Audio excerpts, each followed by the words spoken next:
Fala galera, sejam todos muito bem-vindos e bem-vindos aqui no canal do Maverick. Esse aqui que tá falando, todo empolgado aí com vocês. Sim, seja muito bem-vindo, espero que você goste do conteúdo. Sim, pra quem acompanha a live ao vivo tá falando, nossa, pô Maverick, faz tempo, que não tá aparecendo aqui no chat, não sei porquê, mas... galerinha, fiquei uns dias aí sem fazer live, porque eu tive focado em outras coisas, tive que dar um foco maior, dar uma atenção especial a alguns assuntos que estavam acontecendo, então eu tive que dar aquela atenção marota especial para lá. Outra coisa fora da internet, tá bom? Então nós estamos de volta, estamos aqui novamente trazendo aquele conteúdo maroto, aquela resenha esperta e clara, aquela gameplay, é uma gameplay que a gente sempre duvida, né? A gameplay duvidosa marota. Vou iniciar o jogo aqui, já vou mudar a cena.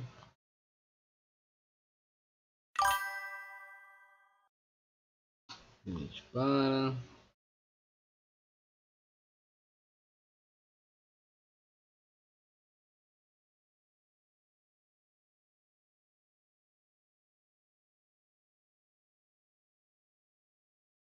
Pera aí. Uma coisa aqui, galerinha.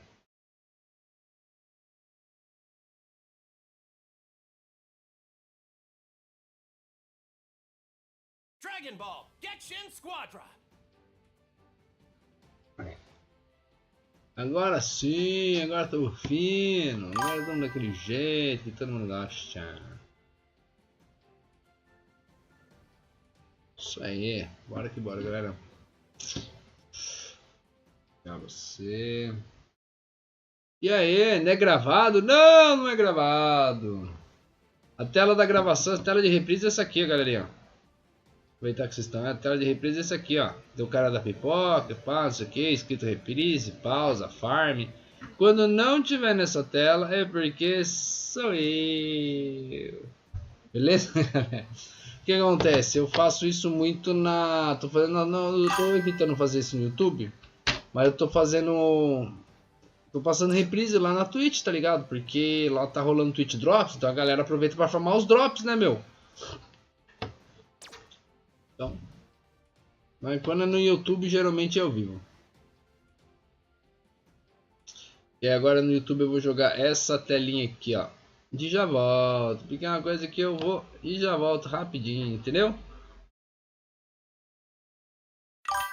Essa aqui é a telinha de quando a gente tá com problemas técnicos, né? Quando falha alguma coisa, tipo problemas técnicos. E essa aqui é a telinha do ao vivo. Epa!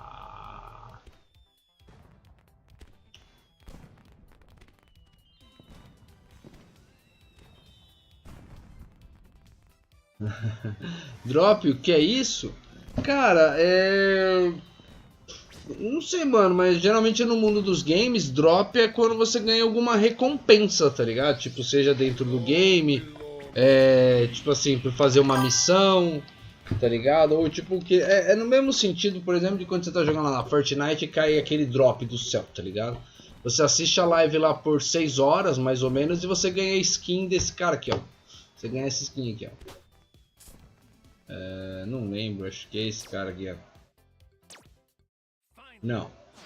Pera aí que eu vou lembrar, é do Bardock? É do Bardock, ó. Ganha essa skin aqui, ó. Se assistir qualquer live que estiver transmitindo Dragon Ball, Gekishin Squadra, vai ganhar essa aqui, ó, fusão. Olha essa skin aqui você ganha. Só por assistir uma live por 6 horas, lógico, tem que vincular as contas da Twitch, etc. Blá, blá, blá, blá, blá, blá. Não sei essas coisas, jovem, mas eu não sou jovem. Mas eu já tô te explicando, aproveita e já corre lá no canal, mano. Tá aí na como é que chama? Na descrição do vídeo que você tá assistindo essa live, tá assistindo, tem o canal do Twitch, mano. Entra lá, velho, e você... Na hora que você entrar lá, você vai ver lá no chat, ó. Você tem conta na Twitch? Se não tem, já cria uma, mano. Aproveita, já cria uma, segue nós, daquela moral. Aí, que bacana. Já mata uns 50 coelhos com uma paulada só. E aí, o Johnny, esqueci de abrir o Discord, né, Johnny?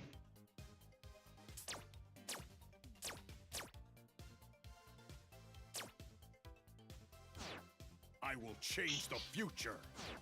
Tá ligado? Além de ganhar zenes e também um emote. Figurinha, sei lá como chama aqui. Eu pensava que era dinheiro! Não, pô, mano, só Silvio Santos dava dinheiro, velho. Ninguém mais dá dinheiro. Mas quem quer dinheiro? Só Silvio Santos, velho. Ninguém mais. Ninguém mais. Olha, peguei todos, deixa eu ver. 1, 2, 3, 4, 5, 6, 7, 8, 9. Eba, peguei todos.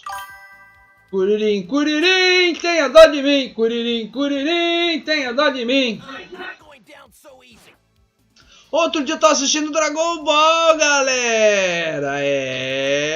Maverick começou a assistir Dragon Ball.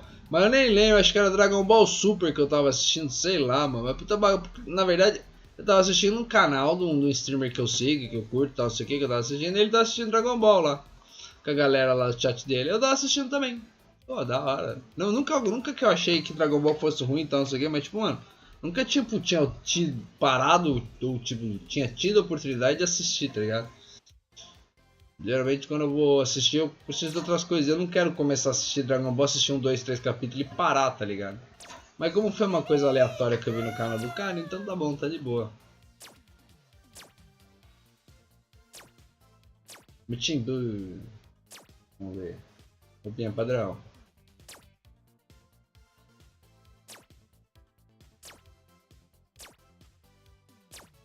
Mano, esse Majin Buu é muito feio, né, cara? Ah, de pijama é mais da hora.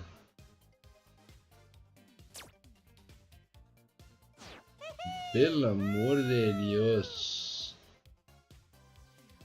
Minha pequena Eva, Eva.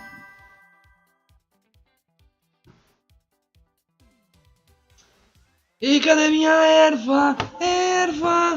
Roubaram e eu não vou mais fumar.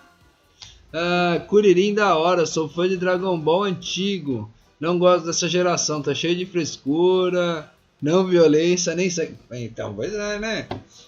Pois é, cara. Dragon Ball é isso, muita porrada, né, cara? Tem que assistir Dragon Ball, tem que... Então, eu quero começar a assistir o Dragon Ball original. Eu vi que o Dragon Ball original lá, o Dragon Ball que ele passava na bandeira, mano, são 200 episódios. É muita coisa, bicho. Entendeu? Eu não quero assistir 2, 3 episódios, parar, assistir. Não, quero pegar um final de semana e assistir pelo menos uns 100 episódios, velho. Tá ligado? Mas aí eu vou ter que dedicar um final de semana só pra isso. Eu não tenho um final de semana pra mim, assim, nesse sentido, tá ligado?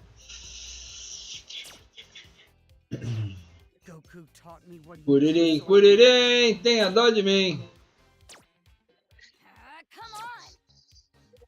Ah, esse aqui tá demorado, ó. 1, 2, 3, 4, 5, 6, 7, 8 e 9. Que legal. Olha que legal. Salve, salve. Oi, salve, salve.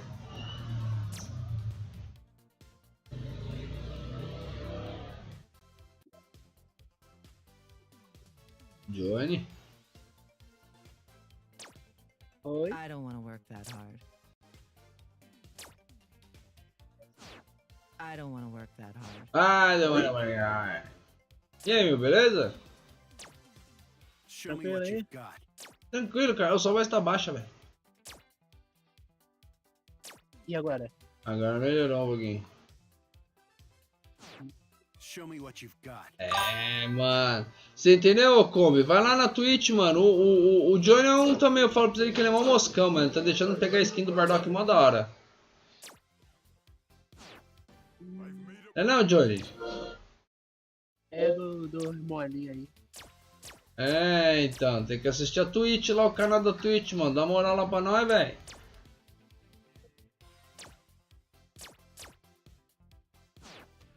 O Johnny, ele é um cara anti-Twitch. Ele não gosta de assistir propaganda na Twitch. Ah, mas aí, então, aí que legal. Você podia fazer... Aí, ó. Mano, olha aí que legal. Você podia fazer uma inscrição lá no Twitch, acho que custa R$7. Ou se você tem Prime, você faz uma inscrição de graça. Sabia que você pode dar uma inscrição gratuita todo mês para um streamer? Se você tem Amazon Prime? Tem. Você tem Amazon Prime? Prime Video. E, pô, olha só, mano. Esse Prime moscano seu aí, velho. Dá pra mim, tio. Mas não, mas é verdade. Se você vincular sua conta Amazon Prime com a Twitch, você pode dar gratuitamente todo mês um sub, que é um aí que pra gente streamer chama tipo de sub Prime, pro cara. É a mesma coisa que uma inscrição de nível 1. Você não tem Prime, não tem importância, velho. Só assiste lá, já dá mó moral, velho. Entendeu, Johnny? Olha aí, ó, esse Prime moscano aí seu, velho. Você podia assistir a Twitch lá no meu canal, porque você ia dar uma visualização, você ia dar uma moral, você ia dar o Prime. Morra, mano. Você moscando aí, Johnny. Johnny. Como assim, Johnny? Não, tô brincando. Na verdade, você pode dar o seu Twitch Prime pra quem você quiser. Se quiser seguir lá o canal da Lanzoca, pode ir lá, fica à vontade. Tipo, boa mesmo. É verdade. Mas, tipo, esse negócio de dar um Twitch, um Prime pra streamer, isso é verdade. Você não sabia?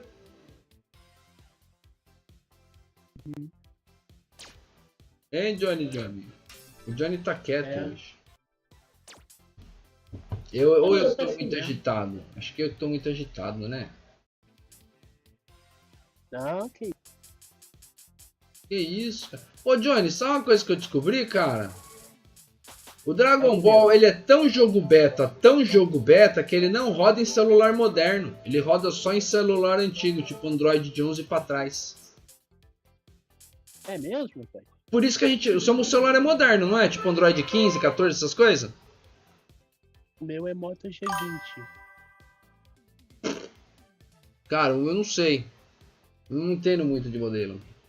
Tu ganha quanto na Twitch por mês? Cara, muito pouco, velho, porque eu não tenho tanto engajamento assim, tá ligado? Então eu ganho frações de centavos a cada gente que assiste a propaganda lá. Quando a galera se inscreve lá, a inscrição custa tipo R$7,50 e a Twitch dá pra gente 40% dessa inscrição, entendeu? Então quanto mais inscrição eu tiver, melhor, mas tipo, o meu canal não tem isso, tá ligado? Não tem todo esse engajamento, tá ligado?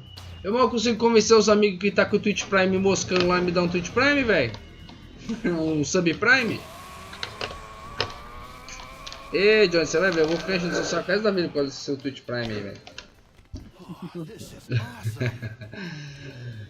$50? Não, então, aí é que tá. Na plataforma ele só pode sacar a hora que você acumula $50. Pra você ter ideia, eu tô fazendo live há 2 anos e ainda não acumulei esses $50. Porque na minha live sempre dá 2, 3, 4. Eu faço live tipo assim, de vez em quando por 2 horas, de vez em nunca por 2 horas. Então tipo, cara, quem sobrevive assim, com frações de centavos? Entendeu? Não dá, né, mano? Fica um pouco complicado. Tenho 2. Um ganha $800, outro ganha $10.000. Quem fala? Fala quem tá passando fome. Né, então. Não sei aonde, velho. Eu não sei aonde.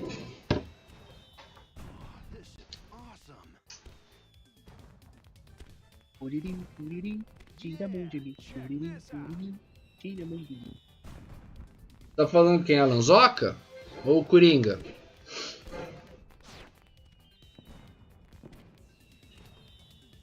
Ou o Selbit? Acho que você tá falando do Selbit, né? O Selbit deve ganhar isso. Perto disso aí. É brabo. Não, isso só com a propaganda da Twitch, só o que os anúncios. Fora o que a Twitch paga pra ele, porque ele é teoricamente um assalariado da Twitch também. Se eu não estou redondamente enganado, ele ganha pela Twitch, contratado da Twitch. Deve ganhar os patrocínios dele, fazer propaganda e os caras Amigos íntimos, pô, que legal, cara, mas eles têm um canal que nem eu, com 8 espectadores assistindo a live deles, e nenhum sub. Sabe quantos subs eu recebi esse mês? Aliás, o mês passado? Nenhum. Passa a receita pra mim. Vamos ver se eles me dão uma mentoria. Oh, eu não escolhi a lane aqui, foi mal, Johnny. Oh, Johnny, quase. Quase que eu escolhi ranqueada pra nós. Você vai querer jogar ranqueada ou não, mano? Não, Não, melhor né? não, velho. É, melhor não, né? Eu também acho melhor não. Eu vou até de flexível, porque não sei o que escolher. Eu vou de Mano Vegeta. Mano Vegeta, e aí, mano, Davidson? Olha lá o Davidson, ó. Tá vendo? O Davidson é um cara que ganha rios de dinheiro no canal dele lá na Twitch também. Não é não, Davidson?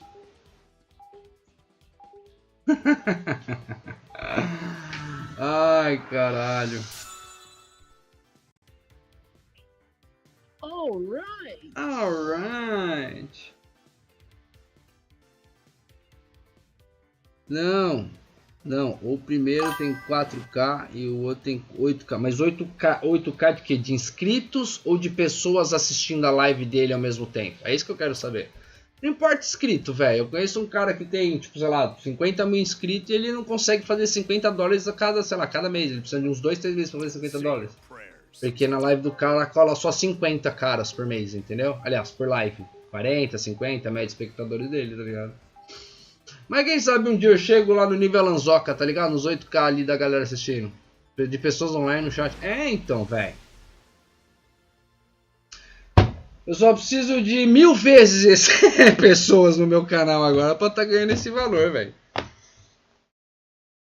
E outra, o cara que tem 8.000 pessoas online no chat dele, você pode ter certeza que esse dinheiro de Twitch é pinga de bar pra ele, velho. Você pode ter certeza. O cara que chegou no nível de estar com 8, 10 pessoas, 5.000 pessoas. Aliás, vamos chutar baixo, vai. Umas 5.000 pessoas assistindo ao vivo ao mesmo tempo. Pode ter certeza, cara, que ele ganha muito mais por fora. Mas nossa, muito mais, velho. Com patrocínios e links e afiliados e os caralho a 4, velho. Entendeu? Aí até eu queria. Queria eu ser um speed da vida.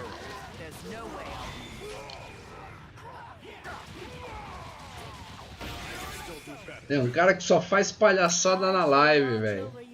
E a galera vai lá, fica assistindo o cara. Outro dia o cara fez uma maratona muito louca lá. Já até ganhou skin no Fortnite. Já pensou, velho? Eu ganhei skin no Fortnite? Skin do Maverick no Fortnite? Que da hora, velho! Ah, seria um sonho, né, João? É, seria um sonho.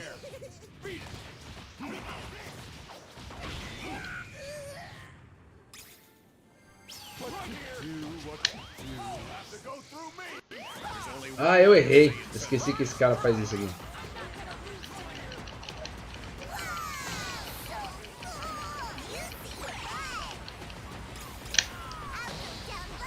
Foge, velho.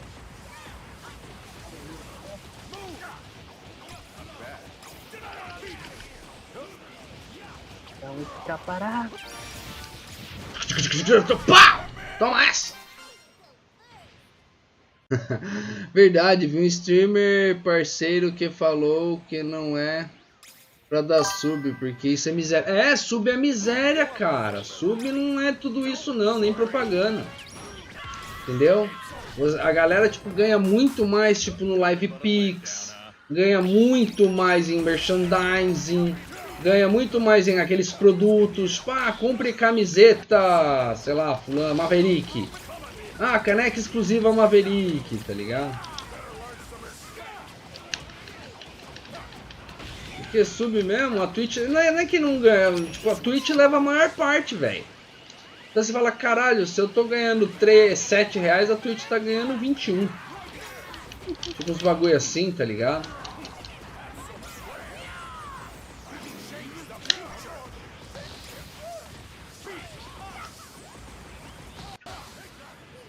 Toma essa, seus trouxa. Olha a escapada imortal do Bardoco.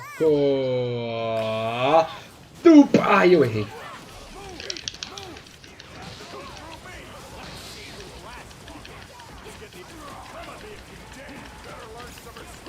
Mas sim, cara, seria interessante ter essa renda fixa por mês só por ficar online. Sonho, né, mano? Viver viajando, fazendo live. Então, mas é que tá. Eu andei pensando, game eu gosto de uma coisa bem casual, tá ligado? Por isso que o meu canal não tá indo muito pra frente. Eu poderia ter mais pessoas no meu canal, poderia. Se eu engajasse mais o meu o meu Instagram, se eu engajasse mais o meu TikTok, se eu engajasse mais o meu o canal do X, né? Que a galera fala lá, o antigo Twitter. É, mas eu não tenho saco pra essas coisas, cara, porque eu gosto de catar, entrar online, fazer a resenha, falar bosta, tá ligado, com a galera. Isso é meu estilo, entendeu? Então, eu teoricamente me encaixo naquele tipo de jogador mais casual, tá ligado?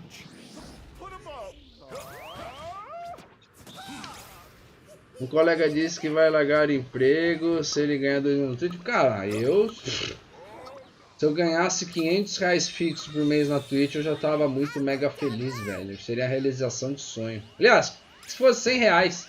Aliás, se fosse os 50 dólares, vai. Não precisava tanto. Se eu conseguisse fazer os 50 dólares mensalmente na Twitch aqui, nossa, eu tava feliz, velho. Tá ligado? Mata aí, Johnny, mata aí, Johnny. Tô distraindo os caras aqui.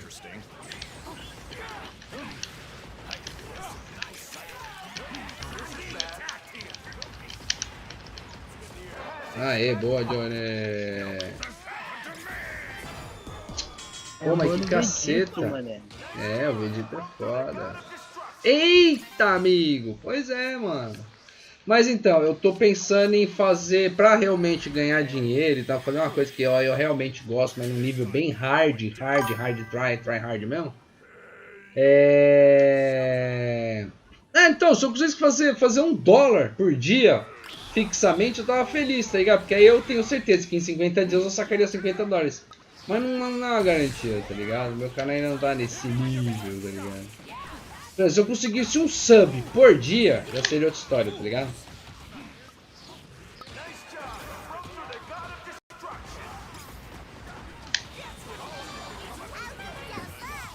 Ah, Maldita. maldita maravilhosa. Tá ligado? Então, mas voltando ao assunto que eu comecei a falar, eu vou fazer lá, vou abrir um canal no YouTube, que aí realmente no YouTube vai ser vídeos, etc e tal, de programação, tá ligado? Programação. Linguagem de programação, essas coisas, tá ligado? Uma área mais tecnologia, que é uma coisa que eu gosto pra caralho também, tá ligado? E querendo ou não, é um assunto que eu domino mais do que videogame. Mais do que jogar ranqueada, tá ligado? Meu amigo do TikTok paga essas boletas no TikTok fazendo live. Então eu tô ligado, Porque então, primeiro, o TikTok não aceita que eu fale palavrão. Segundo, o TikTok não aceita que eu bote um live pix na tela. Terceiro, por várias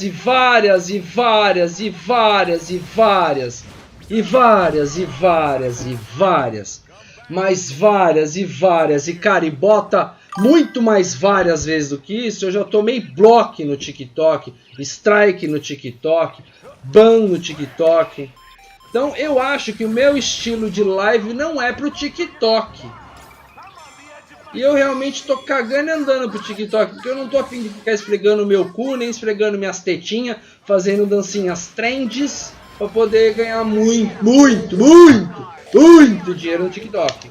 E pra fazer também videozinho cocô, videozinho sei lá, tô de boa. E se tem alguma receita pra fazer isso na área de game, passa pra mim, velho, porque eu tô querendo saber, velho. Eu não consegui. Maverick, você está parado. Não tô, eu tô lutando aqui. Eu vi ali você parado. Não, eu tô aqui, eu tô lutando, ó, olha na live. Mas eu confesso que não tá tendo... Ah, pô, mas não tá tendo os Zenos aqui em cima. Tá ligado, mano? E outra, mesma história que a galera fala, porra, você tem inglês fluente, por que você não tá empregado? Não sei, pergunta pra quem faz a minha entrevista. Eles podem te dar mais informações sobre por que eu não consigo um bom emprego, mesmo tendo um inglês fudidaço. Tá ligado? É inglês que a gente não explica, ué. Talvez idade, ou porque eu sou careca, entendeu? Eu acho que na verdade é porque eu não faço parte daquelas classes privilegiadas, entendeu? Então eu sou sempre o último da lista. Você entendeu? Eu não sou pobre, não sou miserável, não tenho cadastro único, entendeu? Então fica complicado. Estou super mega chocada. Você fala inglês? Pô, fluentíssimo, velho. Morei. Fluentíssimo não. Eu perdi boa parte da minha fluência. Mas eu morei na Inglaterra por 2 anos, velho. Fui professor de inglês, os caralho é 4. De vez em quando cola uns gringos aqui na live. Não consegui emprego de professor? Então, aí vem outro problema, tá ligado? Eu não gosto muito das metodologias de inglês e eu desencanei de dar aula de inglês para brasileiro. Não compensa. Não compensa. Muita dor de cabeça. Entendeu? Ah, mas por que você não dá aula particular? Porque primeiro tem que ter material, tem que ter preparo, tem que ter um monte de coisa, velho. E eu, infelizmente, sou vagabundo demais para providenciar essas coisas. Tá ligado? Nem intérprete? Não, que intérprete o quê, velho? E outra, a galera tipo acha que, tipo assim, nossa, você sabe inglês, eu vou chegar lá na porta como se fosse assim, ó. Olha, eu tô aqui com o ticket dourado do Willy Wonka, me contrata. Pega aqui, ó. Você tem que me contratar, eu tenho inglês fluente. Como assim? Não é assim também, tá, galera? Tipo, é muita coisa, muita coisa. Tem seleção, tem muita coisa, não é simplesmente, ah, eu tenho inglês. Eu tenho diploma também, por que a galera não... Eu passei 1 ano inteiro procurando emprego na área de programação. Por que não me contrataram? Porque eu sou ruim de fazer entrevista? Porque o meu currículo é bosta? Eu acho que os dois, né? Talvez. Né? Então vamos usar uma lógica, né? Então vamos pensar logicamente. Você faz várias entrevistas e você não passa em nenhuma, o problema é quem? Os entrevistadores ou sou eu? Você entendeu, velho? E aí é complicado, né? Não, Johnny. Complicado. É, complicado. Entendeu? Então deve ser perfil, deve ser um monte de coisa. E outra escola de inglês, o que acontece? Os caras têm metodologia e eu tenho... Cara, eu não sou uma pessoa normal, eu sou um neurodivergente. Isso já dá pra perceber, tá ligado? E às vezes essas minhas neurodivergências atrapalham. Entendeu? E porque eu não tenho um diagnóstico de neurodivergência nem nada disso, eu não posso ser o tipo da pessoa blindada, do tipo onde o cara fala, ih, estamos com um problema com esse funcionário. Ah, deixa. Ele é neurodivergente, ele tem que ter uma paciência extra, porque ele não vê o mundo da mesma maneira como a gente vê. Ele não encara alguns problemas da mesma maneira como a gente encara esses problemas, tá ligado? Infelizmente, tá ligado? Aí, mas por que você não faz os exames, Maverick? Porque o meu plano não cobre esses exames. Eles são caros. Não é um exame que eu vou lá, vou pagar 15 reais. Cara, até o exame da FATEC é mais barato, 90 conto, se eu não me engano, pra você fazer a prova na FATEC. É mais barato fazer exame na FATEC do que fazer. Se alguém te chamar para trabalhar em universidade particular, você iria? Para quê? Dar aula de informática eu iria. Aula de inglês, não. Não quero mais dar aula de inglês, não. Desencana. Não vale a pena. Entendeu? É gostoso dar aula de inglês para quem é esforçado. E você não pode selecionar aluno. A não ser que você seja professor particular daqueles bem fodidos assim, onde pessoas te ligam e você não tem, tipo, cara, desculpa, eu não tenho horário para você. Tá ligado? E são pessoas que você seleciona, eu quero dar aula para você, não, você não. Nossa, você é muito lerdo, cara. Você ainda não aprendeu to be. A gente tá no intermediário e você não aprendeu to be. Não quero dar aula pra você. Eu cheguei nesse nível, entendeu? É muito ruim. É muito ruim, cara. É só dor de cabeça, é estresse. Ou talvez perfil. Talvez eu não tenha perfil pra isso, ué. E tudo é questão de perfil. A gente fala, ai cara, eu não sei como você tem coragem de ficar na frente de uma câmera. Perfil.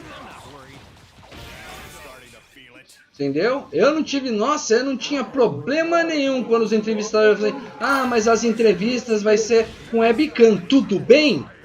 Eu falava, nossa, perfeito, porque eu adoro conversar com quem eu tô vendo, de preferência. Faz parte da minha neurodivergência. Não gosto de conversas ao telefone, não gosto de mensagens. Entendeu? Eu gosto do olho a olho, velho. Porque eu tenho às vezes a falsa impressão que a pessoa não tá prestando atenção em mim, tá fazendo, sei lá, micagem, careta, algum tipo de desdém. E isso acontece, vai falar que não acontece, é sempre que eu já vi, já trabalhei em call center, velho. Vi muita coisa que confirmou todas as minhas suspeitas, velho. Muita coisa, cara. Ah, olha, aí uma coisa falando de calça, eu vou falar uma coisa pra você, velho. Papai do céu, né? Olhou e virou e falou assim: ah, legal, vou deixar a humanidade criar o call center. Pra quê? Pra criar o caos. Só pra isso. Você já morou fora do Brasil? Não, eu morei na Inglaterra. Fui morar na Inglaterra, tipo, de besta. Tá ligado? Com a fé e com a coragem. Vendi minha moto, comprei passagem, tinha uns amigos do meu irmão lá. Meu irmão tava indo também. Eu falei, ah, beleza, vou junto. Aí eu fui lá morar.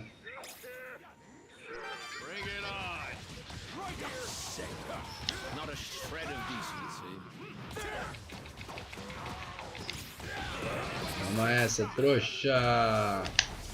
Tá ligado? Mas é complicado, mano.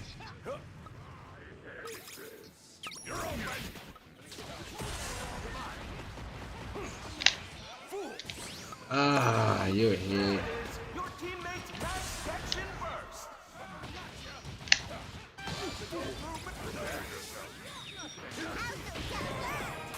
Uau, tô dominando de Bardock, ó. Então, mas aí eu andei pensando recentemente, eu queria voltar não, queria dar aula de informática, porque eu gosto de dar aulas, isso é inegável. E eu tenho um bom feedback dos meus alunos, porque eu gosto, por incrível que pareça, eu explico bem detalhadamente, e aí é onde entra o problema de algumas metodologias. E quando você trabalha em escola de inglês, quando você trabalha com aula, tá ligado? Aula não, falo conteúdo programático, você não pode atrasar, porque você atrasa uma aula em 1 hora, aí beleza, você esqueceu de explicar sobre tal coisa, que vai ficar pra aula que vem, porque não é uma coisa que você pode falar, ah, galera, estuda em casa. Tá ligado? Você nem sempre pode contar que todo mundo vai ser autodidata, tá ligado? E aí complica, velho. Eu queria dar aula de informática. Deve ser mais fácil.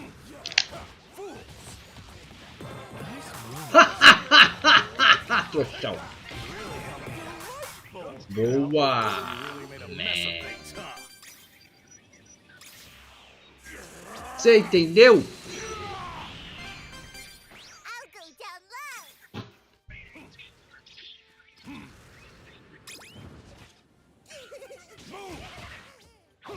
Aí você me pergunta, pô, você voltaria pra Inglaterra? Ah, cara, por que não? Né? Porque a Europa tá numa situação tão ruim. E sair daqui pra começar tudo do zero lá é complicado, tá ligado? Meu irmão tá lá, ele foi em 2018, antes de Covid, antes de guerra, antes de Brexit, tá ligado? Meu irmão tá morando lá desde 2018. Então, ele meio que tá de boa lá por enquanto, tá ligado? Que ele reclama, não reclama, mas ele comenta bastante, tá difícil, não sei o que, pagar as contas, que nem Brasil, tá ligado? Só que ele falou, nossa, a galera que tá chegando agora tá só se fudendo, mano, tá só se fudendo. Tipo os estrangeiros que arrisca querer ir morar na Inglaterra, tá ligado? Somente a galera que tá na Europa, refugiado. Tchau, trouxa! Ah, ixi, o cara sobrevive, esqueci dessa. Não foge não!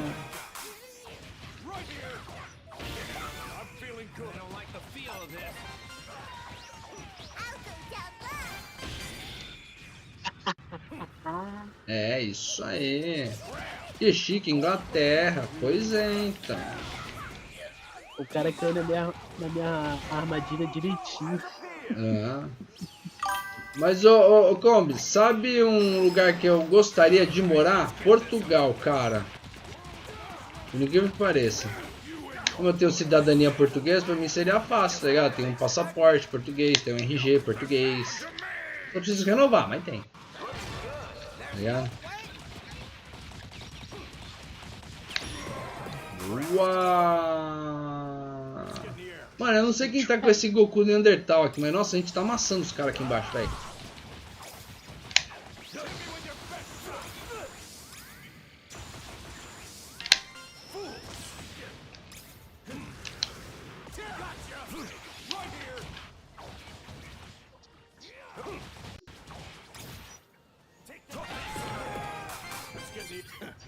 You really made a mess of things.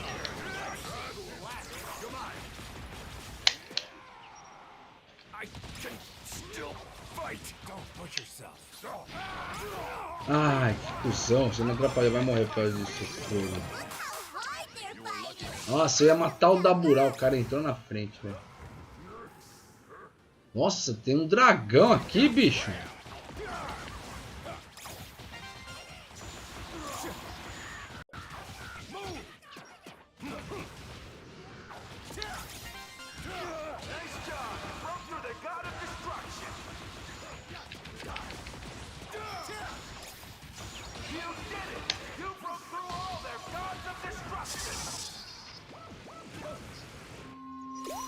Boa, Johnny! Credo, Portugal. Por que credo, Portugal?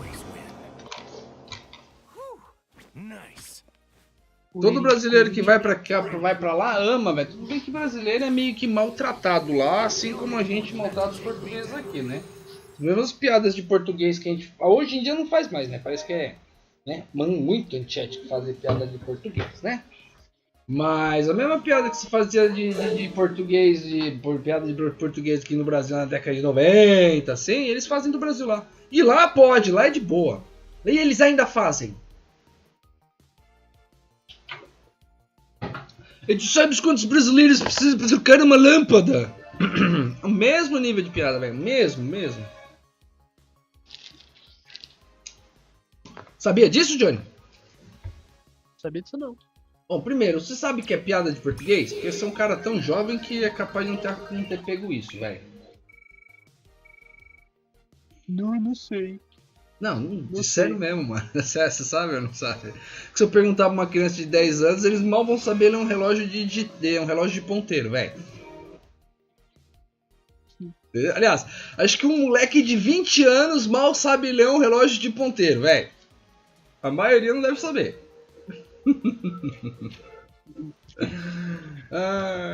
Mas então, sério, você sabe que é as piadas de português, né? Não sei que espécie de Portugal. Ô louco, gajo. É fish. Olha, eu tô moscando aqui. É fish? É fish. Eu assisti já muita live de português. Minha avó era portuguesa também, então se eu quiser imitar português eu preciso só ensaiar um pouquinho. Meu bisavô era português. É mesmo? Que legal. Uhum.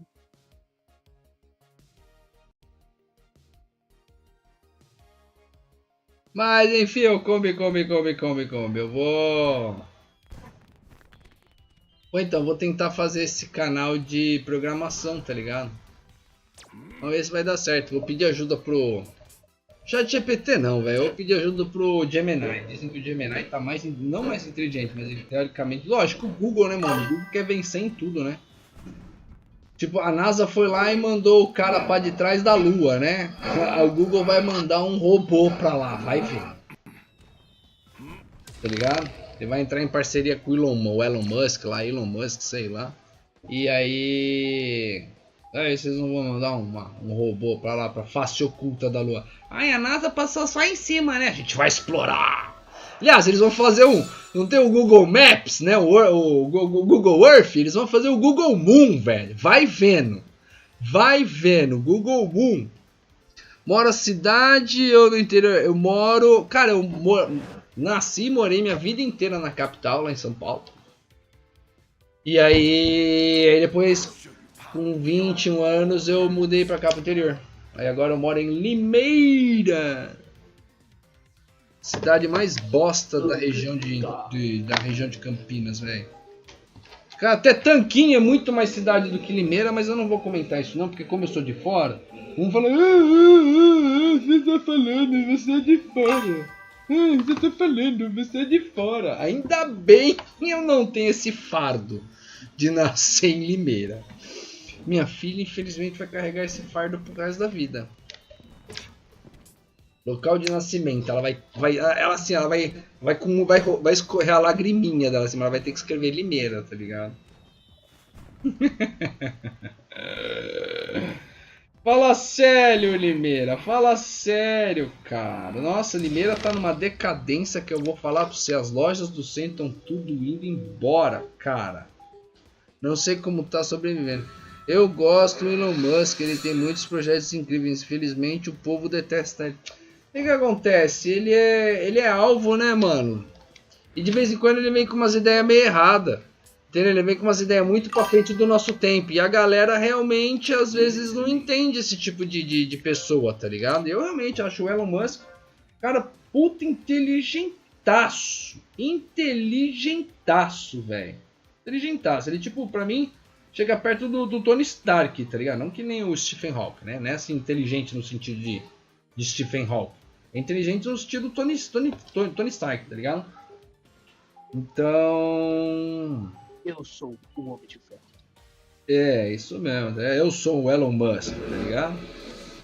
E eu acho, mano, que ele é...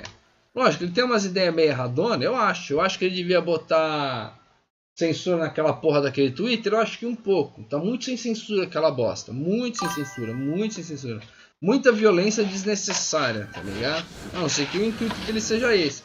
Ah, mas eu prezo pela liberdade de expressão. Meu pai sempre falava, né, que a sua liberdade termina onde começa a minha liberdade, tá ligado? Então, tipo, cada um no seu quadrado, tá ligado? Se você incita a violência, você gera violência, você incentiva a violência, velho. Entendeu? É automático, é do povo. Você entendeu? Por que na época dos romanos tinha aquele negócio de coliseu, isso aqui, tudo bem, né? O povo adora ver, né? O ser humano adora ver outro ser humano se fudendo, né? Isso já é comprovado, cientificamente comprovado. Quando não é um ser humano, ele adora fuder o reino animal, a natureza. Tá ligado?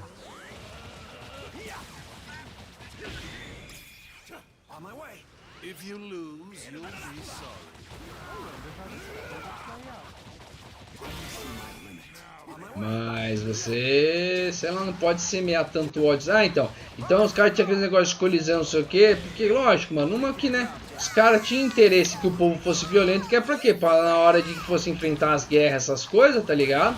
Ter sangue nos olhos, mano. Porque imagina, na época medieval, o cara vindo com uma espada pra espetar no seu coração. Se não tiver sangue nos olhos, velho, entendeu? Você morre, bicho. Você não pode ser... Ai, peraí, não, peraí, eu quero só te ferir, não quero te matar. Não, peraí, eu quero só matar você, não quero te degolar. Ah, velho, você acha que seu inimigo vai estar pensando isso, cara? Vai nada, cara, vai nada.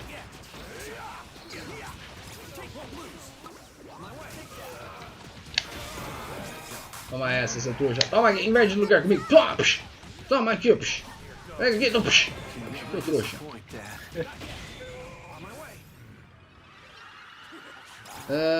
Sonho em chegar 1% da inteligência dele, pô, seria ótimo. Aquele projeto de pegar sua mente e transferir por uma noite. Nossa, mano, eu vi isso, cara.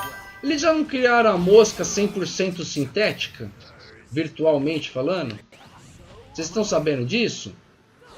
Os geneticistas, tá ligado, conseguiram mapear 100% do cérebro de uma mosca, tá ligado? Se quiser depois posso até pegar o vídeo do Peter Jordan, que ele explica bem melhor, lógico, tá ligado? Eu vi isso daí no canal do Peter Jordan. Aí eles pegaram e mapearam 100% dos neurônios, tá ligado? Mapearam todos os neurônios da mosca, o que cada um faz, aonde faz, porque faz, se levanta voo, se coça, da inteligência, de instinto, não importa, tá ligado? Mapearam toda esse negócio. Aí uma empresa dona de uma inteligência artificial, o que fez? Catou isso e codificou todo esse mapeamento. E eles cataram e fizeram isso, beleza? Aí eles já tinham um código. O que fizeram? Criaram tipo uma espécie de um corpo virtual para essa mosca. e deram a liberdade pra essa mosca fazer o que ela quiser. Mano, essa mosca virtualmente, eles falam, ah, mas é muito óbvio. Mas, mano, a mosca virtualmente teve os mesmos comportamentos de uma mosca de verdade. Tá ligado? Teve uma hora que os cientistas simularam, tipo, que tinha pó no ambiente. A mosca começou a se limpar. A mosca virtual. Você fala, caralho, velho. Tudo bem, né, que uma mosca tem, sei lá, eu não lembro o número exato, mas a mosca tem 200 mil neurônios, tá ligado? Então, para os caras mapear, levou, sei lá, 50 anos, que tudo bem, hoje com a inteligência artificial é bem mais fácil. Mas o ser humano tem, cara, bilhões e trilhões de neurônios. Então, mapear todo o neurônio humano vai levar muito tempo. Mas do jeito que a tecnologia tá acompanhando, velho, tá seguindo, não vai levar muito tempo não para aquele negócio de Black Mirror, tá ligado? Black Mirror? Nossa, como eu amo essa série, velho. Black Mirror não tá muito longe da nossa realidade, não. Tipo, uma coisa de 30, 40 anos. Tá ligado? Tudo bem, né? Se fosse pela ficção científica, a gente já teria carros voando já uns 10, uns 20 anos atrás. Até agora, eu não tô voando com nenhum carro.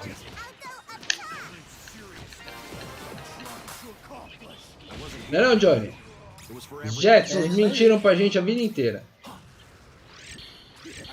Nossa, não precisa bater no martelinho, é só passar por cima dele que pega o martelinho. Ou pegar 2 martelinhos poderia dar soco duplo, né? Pensou? Você dá soco duplo com 2 martelinhos? Se fosse um martelinho em cada mão? É fantástico. Pega aí, trouxa. Olé! Vem cá, vem cá, vem cá. Olé! Vem cá, vem cá.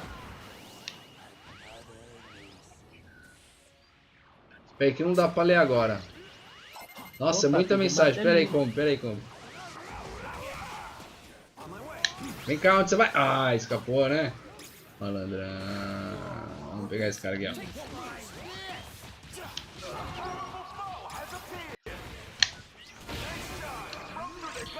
Vem cá.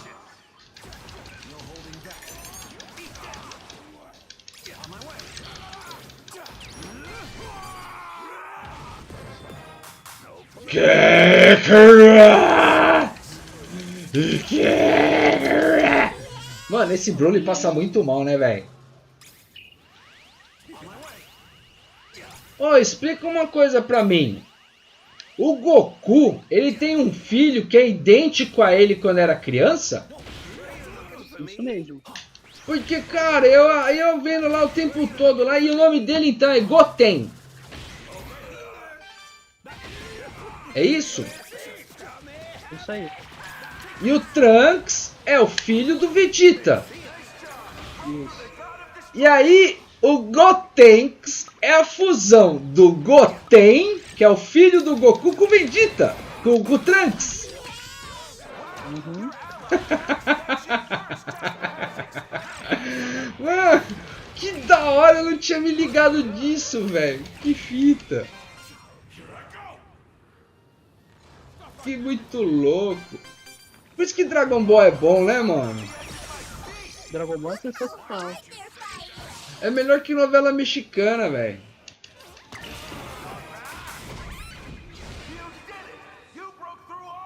E aí o Vegeta é bom, mas o Vegeta dizem que ele é meio de lua, né? Ah, e outra coisa que eu descobri.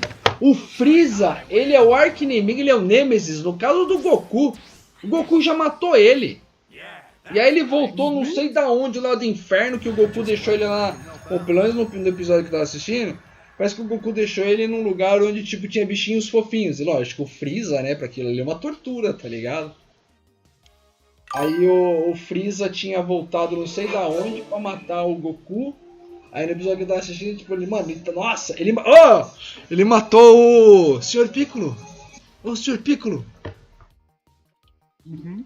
E aí ele tava dando um cacetão no... Como é que chama? O Gohan. Mas dando aquele cacete no Gohan. Aí o Gohan invocou todo o ki dele pra chamar o pai dele e o Vegeta que tava, sei lá, brincando de lutar num país, sei lá, eu com quem, com uma deusa da destruição que eu nem sei quem é, tá ligado? Que eu não manjo. E um outro lá comendo pizza. Ah, eu quero minhas pizzas! Quem comeu minhas pizzas? Roubaram minhas pizzas! Tá ligado? Você falou Deus da Destruição? É.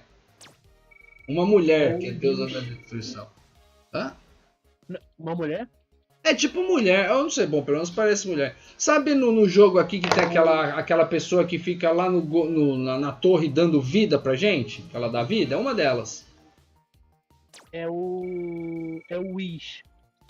Ah, então é homem aquilo. É homem. Peraí que agora eu vou ver aqui. Aquele projeto. Eu vi no Twitter aqui que tem TikTok live com várias pessoas espalhando ódio sobre tudo. É, mano. É só o que tem, velho. Achei bizarro milhões de pessoas online numa live dizendo pra matar pessoas que não dá bolha. Isso. Essa plataforma derruba o canal. Pois é. Tenho certeza que é o fim do mundo. O ser humano me surpreende a cada dia. Eita. O ser humano me surpreende a cada minuto, bicho. Não é fácil não. Não é fácil não.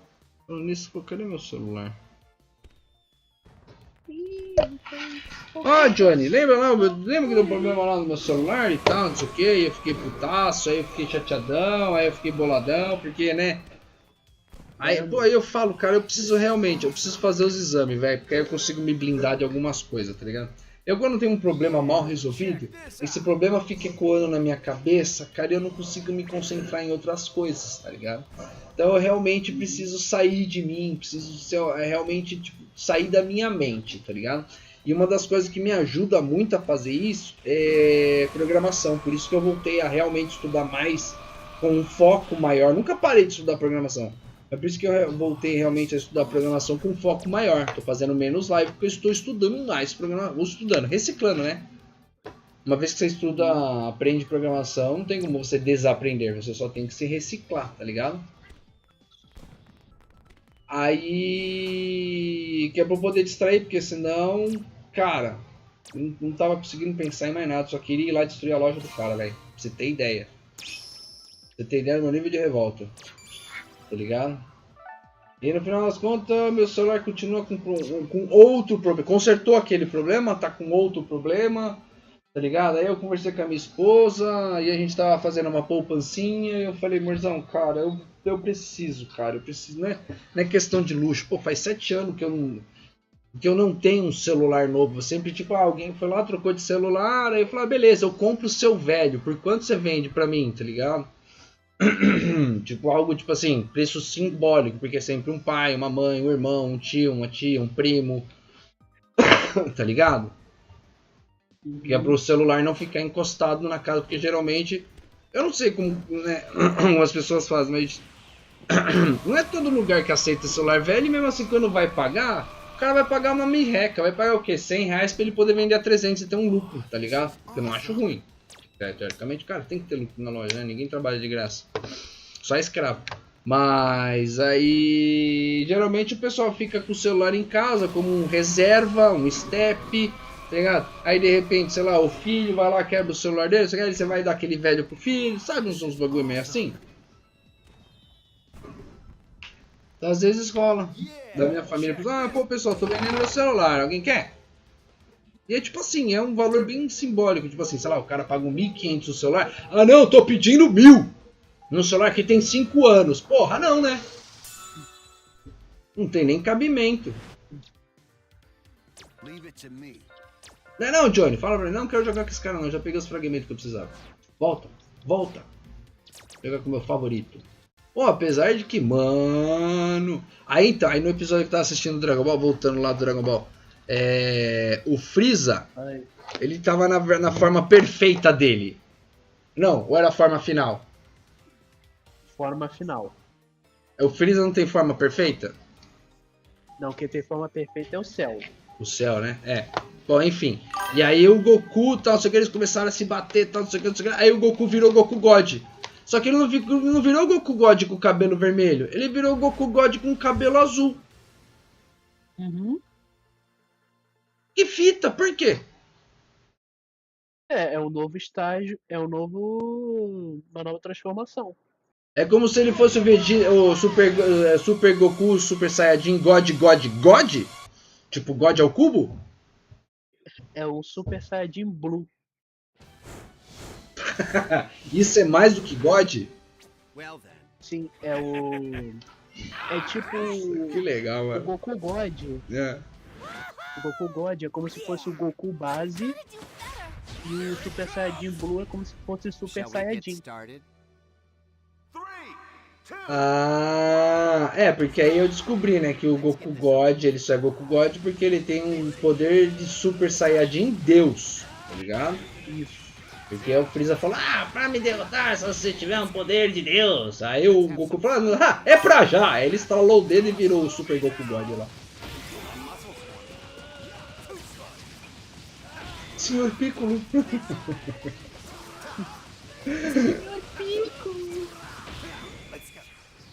Não, mas aí quando eu assisti ele já tava tipo Ultimate Gohan, tá ligado? Já tava adolescentão.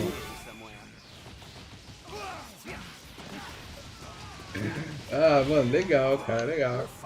Vou ver se de repente, sei lá, mano, é que às vezes pode dar problema, porque teoricamente, segundo a Twitch, você não pode fazer live de vídeo, de conteúdos com direito autoral, seja áudio ou vídeo, tá ligado? E às vezes a galera que, sei lá, quer derrubar um canal, às vezes pega isso pra derrubar o canal.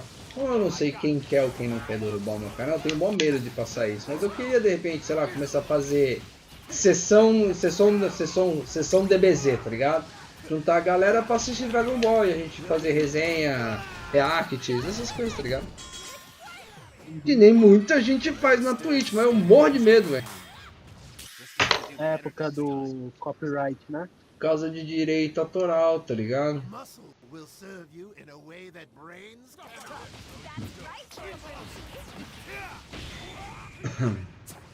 Tanto que tem, por exemplo, tem gente que faz o seguinte, faz, ah, galera, o cara tipo põe uma tela de chat e de webcam dele, e aí ele faz a exibição do vídeo no Discord e convida a galera pra ir no canal do Discord pra assistir o vídeo. Tá ligado? E não deixa de ser uma forma, mas teoricamente não é a mesma coisa que você assistir você assistir na live do cara, então você tem que entrar no Discord, então não sei o que, aí você com janela do Discord aberto, com janela do chat aberto, caso você queira conversar com a galera do chat. Teoricamente não é muito praticável, né? Nossa, saudade de jogar com 17, velho.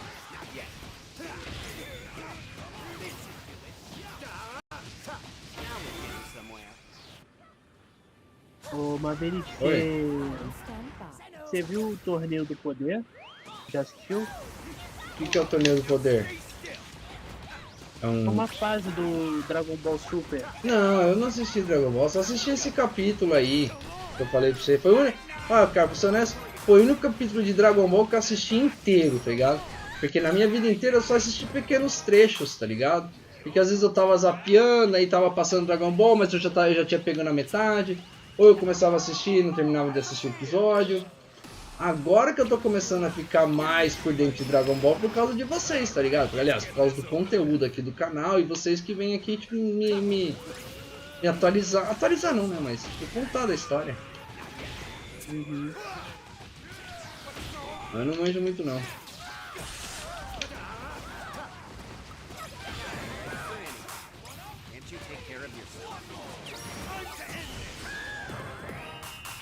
Você tem ideia? Eu conhecia só o Goku como, né, o nome, né, de personagem. Fala o nome do personagem de Dragon Ball. Fala Goku e Kakaroto, achando que era dois, tá ligado?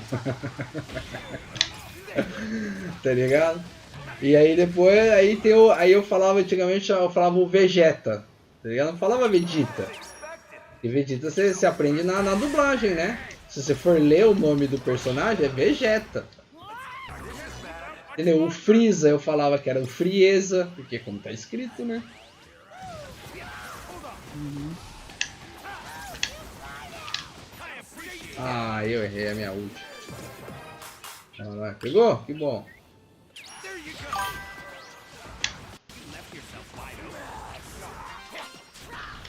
Ah, que isso, elas estão descontroladas. Ah, que isso, elas estão descontroladas. Poxa. Que é isso? O cara chegou empurrando com a barriga. Pode isso, do juiz? Ô, o juiz falou que não pode, velho. Porra, com a barriga não. Não, Pode pode. isso, Arnaldo. Hã? Pode isso, Arnaldo. É, não pode. Vou pedir pro VAR, velho.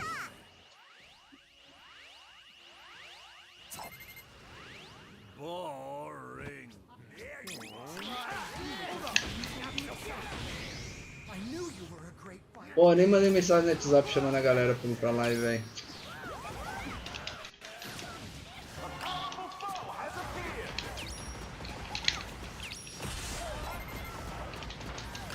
Ô, sai fora, sai fora!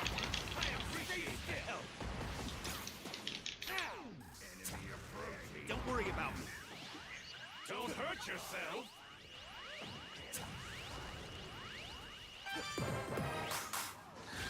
Ó, esse cara aqui é da torre que tá aqui na torre aqui em cima, esse deus da destruição da minha torre aqui em cima, que é o cara que tava comendo as pizzas. Do episódio que eu tava assistindo. Ah, tá. Ele parece ser tipo aquele deus da destruição, tipo, bem, eu sou folgadão. Pelo menos no episódio que eu assisti, ele me passou essa impressão, tá ligado? Let's go. Well, I'm on the edge of my seat. Look how hard they're fighting! I'll go up top! Please. Ooh, I could really go for some sweets right now.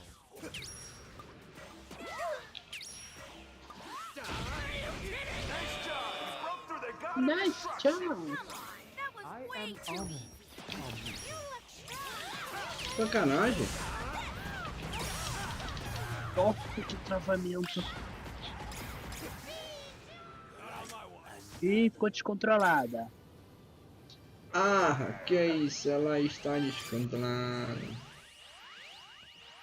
Pesquisa sobre envelhecimento celular e... Que? Pera aí, não dá pra ler agora não. Pera aí.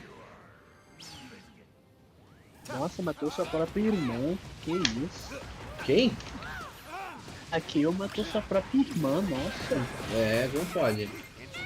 Ah, mas caiu, matou a Bel, o espermatozoide, tá tranquilo, velho.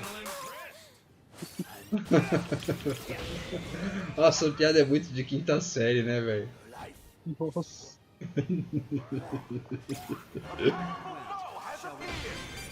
Ô, Ai, saudade dessa época. sabe como as células se reproduzem? Fala aí.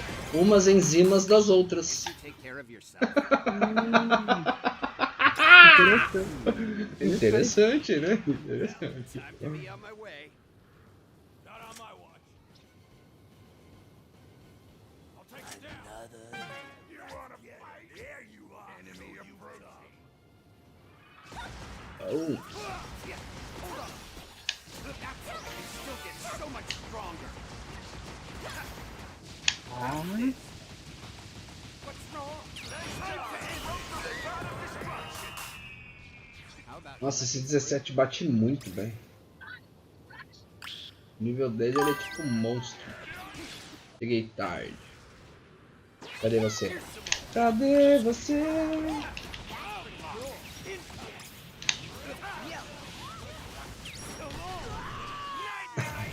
Tchau, mini Goku! I got it.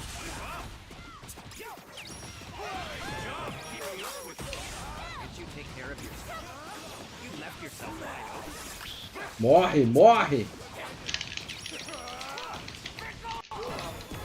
Ah, porra, Sr. Piccolo.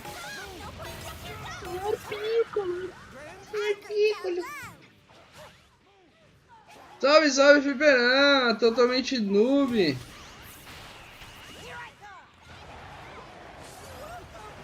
Em DB Dragon Ball? Quem eu? Eu sou, mano. Eu sou noobzeira em Dragon Ball.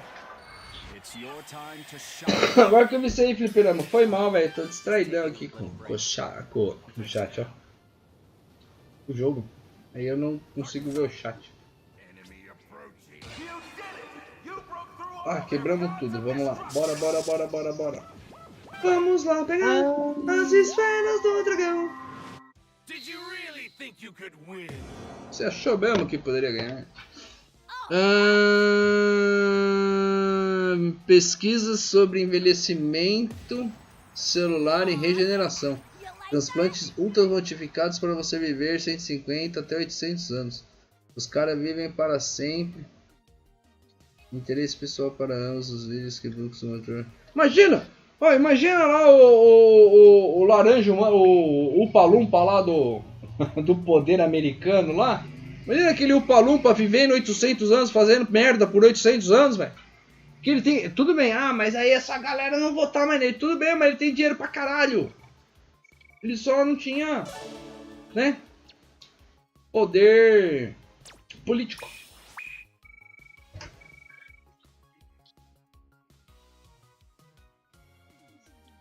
Viu, hein?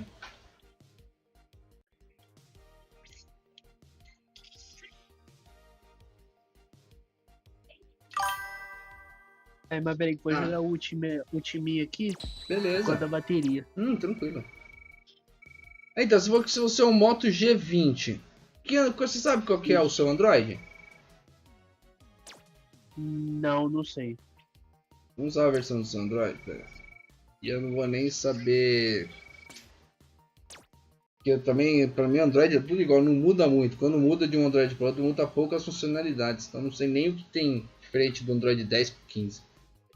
Às vezes muda a tela, tá, não sei o que, tá ligado? O seu celular tem bateria por aproximação, não sei como é que chama. Sabe aquelas celular que carrega só de você encostar num bagulho que carrega a bateria por indução? Seu celular tem carregamento por indução? Eu acho que sim. Então seu celular é moderno. Deve ser um Android mais atualizado. Que eu tô falando. Meu celular antigo, aquele que roda, que ele não tá morto ainda, né? Que roda o Dragon Ball Z no celular pela Play Store, ele é Android 10. Ficou no Android 10, né? Se eu atualizava pra ele, pedir atualização de software, ele vai ficar lá no 10, tá ligado? Então o seu é... Aí o celular que eu peguei, meu celular antigo era compatível. Aí agora eu tô com o celular novo, que é o Moto G56, tá ligado? É Motorola, velho. É meio, vamos dizer, entre aspas, não desmerecendo o Xiaomi da vida. Nem os poucos ou os Infinix, que são marcas excelentíssimas, que eu fui ver, pesquisei, eu não comprei à toa, tá ligado? Certo que o meu poder de escolha foi muito mais o que eu posso comprar, tá ligado? Na promoção que tá tendo, do que... eu quero este modelo, vou pagar o preço que for, lógico, desde que seja mais barato. Mas não, tá ligado? Então eu tinha alguns modelos em mente e eu falei, que bom que o Motorola é uma das opções que eu posso comprar. Enfim. O meu celular novo não é compatível. O Diego, ele tem um Infinix novo, ele comprou faz 1 mês, 2 meses. Também, cara, deve ser Android 15, que nem o meu. Não roda. O Bruno, ele tem um... Não é Xiaomi, mas é uma... Que a Xiaomi, o pouca é da Xiaomi, o Realme é da Xiaomi. Tem uma outra marca lá também que é tipo tudo subdivisão da Xiaomi, tá ligado? Também não roda. Não é compatível. Você tem que baixar. E o seu também. Você tem que baixar. Você não baixa pela Play Store, né? Não, foi pro APK. Pelo APK. Você entendeu? Exatamente. Então, eu acho que ele não é compatível com o Android mais moderno. Talvez porque deva ter mudado muito a arquitetura de dados, né? O sistema de arquitetura dentro do Android. Ao ponto dos caras não conseguirem adaptar o jogo para funcionar em celular. Mais moderno. Tem a galera que fala que o jogo, na teoria, ele foi desenvolvido para ser jogado no computador e no videogame. E que eles meio que... Como fizeram um paliativo para funcionar em alguns modelos de celular. Provavelmente esses antigos. Entendeu? Porque provavelmente ele deve ter uma arquitetura mais parecida com o computador, videogame, essas coisas. E não precisa tanto mexer na estrutura de dados na hora de desenvolver, tá ligado? Ou na hora de lançar a versão. O famoso renderizar, né? Não seria renderizar, seria fazer um... não lembro mais o nome correto para isso, o nome técnico. Aliás, eu lembro, mas agora, personalmente, não vai dar mais. É não, Johnny? É isso aí. Let's have some É isso fun. aí.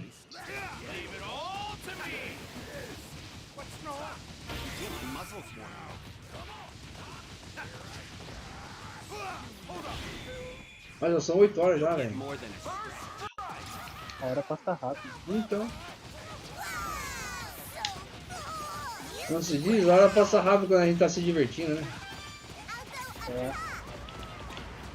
Volta aqui, Mandibu. Volta aqui, Mandibu. Menino, vem que você é a vingança pessoal aqui, né? Vou me transformar. Mas já, Johnny. Quando é assim, vai pra base recuperar a vida. A beleza já tá no nível 4. Qual que é a diferença de transformar no nível 1 pro nível 4? Tem alguma diferença ou não? É, porque eu acho que o Vegeta é assim, né? Não, porque de repente, não sei, tem alguma passiva do cara, tipo, quanto maior o nível que você demorar para evoluir, mais XP você ganha. Sei lá.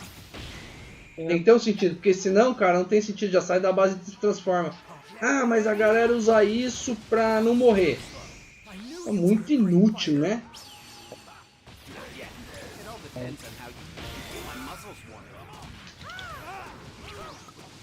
E a Caulifla lá...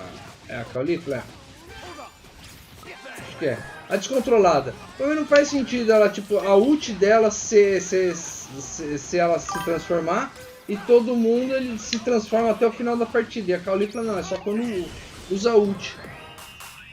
E aí eu perguntei pro Bruno, ele falou que não faz muito sentido isso, tipo, na lore. Não é uma coisa que ela se transforma e destransforma assim. Ah, porque eu estou nervoso, tipo o Hulk. Tá ligado? Ah, eu sou o Hulk, vou me transformar. Ah, não, me acalmei, me destransforma. Tá ligado? É, às vezes não faz sentido mesmo. É, então. Ah, e eu tô achando que eu tô na minha base querendo recuperar a vida, velho. Nossa, morri. Você morri. Nossa, tem muita mensagem. Pera aí que eu me perdi aqui. Você queria ter imortalidade? Não, velho, eu não quero não. Eu já pensei sobre isso. É muito... Sei lá, é ver muita desgraça, ver muita coisa ruim, ver todo mundo... Você assistiu aquele filme O Homem Bicentenário com o Robbie Williams?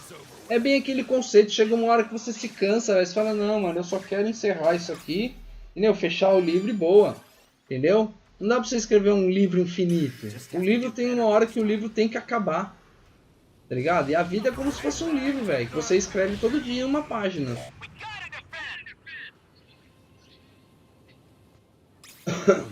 Mas pera aí que eu já vou ler as outras mensagens. Que a gente tava nesse assunto, então eu tentei ler da onde a gente parou.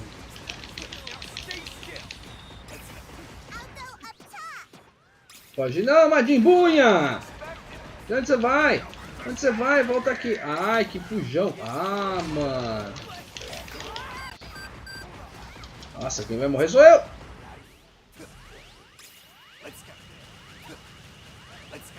Ah, só tô vendo aqui que isso é o fim do mundo, mas deve ser mesmo.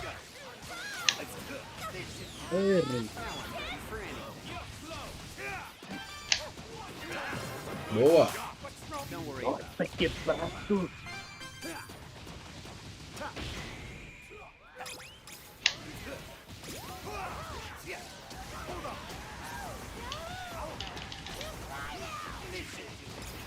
Vamos escapar.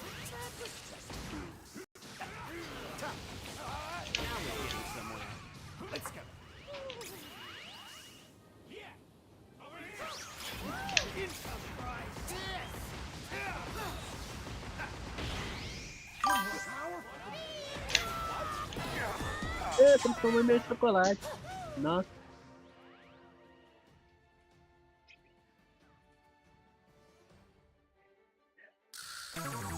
Oh no! They broke through your god of destruction! I'll go up top. On my way. I'll take it down! Wow.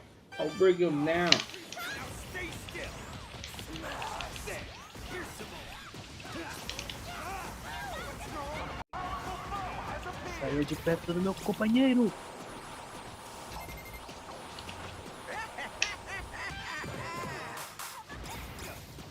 Perto. Don't worry about me. Boa, valeu, mano. Muito quebrado, velho. Que isso? O que? O Vegito? Quebrada. O Vegito é, velho. From any direction.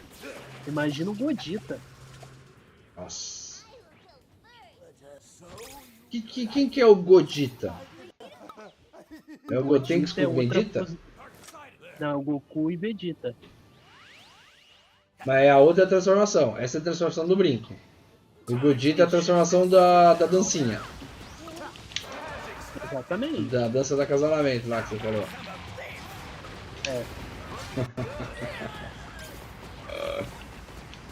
É, Majin Buu, foge não. E aí, vai fugir? Ah, morri. Pô, só tem eu aqui também, né? Ah, o João acabou de chegar.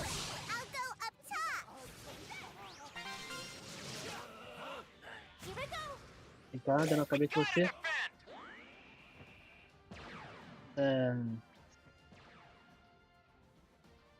Don't screw up this time around. Ué, mas não tem gente que gosta de uva passa? Ué? Tem gente que gosta de uva passa até na arroz, eu combi. Pera aí que eu já vou ler o resto da conversa. Pera aí. Ué, cadê? Volta aqui. Ah, eu errei. Volta aqui, ó, descontrolada. Ixi. Ixi, deu ruim. Ih, deu ruim ao quadrado. Chocolate. Saia. Mas explica pra mim, por que o Majin Buu transforma os outros em chocolate aqui no jogo? O que isso tem a ver na história?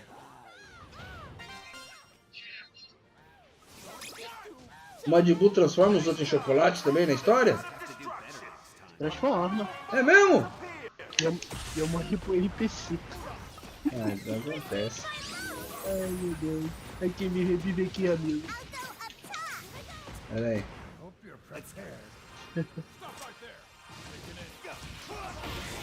So much stronger. Ai, ai.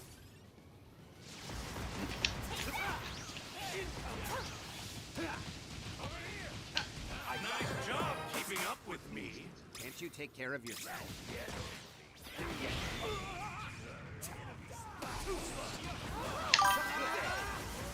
I appreciate your help.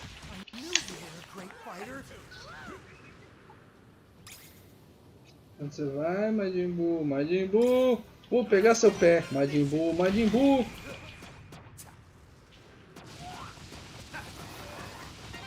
Tem um Goku Super Saiyajin aqui que vai levar uma surra nele. Já levou.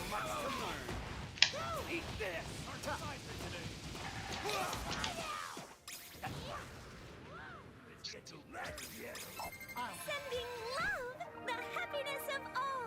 Ribrian! I maybe need to rest. Away?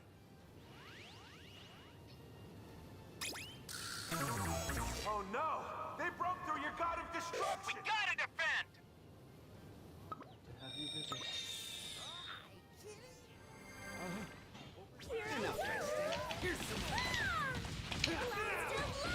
As expected! Let's do it, everyone! Looking good! Cool and amazing! Now things are really heating up. Nice job! You broke through the god of destruction! This is way too easy! It's hard to believe I'm finally fighting you now. After all this time. It's over! Fala, Duzeira! Salve, salve, meu querido! Ô, louco, destruiu minha cápsula, como assim? What did I do? Let's heat things up, shall we?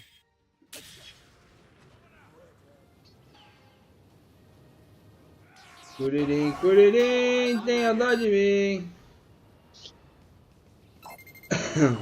Ah, e o Jaco eu descobri que ele é meio que guardião da terra também, não é? Uhum. E um cagueta, velho. Let's go.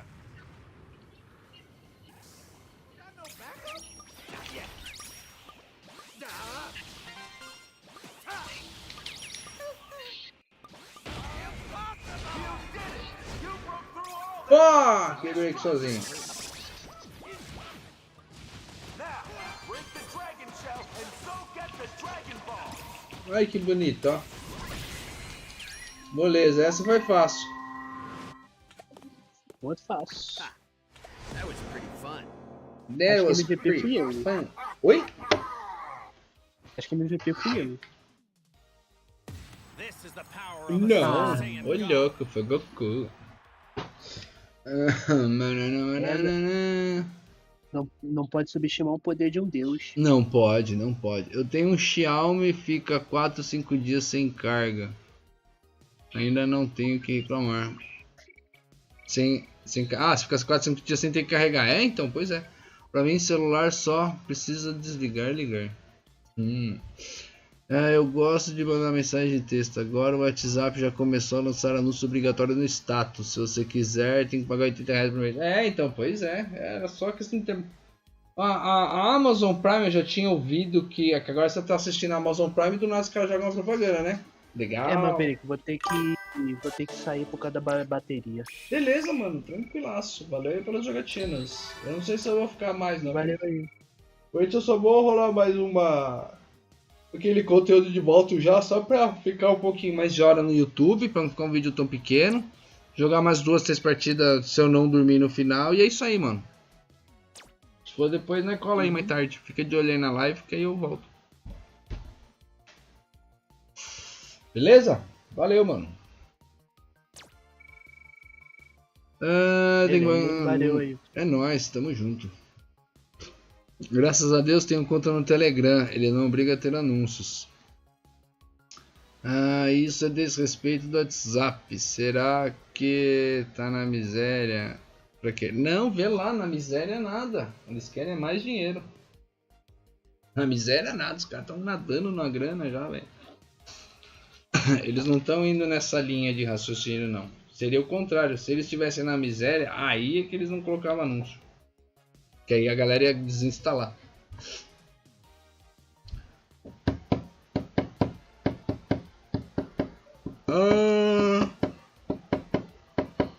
Pois é. Cara, muito filme futurista, eles falam isso, cara.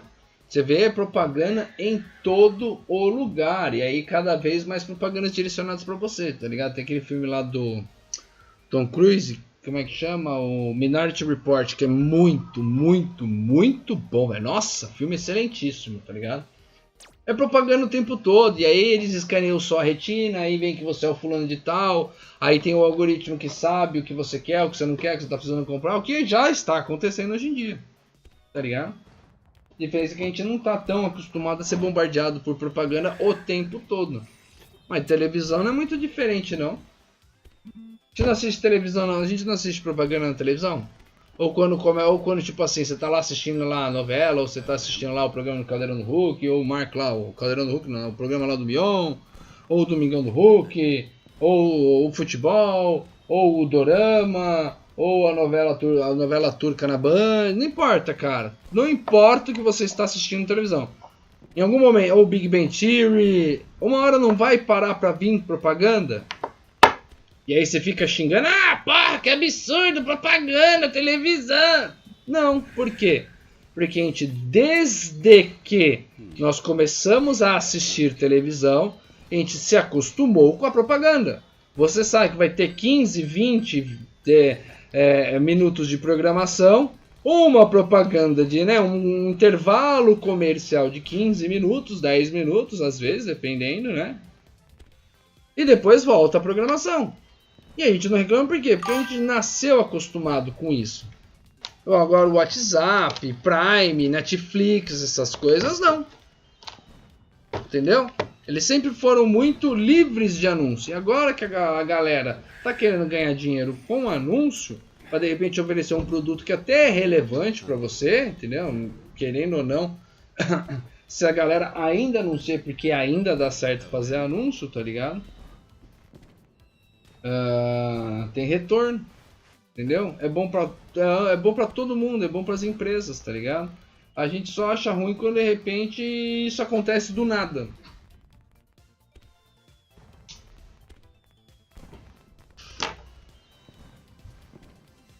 tá ligado?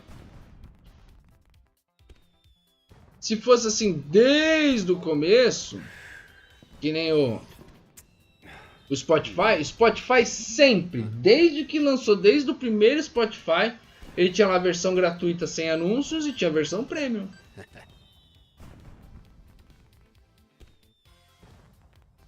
Ligado? O Telegram, olha o problema do Telegram. O Telegram, ele é meio que um...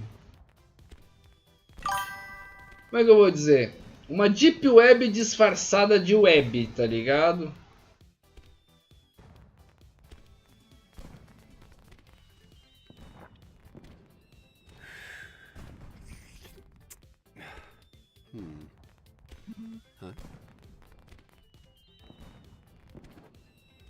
Eu já, streamer da Twitch no YouTube, dá uns 800 anúncios. É, então. Ué. Vai dizer que nunca na vida você assistiu um anúncio, um vídeo do YouTube que foi interessante, que seja um trailer de um filme que vai lançar, que seja um sabão em pó diferente, ou tipo... tudo bem, tem propaganda que é muito idiota no YouTube, dependendo do que você assiste, então isso aqui é lógico, o algoritmo ele vai basear no que você assiste. Então, por exemplo, quando eu assisto, geralmente quando eu assisto vídeo do YouTube, lógico, para não zoar algoritmos e não criar um perfil viciado, que é o que eu chamo de perfil viciado, sempre que assisto vídeo no YouTube eu assisto na aba anônima, porque ele não salva cookie, não salva nada, se eu fechar a aba, abrir de novo, ele vai zerar todo aquele algoritmo que ele fez para me recomendar vídeos, tá ligado? Então se eu assisto vídeo de programação, as propagandas só vai me recomendar curso e etc e tal. E outra, coisas que os propagandistas colocaram relevante pra galera, né? Pro que tem um perfil de programador, essas coisas todas, tá ligado? Se eu começo a assistir muito vídeo de... por exemplo, do Peter Jordan, que é filme nerd, não sei o que, aí começa a vir muita propaganda de game, propaganda de trailer, tá ligado? E é assim, cara. Lógico, vai ter aquela propaganda que você fala assim, nossa, que bosta. Lógico, vai ter aquele momento que você vai estar assistindo lá um conteúdo que o cara faz, então, e agora veja o resultado. Aí vai entrar a propaganda. Cara, qual que é a diferença do Plim Plim da Globo? Na novela, principalmente, nossa, a galera adorava fazer isso. Em série, a galera faz isso. The Walking Dead, vai assistir The Walking Dead, cara, que a gente assistiu no Netflix, é sem propaganda. Mas a galera que assistiu na televisão lá na AMC, que acho que foi a emissora lá nos Estados Unidos que transmitiu The Walking Dead, a galera ficava naquela assim, o zumbi chegando lá e de repente cortava o comercial, velho. E é normal, e a gente, sei lá, por muito tempo aceitou isso sem reclamar.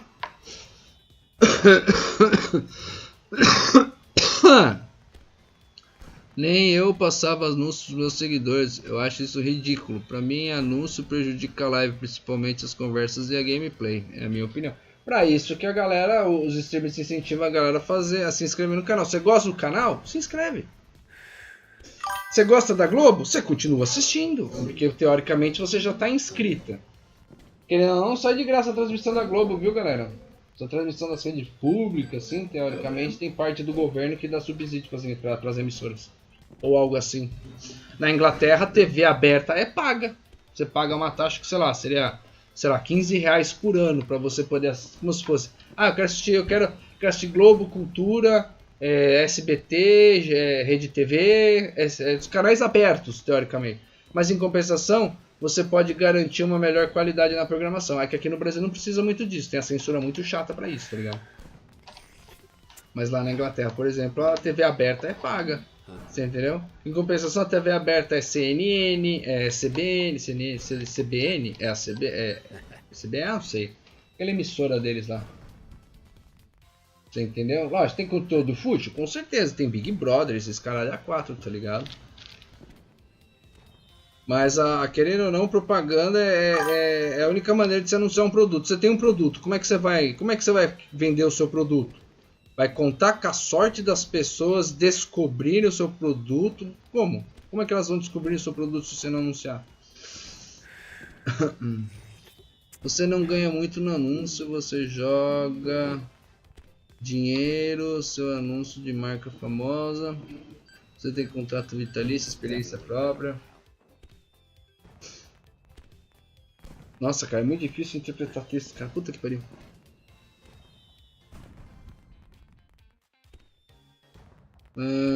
Quando eu tinha patrocínio de 5 marcas, aí eu ganho no anúncio.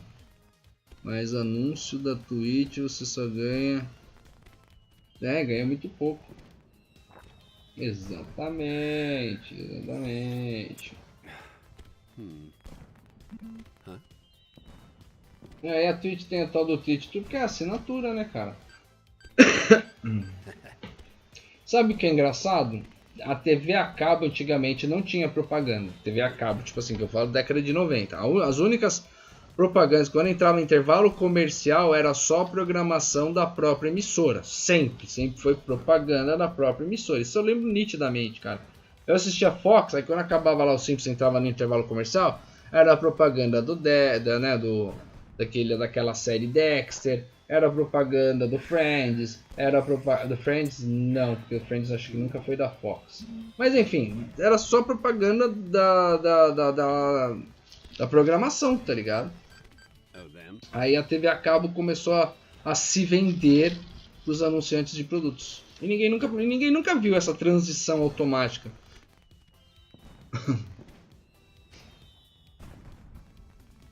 E agora tem anúncio de produto na TV a cabo, porque a TV a cabo era justamente isso, você pagava para você ter um conteúdo sem propaganda, essas coisas, tá ligado? Mas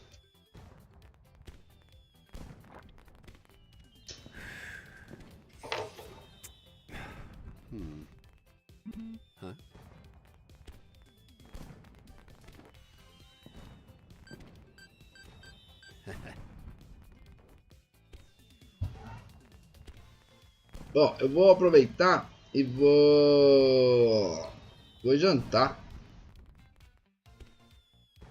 Cadê aqui? Aí, vou rolar um Dragon Ball, um Squadra Blast. E aí eu já volto. Coisa de meia hora, eu vou e volto. Meia hora não, talvez mais, uns 40 minutos.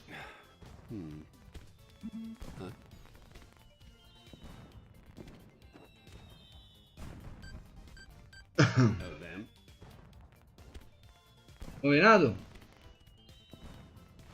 Aí provavelmente, na verdade eu vou comer, eu vou botar minha filha para dormir. E claro, né, velho, se eu não dormir neste meio tempo, aí eu volto, né? Em uns 40, 50 minutos. Eu pretendo não dormir, né? Mas não depende muito de mim.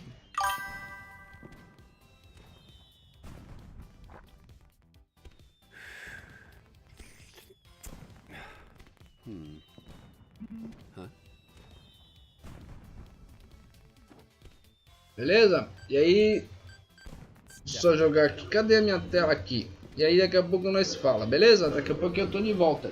Valeu! Server Season 1 team win rate ranking. Well, this is a little different from other servers. Yeah, this team win rate is really where I think we see the color from each of the regions. The cauliflower doing really well for the and EU Gamma 1 and teams Gamma 2. as well. Yeah, and the Super Saiyan 3 Goku consistent here, and the Frieza as well. Yeah, similar we to see Frieza the for Asia server. rankings.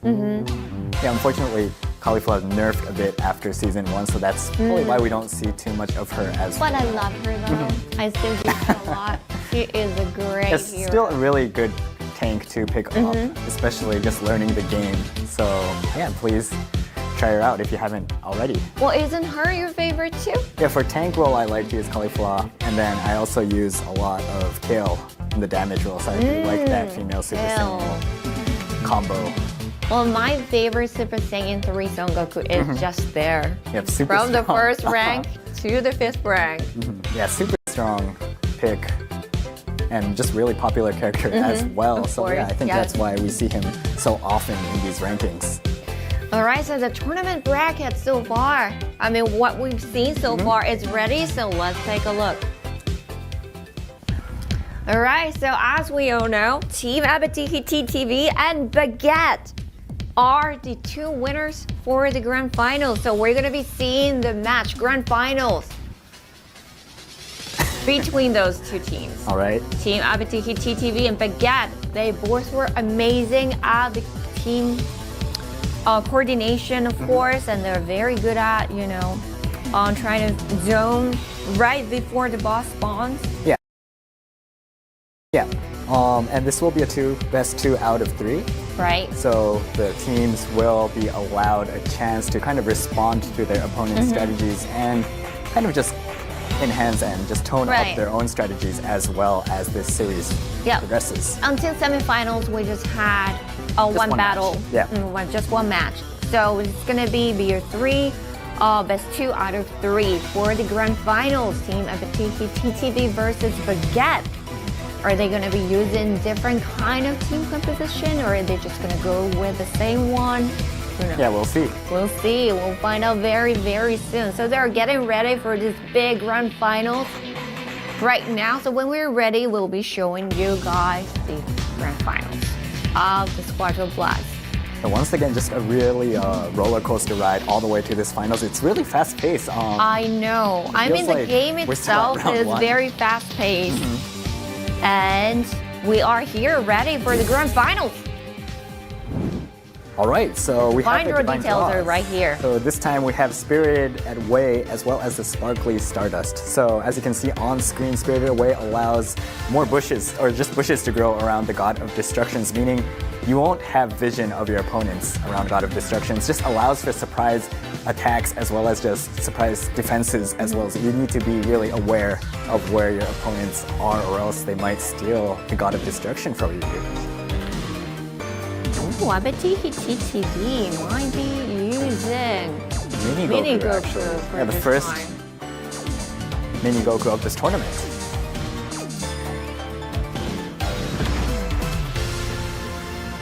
Alright, so this is the time for grand finals. The first battle of the Squadra Blast EU 2025 Sharp 1 main stage grand finals. Team Abitihi TTV versus Baguette. 3, 2, 1, start! Okay, on the blue side, we have Team Abitihi TTV with Gohan, Mini Goku, as well as Super Saiyan Goku and the Super Saiyan 4 Vegeta. And on the red side, we have Baguette with, again, a similar composition as they were using earlier. Kid, Gohan, Super Saiyan Goku, Bojack, as well as Super Saiyan 4 Vegeta. I believe that Gohan and Vegeta, 100% pick rate from the games we've seen so far. So just a solid pick in terms of technical and tank role heroes. Top lane is going to be Supreme Kind spawning very soon. It looks like the first attack going to Team Abitihi TTV for this first game. Right, it is a mirror matchup in the top side with the Gohan and the Super Saiyan Goku. It looks like the Mini Goku will be on the bot lane. They both are hiding in the bush. It looks like they are just staying in that bush waiting for the opponent to just do something, I guess. Or they are going for the EXP. Right, the Zenos will be moving now.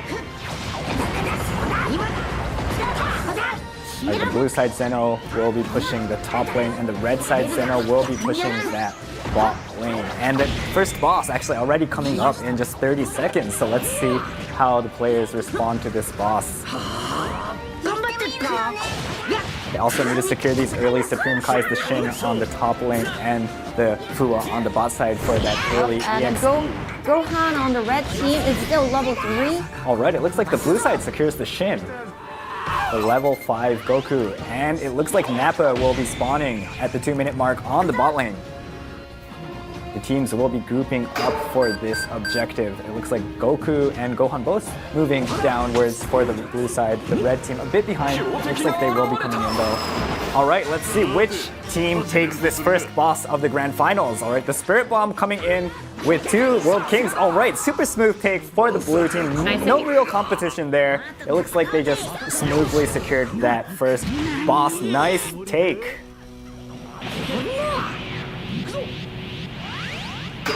It looks like the Gohan did move really quickly back to his lane to protect his God of Destruction as well. So well played there as well from Abetihi TTV on the blue side. Mini Goku coming back in to the as top lane. well. Alright, the Zenos will be switching directions now. The top side blue Zeno pushing now, and the bot side red Zeno will be pushing that God of Destruction on the bottom. It does look like Baguette, the red side, is playing a bit safer, trying to farm the NPCs a bit behind the front line. Alright, looks like they will be getting a KO though. Nice KO on the blue side, Kid Gohan from the red team. A bit unfortunate for the blue side, but he will be back up for the next boss fight. And Android 16 will be up on the top lane very, very soon. Both sides just really trying to rack up the EXP for this next boss battle. It looks like the blue side on the bot lane though, kind of trying to pick off, deal damage to the opponents there. Unfortunately, we're looking at the top side right now. Nice, the Bojack actually goes down.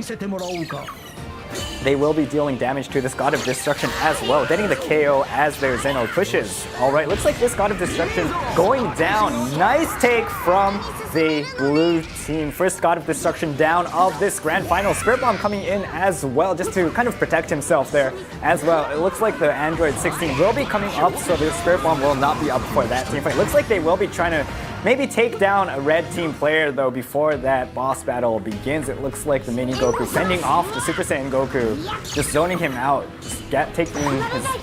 Alright, looks like his team is here as well. Red side moving towards that top lane as well. Goku unfortunately going down for the red team, sorry. Dealing damage to the God of Destruction as well. It looks like the red side is here to defend and respond. Nice take! Nice KO on the mini Goku. Now 3 on 3. Alright, it looks like the Vegeta secures the Android 16 for his team just while the mini Goku distracts his opponents. That's the second boss for the blue team.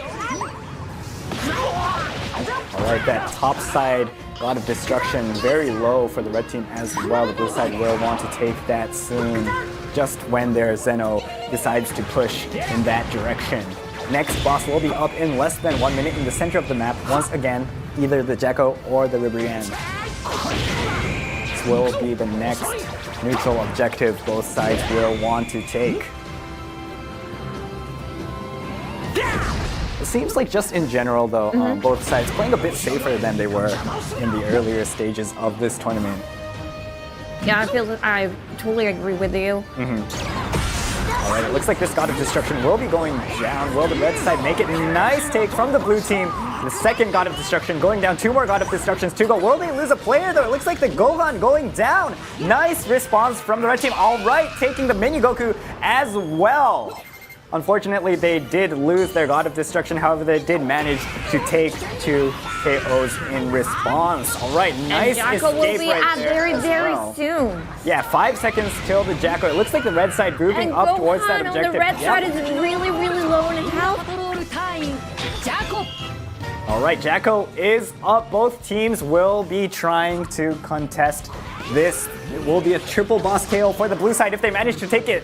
Super attack from Bojack on the red team going in. Will they take the... No, it looks like Jacko's still up. Spirit Bomb's coming in as well. Goes to the red side, Bojack. Nice take to stay in the game, really.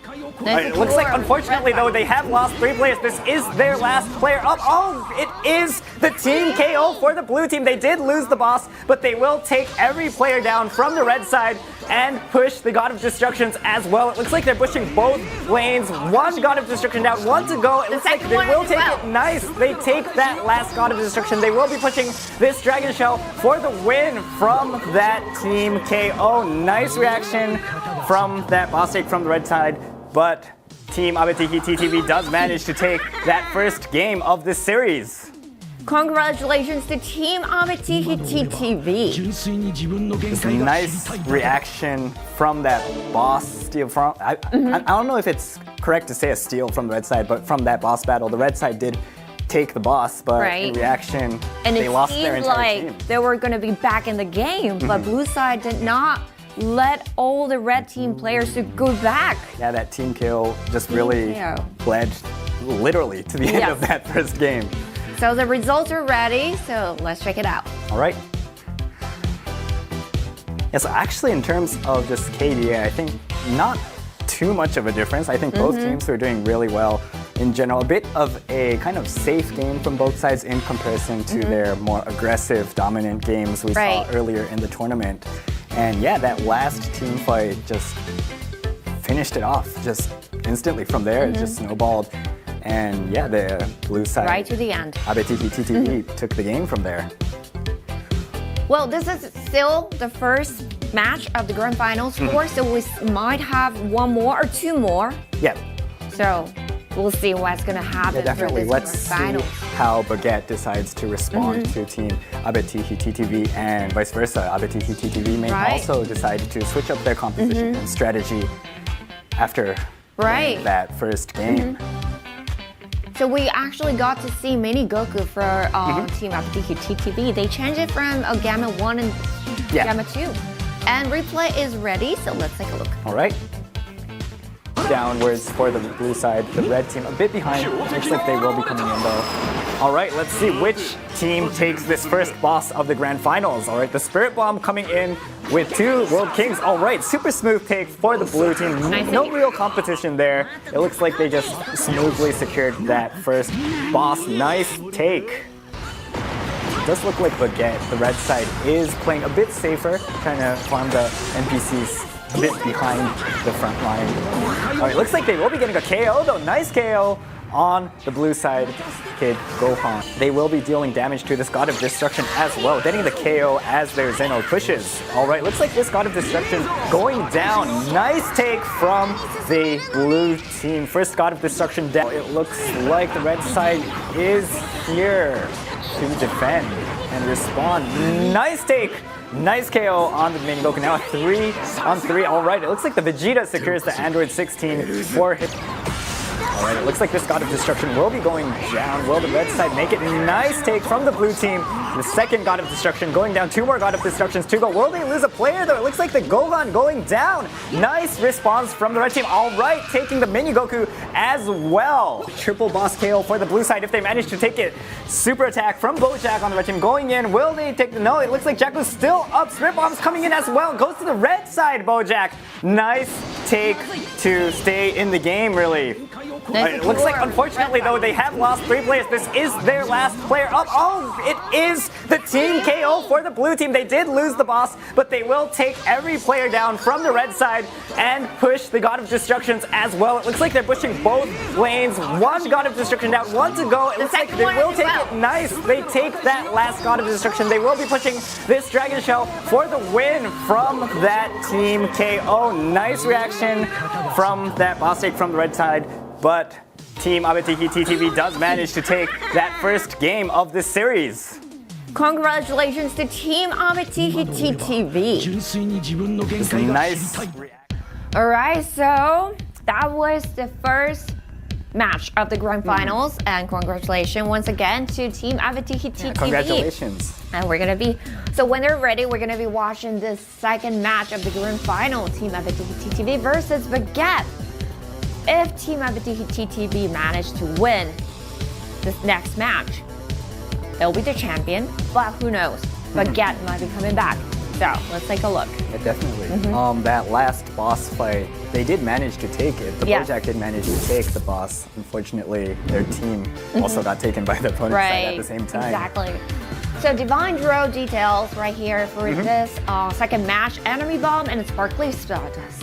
All right, so Enemy Bomb, first time we're going to see this in this EU tournament. Enemy heroes and enemy NPCs will explode when KO'd, blowing away nearby enemies. So just making every skirmish a bit messier, just moving the players and NPCs around to make things a bit harder to kind of keep in the center, I guess. And it seems like Abetiki TTV side might be going back for Piccolo. A similar composition from the blue team. So sticking Jack, with those picks. SS Goku. Yeah. All right.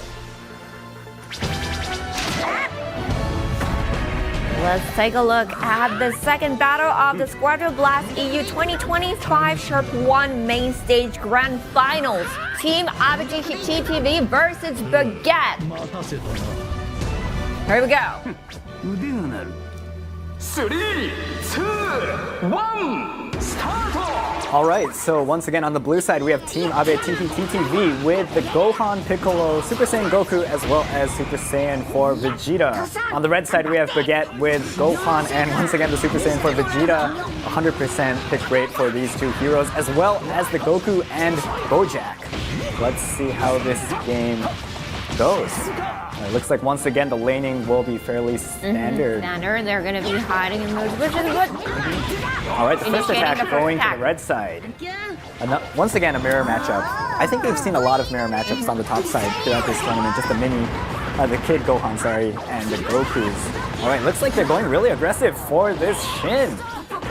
Nice take for the red side. They will be will they be taking this early KO as well? Nice KO for the second game of the grand finals. Went down.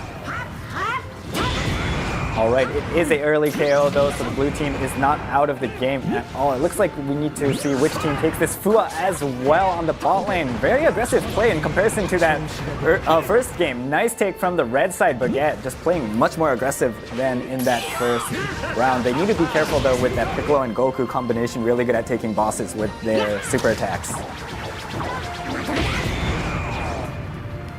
It looks like they're just laning right now, just gathering up as much EXP as possible.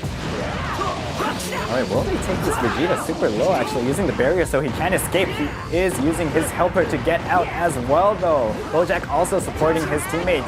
Will Vegeta go down super low? It looks like they will try to chase him down. Piccolo going low as well. Nice take for the blue side. Piccolo is alive as well. It looks like they're going for the Bojack as well. Nice double KO for the blue team. The nice. Android 16 comes out. All right, 10 seconds left for that Android 16. The red side will be moving in from their spawn though, so it will be another team fight. 4v4, I assume, for this first boss objective. All right, Android 16 is up. The supporters coming in, the helpers coming in as well. Super attacks coming in as well. Spirit Bomb to take the Android. Nice Spirit Bomb for the blue side, securing that Android 16. It looks like just the Goku down from the red side so far. Alright, so once again, both sides using their helpers as well as their super attacks to try to secure that boss. So that was Android 16. That gives the movement speed buff. So Team ABTT TTV did lose a few of their players early in the game, but still do manage to once again take that boss objective. Just really good at securing that boss, making sure the entire team can get those advantages. All right, we have a transformation from the blue side Super Saiyan Goku in his holiday skin.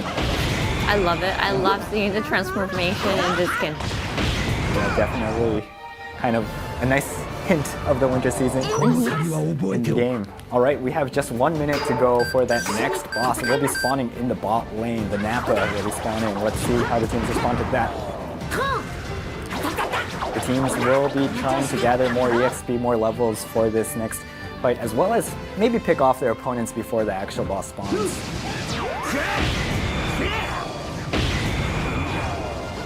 It looks like we have a little skirmish in the top side, unfortunately not on screen. Will we get those?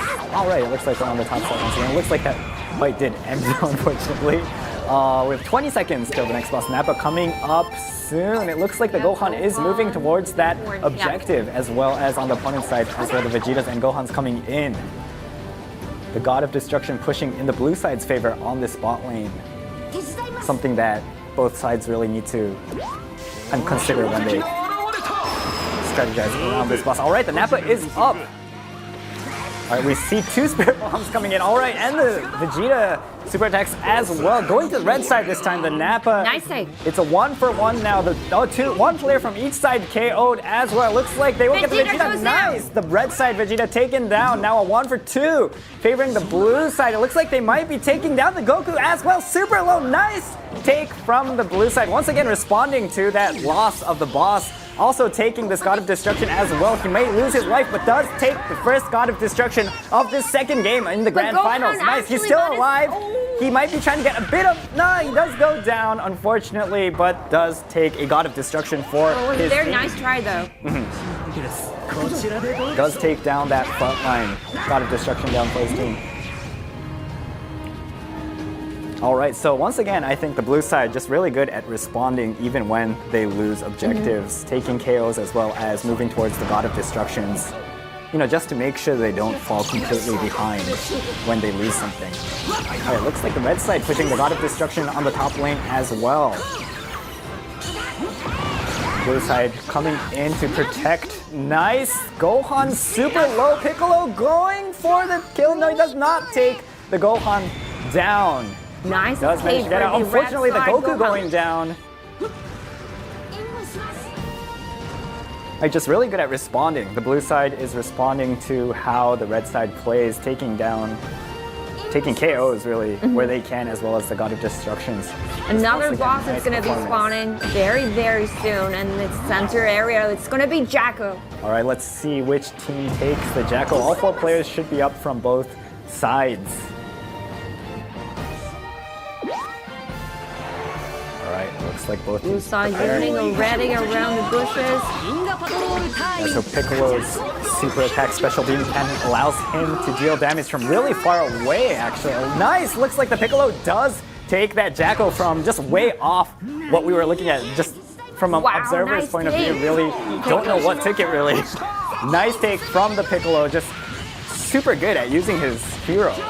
Alright, looks like the blue side also getting a KO on the Gohan. Another fight going on. It looks like the blue side may be losing their Gohan. No, he's still alive. Will he be going down? It looks like the Gohan will get KO'd. Both Gohans down and out for this team fight. It looks like some damage on the God of Destructions as well. Kamehameha coming in from the Goku. Will he take someone out with him? It looks like he will be taking out the blue side. Goku going down. Nice response from the red side. Unfortunately, they did lose that Jacko to the blue team though. So let's see how they respond to this. They do have one more boss spawning at the 8-minute mark, which will be the Ribrianne. Alright, damage on that outer bot side. God of Destruction. Nice take from the red team. Unfortunately, do lose their Vegeta.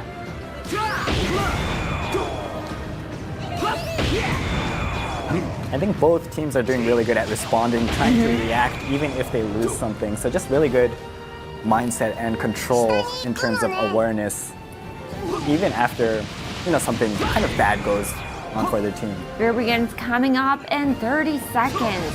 But Abatihi TTV, if they manage to take Ribrianne, that's going to be the 3 bosses. Triple boss KO. Triple boss KO for Abatihi TTV. Yeah, this will give them advantage when pushing the God of Destruction. All right, Now looks the like God they of actually Destruction's take down. the Gohan down as well. Nice take, Ribrianne. Going to be up in less than 10 seconds. It will be a 3v4 for Baguette. The red side, will they manage to take this boss away from the blue team? The Piccolo with his special beam cannon, probably going to try to snipe that once again from outside of this area. Nice Triple boss take. KO! All right, the Goku takes that Ribrianne for his team with the Spirit Bomb. Now they're going for the God of Destruction right away. All right, this is the 3rd God of Destruction. One more to go. If they take this last God of Destruction as well as That the might Dragon be the Shell and end Dragon of the Ball. game. Yeah, this will be actually the end of the series. They will be the champions if they finish the red side off. Baguette is trying to fend off the opponents. Gohan super low. Will he get some damage? And no, it looks like the Gohan does get taken out. The Dragon Ball is taken. Nice. They did lose some players, but it looks like the Squadra Blast EU 2025 Sharp 1 champions will be Team Abatihi TTV. Congratulations, Team Abatihi TTV, for winning the championship. Yeah, just once again, they took the advantage of the last boss, pushed in, took the God of Destructions, just charged in towards that Dragon Shell, lost a few of their heroes, but yeah, just grabbed that Dragon Ball to finish the game and the series. I mean, it's just so fast. Yes. How we ends the game, how they ends the game, it's just amazing. I think all of the team teams coordination. actually, yeah, really just good at taking the boss and then just moving in as a team. And to- use that advantage right away for the God of Destruction to end the game. Yeah. Just amazing. Once again, congratulations, Team Abetihi TTV, for Congratulations. winning the championship for Squadra Blast EU Sharp 1 2025. Congratulations. All right, so when we're ready, we're going to be taking a look at the result, and it is ready. So let's check it out. All right, so just super amazing performance once again from the damage dealing duo Piccolo and Goku and their supports doing really well to aid their team. Skills to just steal. No, it's not really stealing, but using his skills to secure the boss. Secure the boss with his special beam cannon from really just far away, making sure he's not interrupted while he tries to deal damage there. And then the Spirit Bomb as well from the Goku, just dealing insane damage in a burst kind of style. Yeah. So that double super attack take is just really solid. And I think it was really a really good duo the teams chose for the NA tournament as well. And they were also switching heroes too in the tournament. They were using Mini Goku for the first round. Yeah. And they switched to Piccolo. Yep. And I guess the tournament letter is ready. So let's take a look. So once again, champion Team Abetihi TTV, congratulations for winning the championship for EU tournament. And the second place goes to Baguette. Yeah, super solid performance from Baguette as well throughout the tournament. I think they did fall a bit behind in this final. But they had amazing response every single time. But unfortunately, this time didn't play out. The championship goes to Team Abetihi TTV. Congratulations. Congratulations. All right, so then the members of Abetihi TTV will receive 15 P2 capsules, an exclusive Squadra Blast badge, and also an exclusive Super Saiyan 3 Son Goku skin. Congratulations. Congratulations. All right, so that's it for Squadra Blast EU 2025 Sharp 1. But now, I know you guys been waiting for this. So this is the last 4 letters of the serial code P2 capsule. All right, the last 4 letters for this code is 5L44. Make sure to write those down. The last 4 letters are 5L44. Really, we already announced the first 12 letters in the stream. So this is the last section of the code. And so with this code, you'll get 5 P2 capsules alongside the 5 from the NA tournament, as well as the 5 from the Asia tournament. Yep. So you should have a total of 15. Actually, yes, total of 15 if you get them all. If you get all of them. And the serial code can be entered on the official Dragon Ball Gekishin Squadra website. The URL is listed in the description. So don't forget to claim your reward. And the serial code expires on December 21st, 6:59 a.m. PT and 4:59 p.m. UTC. So make sure to redeem this code and get 5 P2 capsules.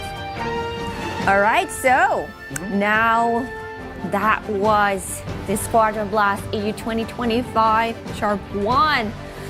I mean, amazing matches throughout the tournament for EU server and as well as NA server and Asia server. Yeah.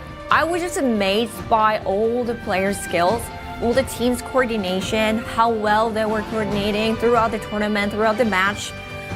I loved watching all the matches. How about you? Yeah, super action-packed. Just so much going on off and on the screen as well. And yeah, just the decision-making from these winning teams. That final push from Team Abetihi TTV as well, taking that boss and saying, all right, let's just finish this game. Let's push in. It's okay if we lose a few players. Let's get that Dragon Ball. You know, that kind of aggressive decision-making really solid and really good to see, nice to see in these players who perform well on these tournaments. Yes. So looking forward to them joining us in the future, and other players as well. Hopefully we see new faces as well. So looking forward to the future of this tournament and the game itself in general. Excited for Brawly.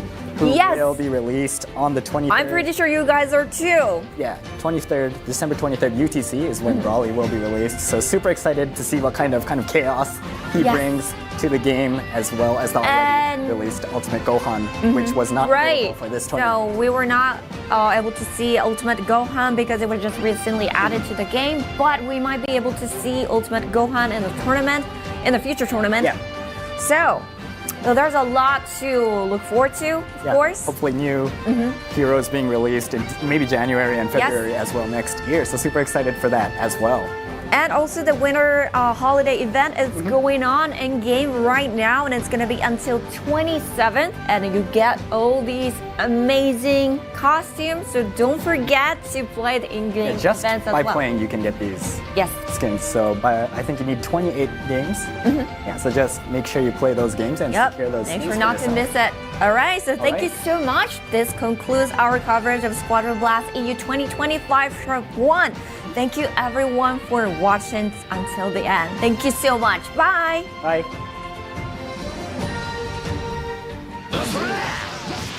Alright, we have a little skirmish. HP bars are fairly low. Will they get a KO? It looks like they got the stagger on the blue side. Will they take him down? Oh, it's just HP bars super low. Bojack does KO the Super Saiyan 4 Vegeta on the red side. And Shin going to the red side over there. Okay, Android 16 is up. Here they're Like we will going have for a group it. fight. Let's see who takes this first boss of the tournament. HP bar super low, the Goku very low as well. The Spirit Bomb does go down for the take. He does go down, unfortunately, though. Nice take by the Goku, sacrificing his life, getting 3 KOs for the red side. Only 1 loss from the red side, actually. They're just gathering up for this Nappa boss. All right, the Nappa is up. Let's see which team will take this second boss. Some HP bars are already getting low, super. Just a lot of special attacks. Well, it looks like nice. The Goku once again takes that boss for his team. It looks like the opponent Goku down as well. 3 players, it seems. Red side HP bars are fairly low. They do need to watch out. That shield from the Vegeta, just super insane. Nice take on that God of Destruction from the Goku. Alright, looks like this God of Destruction going down as well. This is 4 God of Destructions now. The Dragon Shell is there for the taking. Looks like the red side will be pushing in for the take, but Baguette taking game 1 of this EU series. Congratulations. Alright, congratulations to Baguette for the first game of today.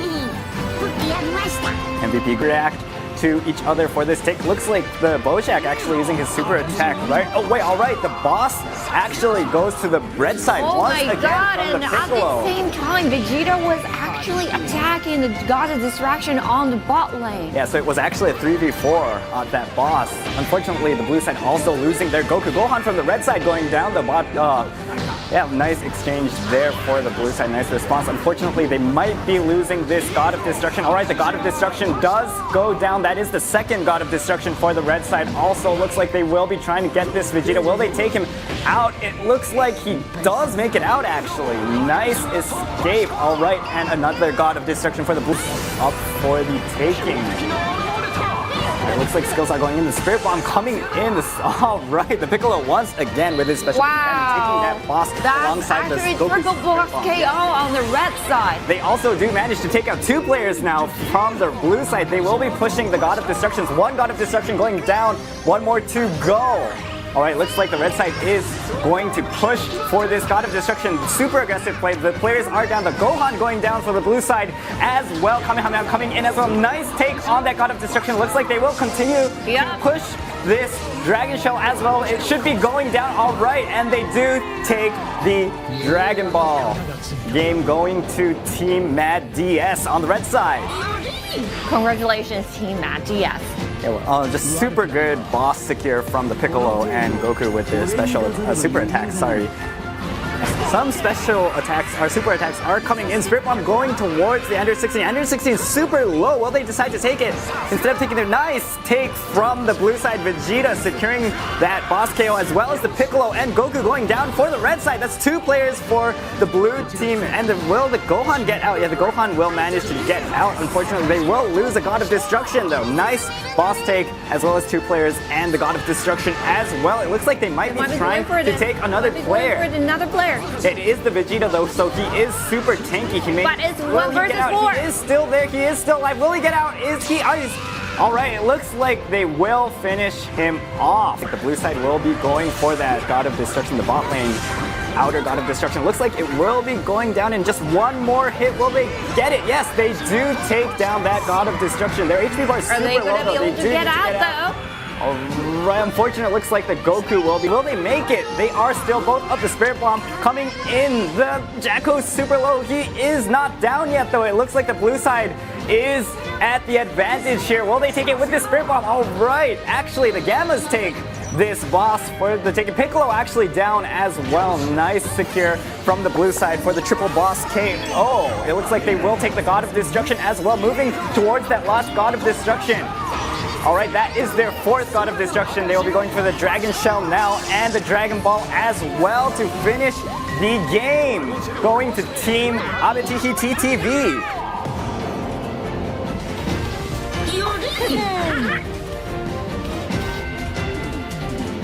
Congratulations to Team Abetihi TTV. All right, it looks like they're just going to have a really big brawl in the middle of this boss area. And the Android 16 going down to the Goku. Nice take from the red side. Also getting 3 KOs. Super Saiyan 3 Goku, the only player alive, in a bit of a tight spot. Will he get out? It looks like they will try to take him down for the team KO. He is super low. All right, that is a team KO for the red side. Wow. Vegeta and Gohan combination just really strong at this point with the level advantage. Gohan went down. It looks like they are going for the players before the Ribrianne that has just spawned. Super low HP bars from the blue side. Will they manage to get out alive and maybe secure this boss? It looks like the Goku is trying to go for the Ribrianne. No, he gets KO'd. Gohan and Goku out of this fight, and it looks like the red side will be securing Ribrianne. This is their 3rd boss. Triple boss KO for the red side. Will they be using this advantage to finish the game off? Nice, it looks like they will be going for this 3rd God of Destruction on the bot side, going down almost instantly. They will be moving up now. Goku, Super Saiyan 3 Goku going down for the blue side as well. Another All right. God of Destruction down. Looks like they will be going for the Dragon Shell and Dragon Ball as well. Nice win from Baguette. Once again, solid really performance from the entire team for the win. The 2nd semifinals going to Baguette. Congratulations, Baguette. Nice win. Just really super smooth play once again from the entire team to secure those bosses. It does look like Baguette, the red side, is playing a bit safer, trying to farm the NPCs a bit behind the front line. All right, looks like they will be getting a KO though. Nice KO on the blue side. Kid Gohan. They will be dealing damage to this God of Destruction as well, getting the KO as their Zeno pushes.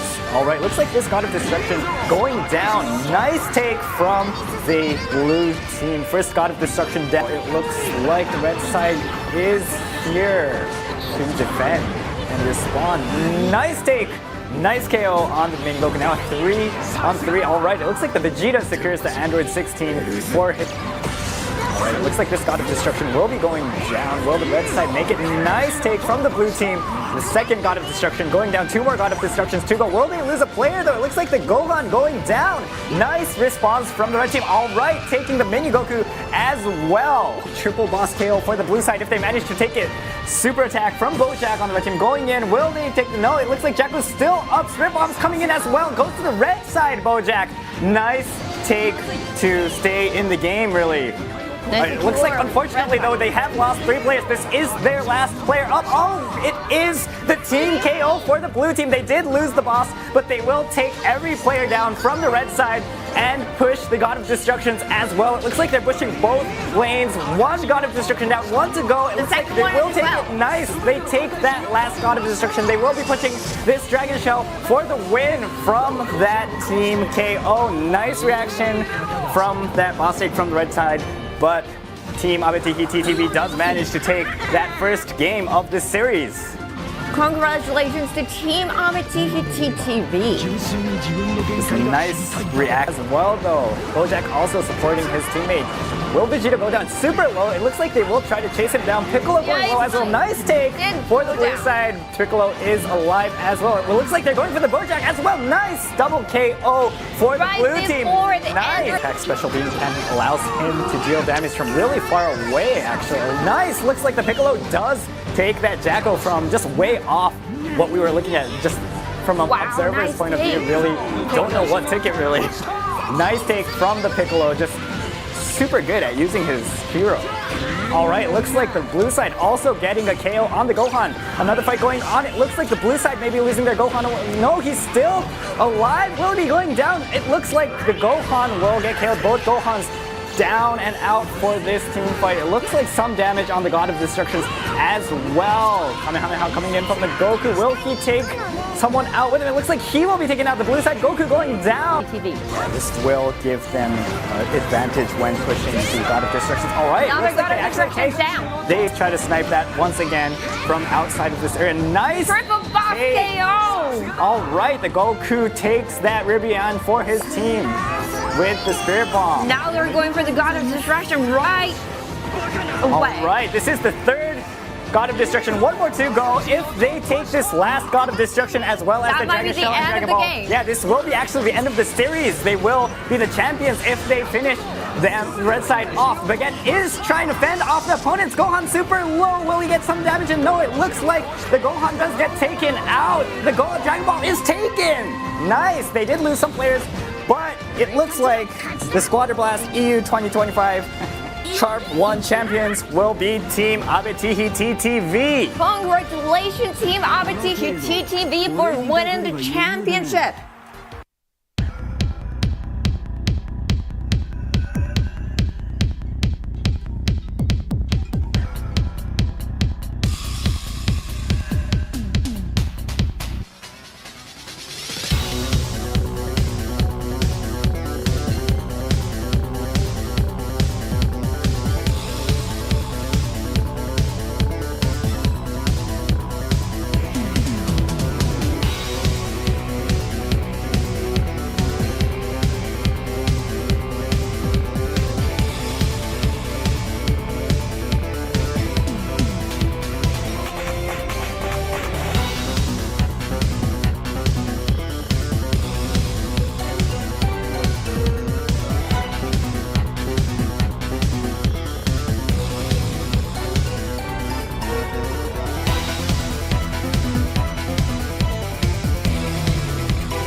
Peggy 12.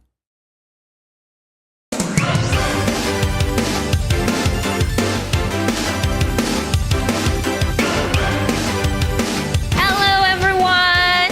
Squadra Blast is about to begin. 怒り爆発から一気にいくのはガンマインパクトでナリ選手の1号2号が16号を倒しました。破壊神ダメージが入って上側の破壊神を倒してるし。 Alright, nice, super fast take by the mini Goku and Piccolo for the red side. This is the triple boss KO now, so they will be able to finish the gods. Alright, super fast take there to the Goku. Nice take from the red side. Also getting 3 KOs that once again from outside of this area. Nice Triple boss take. KO! Alright, the Goku takes that Ribian for his team.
Hello and good evening, everyone. Squadra Blast EU 2026 Sharp 1 is about to begin. I'm Hilo Nike and I'll be your caster for today.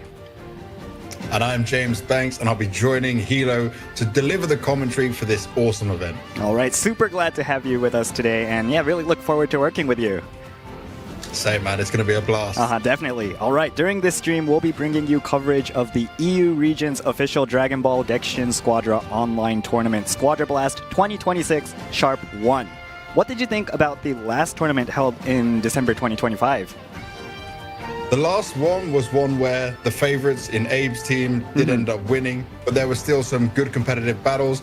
It was kind of a known performance in who would win or who would have an advantage. I feel like coming into this version, we're seeing maybe more competition, a bit more competitive, which means for more exciting gameplay coming our way. But the main thing is we're getting more Gekishin Squadra tournaments, and that makes me very happy.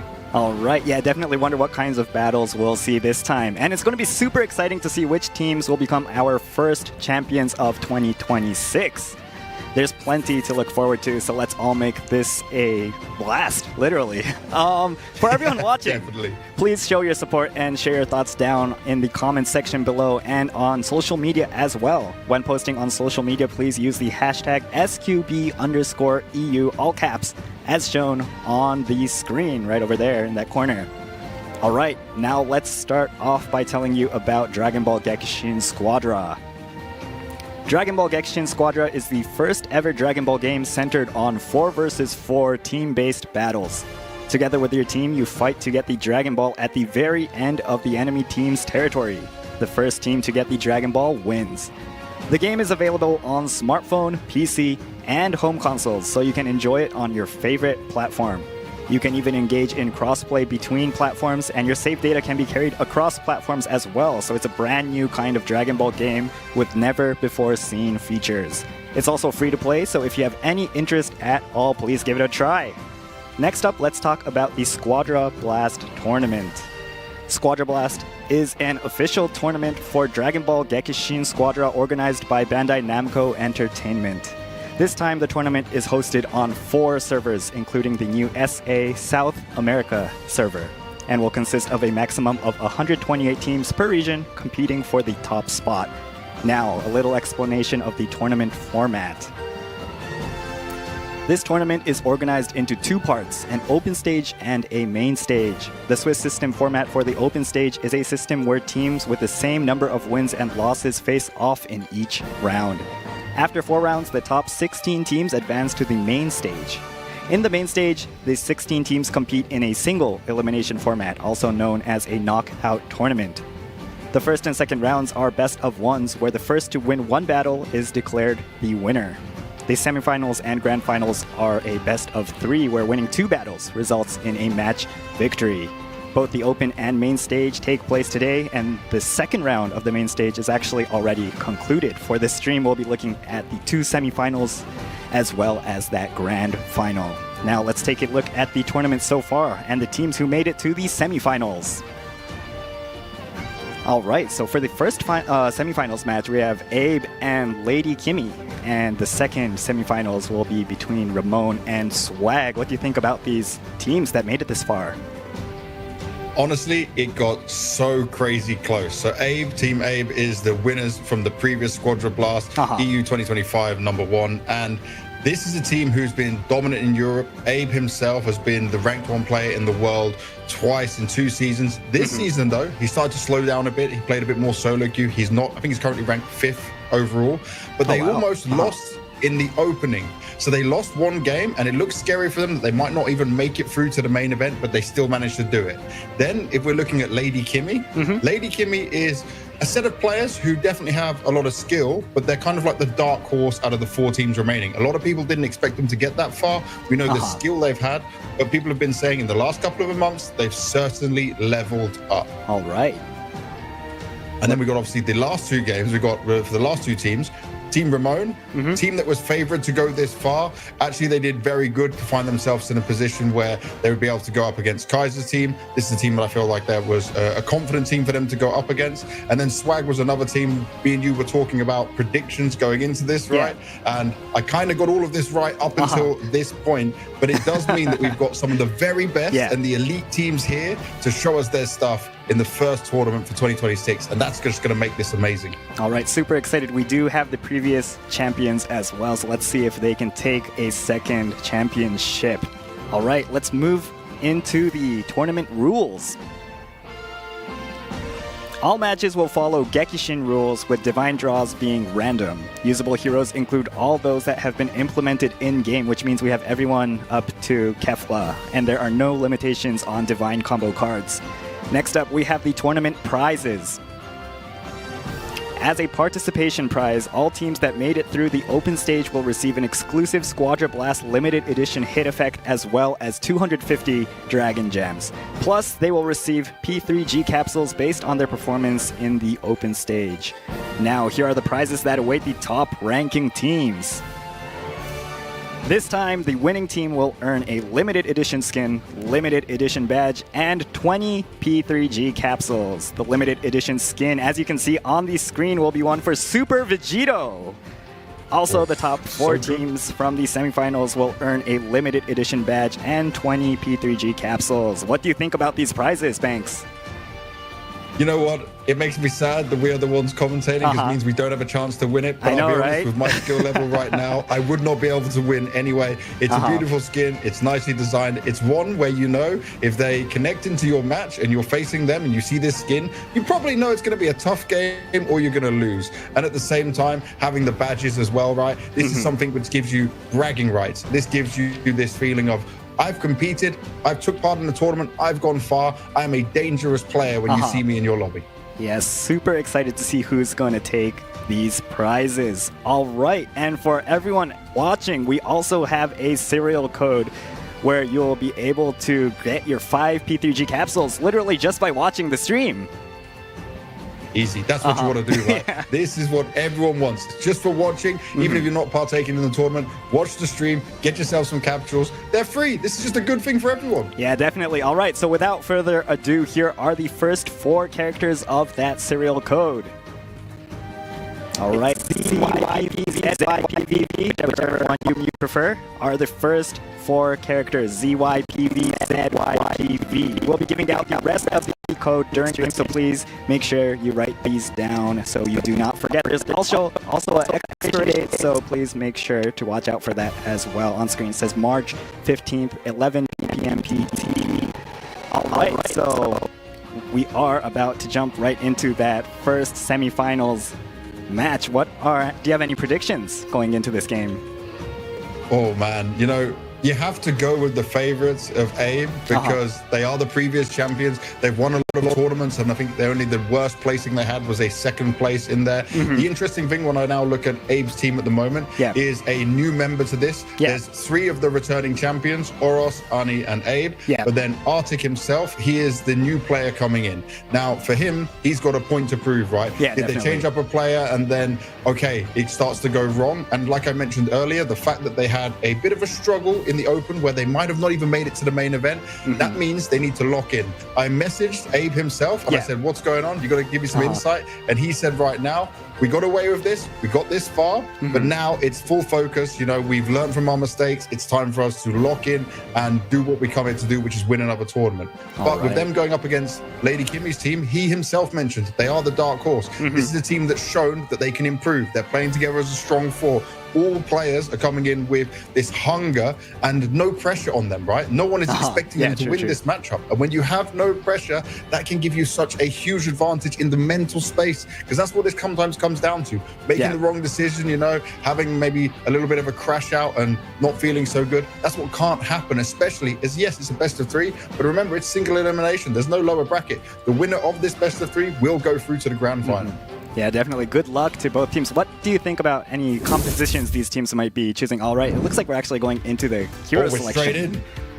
This is great. Oh, and do you know what? This gives me my talking point straight away. I'm glad you mentioned hero compositions in here because we're going to have Oros choosing the Bardock and we're going to have Tazemba choosing the SSJ4 Vegeta. This is very stylistically different. People try to say right now that Super Saiyan 4 Vegeta is the better tank, but Bardock himself is a bit easier to play overall. We're seeing him picked a little bit more as well at the same time, but there's a lot of team play that can work out here. Also, because Goku Daima has had a buff, Abe is known to be the best Daima player in the world, but Torkis wants to challenge him on that. And then at the same time, Arctic and both Sir Darian both choosing the newly added Kefla in there. This makes sense, right? Super Saiyan 2 Kefla is so strong right now, but I spoke about this with you. Ultimate Gohan, surely he was going to be used. Does not both look like... teams didn't use none it. of them are choosing them. All right, let's take a look at the first battle of the first semifinals. Squadra Blast EU 2026 Sharp 1. Lady Kimmy vs. Abe. Lady Kimmy taking on Team Abe. Slightly different compositions, both teams with a lot of skill. This is all about how they're going to react to it, what kind of map control they can take early on with this, and how they're going to just work around each other. It's all going to be about making quick micro decisions based on what's happening. Already we're seeing Annie and Abe taking up this top lane for now, which means we're going to have the Kefla and the Bardock down in the south lane. And then on the other side, obviously tanks will always be down at the bottom lane. Top lane, we're going to see both diamonds going head to head with each other. So this is kind of what I expected here overall. And it's going to be a good battle now of who's going to use the tanks better, especially here down at the bottom. But look at this straight away. Abe has gone in for the first attack, as he always likes to try and do. And Oros getting in very early with his Bardock, nice and aggressive as well. And remember, Bardock benefits a lot here from being able to toughen up as the fight goes on, build his gauge up at the same time, which is going to help him using his passive the whole way in these fights. Okay, the initial fights at the moment, battling for that middle ground, taking a bit of space away from each other. Going to make sure they're healed up. Early on, they're going to get a feel for each other in here as well. Make sure they don't make too many mistakes. Yep, and for those newer players, there are 2 Divine Draw rules added to this game. We have Superstar this time, as well as the Enemy Bomb. So yeah, how does that influence this game? Superstar is a big play. Superstar benefits from certain characters, which might be why we got different choices in here. For example, having the android at the top right, choosing to have his blast attack when he can hit the balls forward on a superstar is going to be so strong for Abe taking control of this top lane in there. So there is little decisions like that come in right from the beginning and can play a big factor in this. All right, so these are champion or hero selection kind of decisions you need to make in that short period of time. And I would give them, especially early game for Android 17, an advantage because of this. Oh, Lady Kimmy taking lots of damage. Looks like the first KO. Oh! First KO going really to Team well Abe. Nice. Securing that Supreme Kai as well. All right, looks like we have the first boss coming in. Yeah, and it's going to put him ahead for this first boss. Remember, the first boss comes on 2 minutes, and it's dependent on who gets this attack early on. We're going to get Jackie Chun out here. And look, they've already taken down one player. They're all jumping on it very early. Right, the Goku Diamond has to be careful, but look how quickly super fast. All right, taking down Mini Goku from the red side as well. Nice play from Abe. An extra kill. Abe is farming already very early. He's already getting close to his level 7. This is a Diamond playing with confidence, playing with skill, and he's going to try and deny this at the same time. And it comes in as well with his skill 1, coming up huge, gets the extra XP, steals that away from them, making sure they can't get ahead.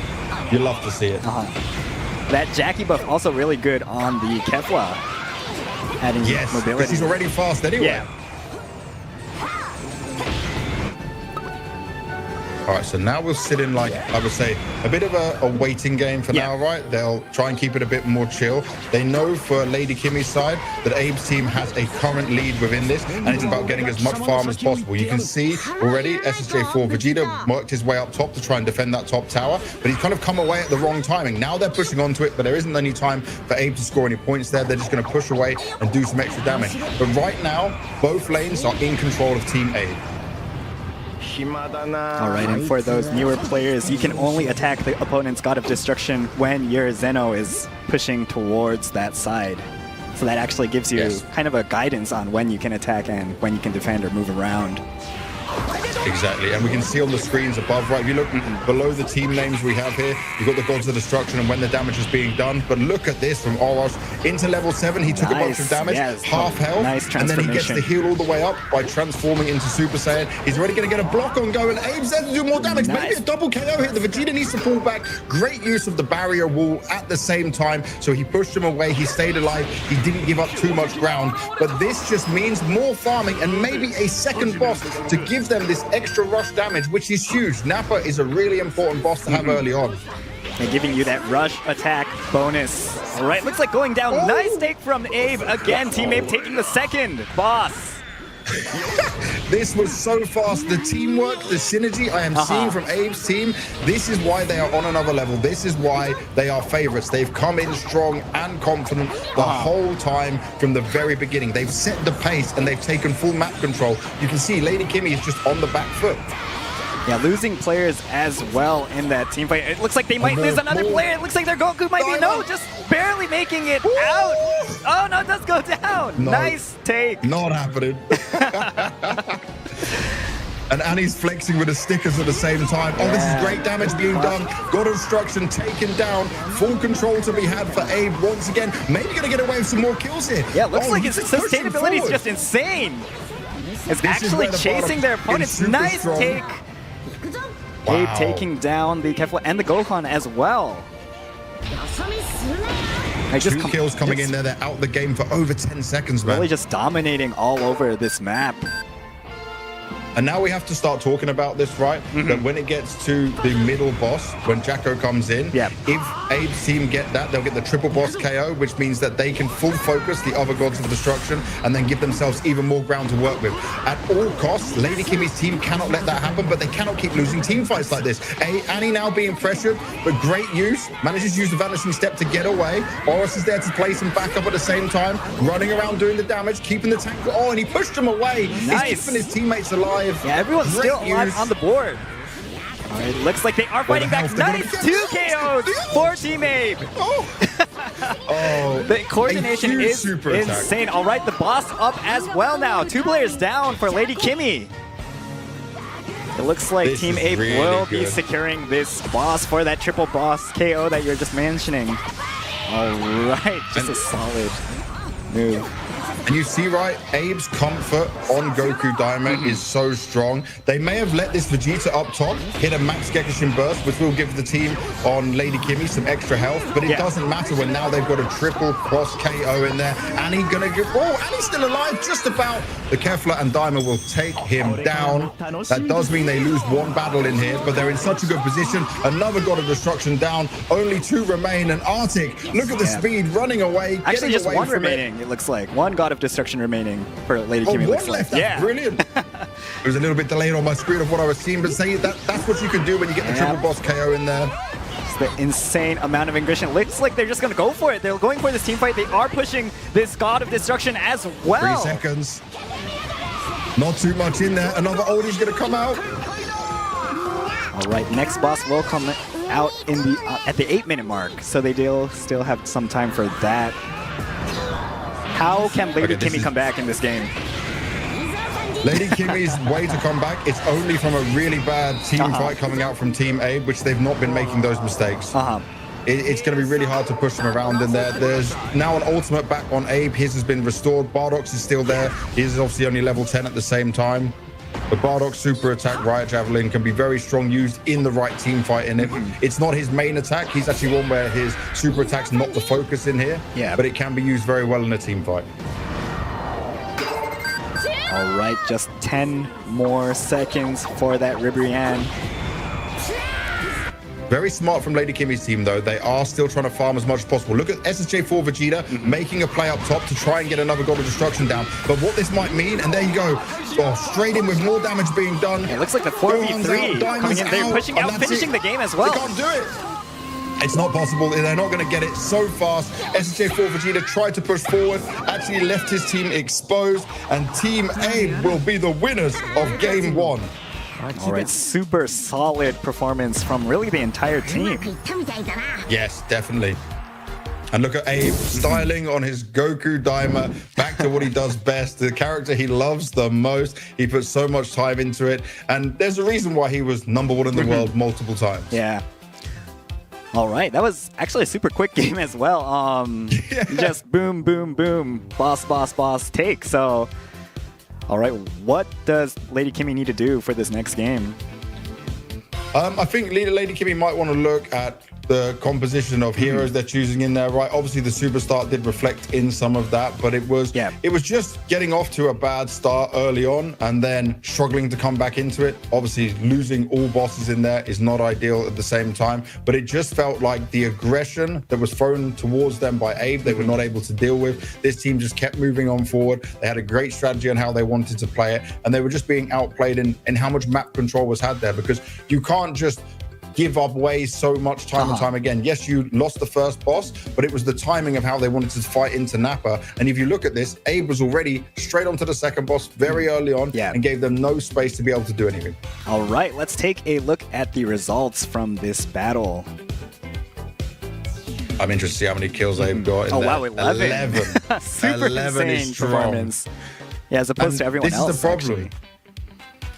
When you look down here for Lady Kimmy's team, right? 3 for the Daima, 1 for the Kefla, but no one else able to really stomach anything. If you compare it to Oros, obviously, like I said, it's a much more aggressive Bardock that can be played out in there. He's still walking away with 2 kills for himself, lots of assists at the same time. This team synergy is working out so much better. All right, hopefully Lady Kimmy will be able to come back in this next battle. But before that, let's check out the replay from that previous game. Oh, yes. Them, especially early game for Android 17, an advantage because of this. Oh, Lady Kimmy taking lots of damage. Looks like the first KO. Oh! First KO going here. And look, they've already taken down 1 player. They're all jumping on it very early. Right, the Goku Daima has to be careful, but look how that was quickly super fast. All right, taking down Mini Goku from the red side. It's huge. Nappa is a really important boss to have early on. And giving you that rush attack bonus. All right, looks like going down. Nice take from Abe. Again, Team Abe taking the second boss. This was so fast. The teamwork, the synergy I am seeing from Abe's team, this is why they are... Yeah, losing players as well in that team fight. It looks like they might lose another player. It looks like their Goku might be, no, just barely making it out. Oh, no, it does go down. No. Nice take. And Annie's flexing with the stickers at the same time. Oh, this is great damage being done. God Instruction taken down. Full control to be had for Abe once again. Maybe going to get away with some more kills here. Yeah, it looks like his sustainability is just insane. It's actually chasing their opponents. Nice take. Everyone's still alive on the board. All right, looks like they are fighting back. Nice 2 KOs for Team Abe. Move. And you see, right, Abe's comfort on Goku Daima is so strong. They may have let this Vegeta up top hit a max Gekishin burst, making a play up top to try and get another God of Destruction down. But what this might mean, and there you go, straight in with more damage being done. It looks like the 4v3 coming in. They're pushing out, finishing the game as well. They can't do it. It's not possible. They're not going to get it so fast. SJ4 Vegeta tried to push forward, actually left his team exposed, and Team Abe will be the winners of Game 1. All right, super solid performance from really the entire team. Yes, definitely. All right, so that was that replay from the first battle of the first semifinals. Just insane performance from Team Abe. You know, just finishing off the game as well. They saw the Vegeta going for their God of Destruction, and they went for that 4v3 to just close out everything. And it was so smart, right? So you understand what the SSJ4 Vegeta from Lady Kimmy's team was trying to do. He's trying to maybe pressure them to move back or focus on him. But Abe and his team already knew, okay, if he's gone, he can't help them defend. And you know that barrier wall that he uses can be so good at pushing them back. Well, there was nothing to push them back. They dropped so quickly. Every single kill was like 1, 2, 3, and then they could just completely run over it and take control and get the opening game. This is very scary if you're Lady Kimmy right now, because all the pressure is going to be on them and their team. All right, let's take a look at the MVP from the last battle. It's a new slide we have this time, actually. Oh, I love this. This is great. Wow. All right. 379,000 total damage inflicted. 11 kills, 0 deaths on that. It's crazy, man. Super That's actually insane performance, yeah. two assists as well. Like the thing here for Abe is obviously he'll probably run snowball. Yeah, we were looking at his cards, and that means getting this many kills. His snowball stacks were up there. He wasn't dying at all, so he didn't have to reset any of it at the same time. Hardly took any damage himself. He was not focused on towers. The rest of his team were able to do that. Yeah, but this is the kind of performance you want from your heavy damage carry kind of character. All right, so Lady Kimmy will really need to work on stopping Abe this next battle.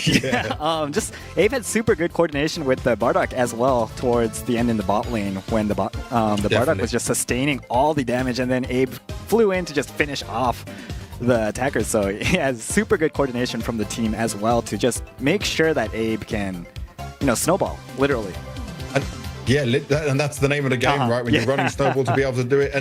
And this is it. When we're talking about the snowball that was able to be so successful for Abe, if any of the damage characters were using snowball over on Lady Kimmy's side, because they kept dying, because they weren't able to win these team fights, they're not building anything. So then you might need to go for a change of divine cards at the same time. So it's something you have to be aware of and how quickly you want to do that, because you know how strong it can be and you don't want to give up too much, but sometimes you have to think to yourself, okay, it's not working, it's not worth it, we need to have a change of strategy. But because this game is so fast, it can be so punishing as well. But trust me, that's what makes Gekishin Squadra so exciting and why we love it so much. Yeah, definitely. This high-paced, decision making as well. Yeah, everything is what makes this game super exciting. The screen just has explosions all over the place as well, so you really need to be able to understand what's going on when you're the one actually playing the game, right? I'm so glad I had you there to tell me, actually one extra one died, because sometimes there's so much chaos going on the screen. If there wasn't two of us, you would just straight up miss things. And it's hard enough to have an awareness of the map itself, let alone what's going on in this kind of a situation. But already we're going into game 2. All right, it looks like once again we have the superstar coming in for the divine draw as well as a team rush go.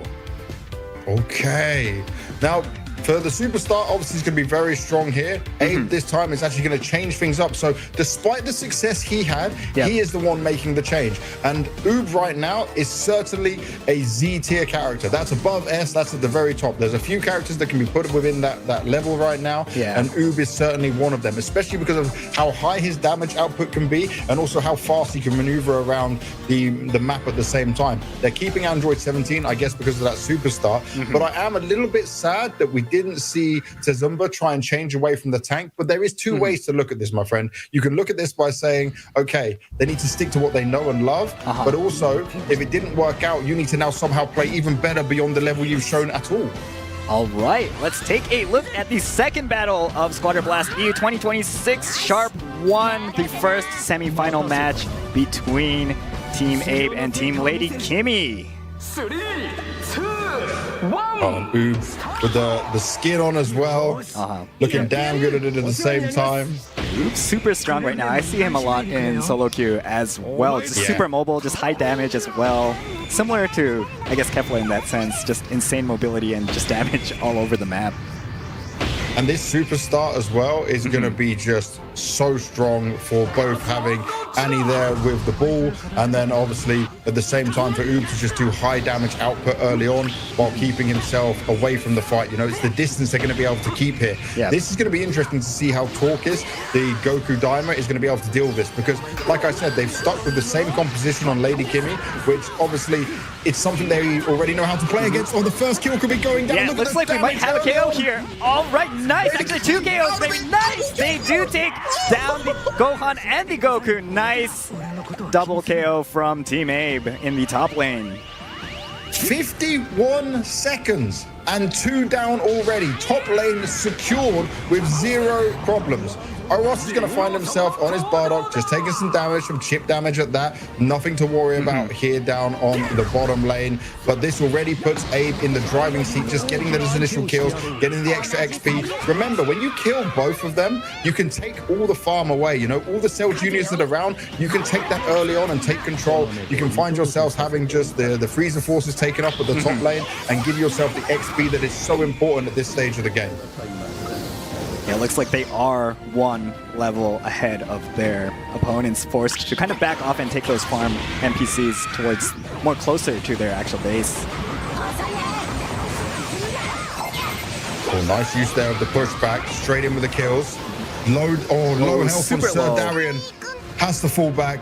Look, that's the beauty of Kefla, that you can just see she's able to run away very quickly and disengage. But okay, they already know Nappa's going to come down, and the whole team is here. Yeah, both they sides. are not risking it. They're going Everyone straight is in. here. This is going to be a big fight. There's just a lot of chaos, but it looks like Lady Kimmy taking the Nappa. Nice. Unfortunately, Great Gohan use going there. down. All right, Okay, so that's Lady really Kimmy gonna does help. manage to take the first boss of this game. Super important. So at 2 minutes, getting the Nappa is important, just getting that extra rush boost of damage. That's going to help. Ooh, but it's unfortunately not going to going down help for in Vegeta. getting these kills, because the teamwork from Abe is just better right now. Yeah, they're really good at really just ganging up on their opponents, literally taking that 2v1 at the right perfect I will moment. say, just to note, is that down on the bottom lane right now, there is a bit of tower damage, God of Destruction damage done towards Abe's team. So they are, in terms of laning, on the back foot. But in terms of team fights and just taking the kills, it's all Abe's way so far.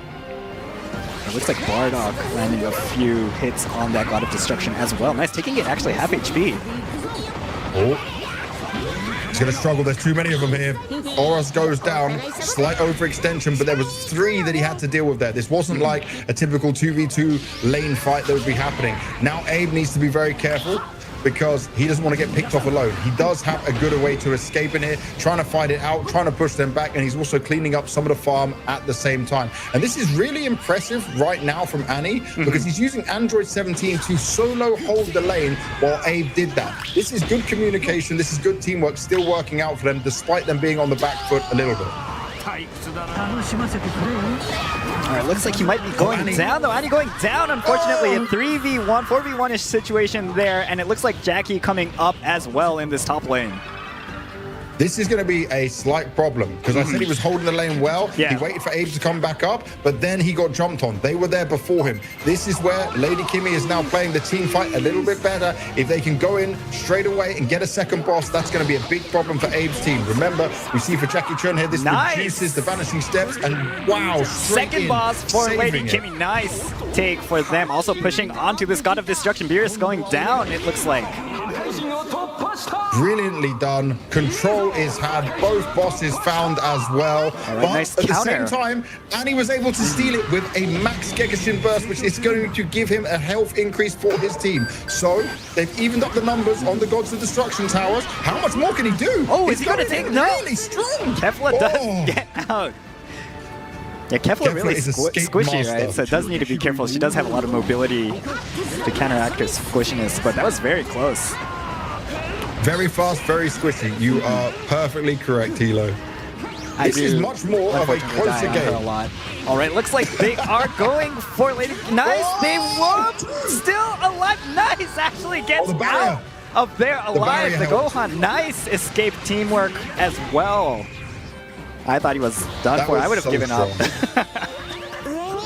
You saw the perfect timing there. The SSJ for Vegeta. He drops out his barrier. He protects his teammate from the oncoming blast coming out from Oob, and that puts them in such a strong position. Yeah, solid backup from Vegeta there. All right, we have the next boss coming up in roughly 30 seconds. Let's see if Abe can't lose this. Yeah, they really need to get this boss, or otherwise Lady Kimmy gets that triple boss KO. And remember, the triple boss KO will deny any chance for Team Abe to score onto the Gods of Destruction. They can't allow that to happen. All right, just 10 seconds. And he's already there. Very fast, having a little quick. So you saw what Annie did on the map if you were looking there. Just poking in, having a look to see how many members of Lady Kimmy's team is around this location. All right, looks like everyone's here for this battle. Let's see who's going to take this boss. Jaco coming up. Jacko's there, not started on the boss yet. It's all about the team fights right now. They're zooming around so fast. There's actually a God of Destruction going down in that moment. At the same time, as it looks, they're putting the pressure on from the sides. Nice, Goku actually taking that boss. All right, Vegeta going down, unfortunately, for Lady Kimmy. Tank done. Oros is hunting right now. Focused on the Goku Daima, trying to keep the pressure on him. He is low as well. It's just a full chase. And Abe's team right, nice take from Abe. Huge. Absolutely huge. Right, and they're stopping Lady Kimmy. Nice KO on a lot. 3 players, I think, went down total in that fight. Unfortunately, losing Annie. This could be a turning point. that could be a huge turning point.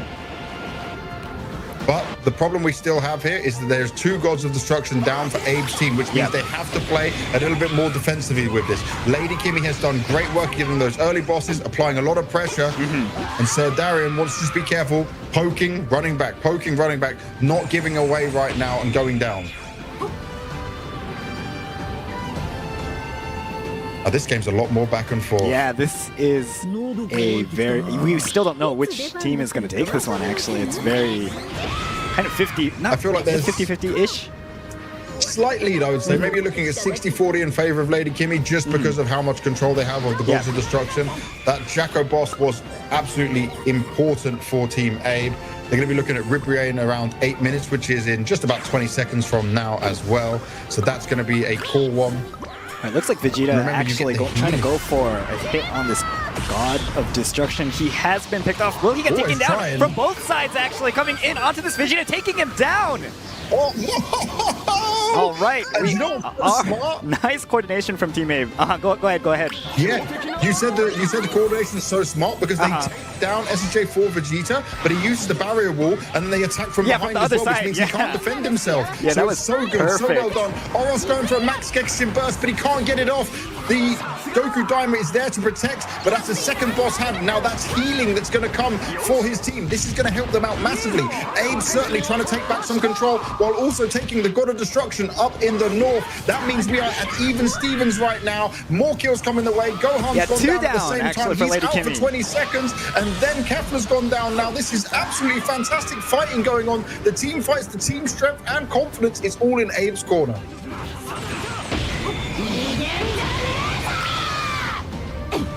And they can farm. They can farm. They can farm gain up levels. right now. Yeah. It looks like they will be pushing this upper top lane. Oh, nice! Taking down 2 players. Oh, wow. They will be getting this God of Destruction as well. Nice take. It looks like they'll take a player as well. Gohan going down. 3 KOs. Kefla, the last player for Lady Kimmy. And it looks like they will be going for the Dragon Shell and the Dragon Ball as well. Wow.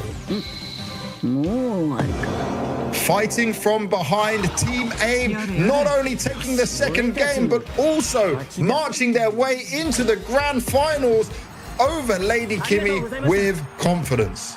Yeah, really coming back from being down 2 bosses and 2 towers, right? Super nice comeback. We saw that really Lynch coming up from both sides on that Vegeta as well. That was so insane. Really impressive. Really impressive. And you know what? It came to a point where Lady Kimmy had that control in there. Obviously avoiding getting triple boss KO gives them a massive help. Then getting the healing at the end with the Ribriane, it evens out a bit. But it was the God of Destruction plays that were coming out from Lady Kimmy. A lot of times it felt like Team Abe was on the back foot, having to chase after it, not knowing what was going on. But in the end, it still came in their favor because the team fights were just executed so well. Team synergy, how you communicate and coordinate together is so important. Impressive stuff. Yeah, definitely. Let's take a look at the results from this game. All right. Okay. A little bit more split. Still a Abe solid still getting the MVP and being great. Yep, still, even though he's changed over from the Daima into the Oob, he was able to be in a better position there. Tazumba had a lot more great work coming out on the Lady Kimmy side, but it still wasn't enough to be the difference maker in there. Yeah, definitely. He did have that nice save on his Kid Gohan as well in the top lane there, just barely making it out thanks to that barrier. So good plays from Lady Kimmy as well. Unfortunately, losing, though, to Team Abe. All right. And Team Abe, go right? Go ahead. From one game of not making it to this stage of the tournament, not making it to the main stage, and now 2-0ing in the semi-finals to find themselves in the grand final for back-to-back Squadra Blast tournaments, 2025 and 2026. Yeah, definitely stepping it up for this finals tournament. All right, let's take a look at the replay from our previous game. same composition on Lady Kimmy, which obviously it's something they already know how to play against. Oh, the first kill could be going down. Yeah, Look looks at like the we might have a KO here. All right, nice. Actually, 2 KOs, baby. Nice. They do take down the Gohan and the Goku. Nice double KO. This is going to be a big fight. There's just a lot of chaos, but it looks like Lady Kimmy taking the Nappa. Nice. Super important. So at 2 minutes, getting the Nappa is important. Just getting that extra rush boost of damage that's going to help. Ooh, but it's not going to help for Vegeta, who hits on that God of Destruction as well. Nice, taking it actually half HP. Oh. He's going to struggle. There's too many of them here. Oros goes down. All right, looks like he might be going down, though. Annie going down, unfortunately. A 3v1, 4v1-ish situation there, and it looks like Jackie... That's going to be a big problem for Abe's team. Remember, we see for Jackie Chun here, this reduces the vanishing steps, and wow, second boss for Lady Kimmy. Nice take for them. Also pushing onto this God of Destruction. Beerus going down, it looks like. Brilliant. Goku actually taking that boss. All right, Vegeta going down, unfortunately, for Lady Kimmy. Tank done. Oros is hunting right now. Focused on the Goku Daima, trying to keep the pressure on him. He is low as well. It's just a full chase. And oh, Abe's team got it. Nice take from Abe. Huge. Absolutely huge. Right, and they're stopping Lady Kimmy. Nice. From both sides, actually, coming in onto this Vegeta, taking him down. Oros going for a max Gekishin burst, but he can't get it off. The Goku Daima is there to protect, but that's a second boss hand. Now that's healing that's going to come for his team. This is going to help them out massively. Abe certainly trying to take back some control while also taking the God of Destruction up in the north. That means we are at even Stevens right now. More kills coming the way. Gohan's gone down at the same time. He's out for 20 seconds, and then Kefla's gone down. Now this is absolutely fantastic fighting going on. The team fights the team strength and top lane. Oh, nice! Taking down 2 players. Oh, wow. They will be getting this God of Destruction as well. Nice take. It looks like they'll take a player as well. Gohan going down. 3 KOs. Kefla, the last player for Lady Kimmy. It looks like they will be going for the Dragon Shell and the Dragon Ball as well. Wow. Fighting from behind, Team Abe not only taking the second game, but also marching their way into the grand finals over Lady Kimmy with... All right, that was the replay from Team Abe and Lady Kimmy's semi-final match battle 2. So how was that, looking back at that replay? Dude, it was very exciting. The first game was kind of dominant one side, right? Abe's team had it in their hands, full control. This time, Abe decided to switch things up, change into the Super Oob rather than playing the Goku Daima. And you thought, especially off the beginning, where it didn't look so good for them, that maybe they made a mistake. Lady Kimmy, though, kind of throwing a little bit towards the end and not able to secure the bosses in there. And this is the pressure you start to feel. You can be ahead, but you already know you're 1 game down. You already know it's going to be very hard to deal with such pressure that comes at you from a team who plays so well together. And what I love here the most right now is where I'm looking at Abe's team, and Arctic being the new player who didn't win last time around for them, is that they've still got this great synergy. You can see they've been putting in this time, they've been putting in understanding of how they want to play together, learn from each match, and that's what makes this so special. But I will say this, right? It's not just about Team Abe, because Lady Kimmy's team performed so well to make it this far, especially being a dark horse that people didn't expect. This is a team we should keep an eye out on for the future, because they certainly have some impressive plays. They just need to iron out some small details. Yeah, definitely hope that Lady Kimmy comes back if we have a 2026 Sharp 2. So yeah, looking forward to their future performance as well. Let's take a look at the MVP from that battle 2. All right, so once again, Abe on the damage roll. Oob. 0 deaths once again. Never getting taken down, literally. Super strong. Yeah, and do you know what's really important here for Abe is that when he's playing Snowball, when he's making sure he doesn't want to lose these stacks, he can't die. So he needs players that can escape really well. You can do this so well on Abe, get that extra speed in there, dart in, dart out, find yourself having a lot of impact as well. Now, he didn't do as much damage, but it didn't really matter because it still was able to play the game he wanted and take that extra control. You saw how he was maneuvering between both the top and bottom lane, even sometimes leaving Annie on his own to defend that top lane, and it was still working out for them, even though they lost those first couple of bosses. All right, next, let's take a look at the tournament brackets and the next matchups. All right, so Team Abe will be the first team to head into that grand finals next, we have the second semifinals match between Team Swag and Team Ramon. Oh yeah, this is one to be very excited about, especially Team Ramon has Godspot, who plays top 4 in the Squadra Blast EU 2025. So he has the experience, he has the knowledge in there. There's one player on their team that I'm a little bit more nervous about in terms of experience and skill, but they've done well to get this far. But I've still got to give maybe the edge in this one to Swag overall. But either way, both these teams, they need to show their absolute best right now going into the best of 3 and how they're going to work on changing things up as they go through this game. All right, let's see which team will advance to the grand finals. But before that, here's another part of our P3G capsule serial code. Yes. All right, the next 4 characters is SE52, SE52, SE52. Please make sure to write these 4 characters down as well. We'll continue to give out the rest of the code during the stream, so please make sure to check those characters out as well.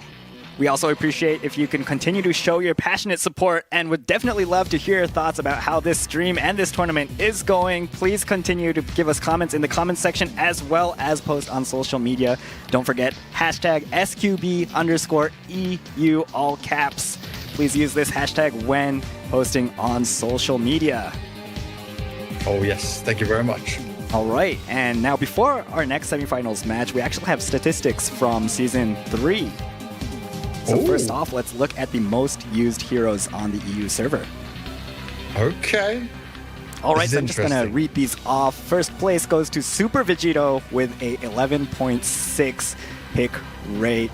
Second goes to Legendary Super Saiyan Brawly. Third going to Super Saiyan 3 Son Goku. Fourth going to Bardock. Fifth going to Ultimate Gohan. And sixth place going to Super Saiyan 4 Vegeta. We saw some of him in the battles earlier. Seventh going to Gotenks. Eighth going to God of Destruction Topo. Ninth Hit. And 10th we have Super Saiyan Vegeta. Okay, what do you think about these pick rankings? So, looking at these pick rankings, I would have thought that some other players would have been picked more in there. Obviously, we do need to remember that Kefla right now was obviously most recently added, so maybe some people haven't unlocked her right now. Maybe people are not playing with her so confidently.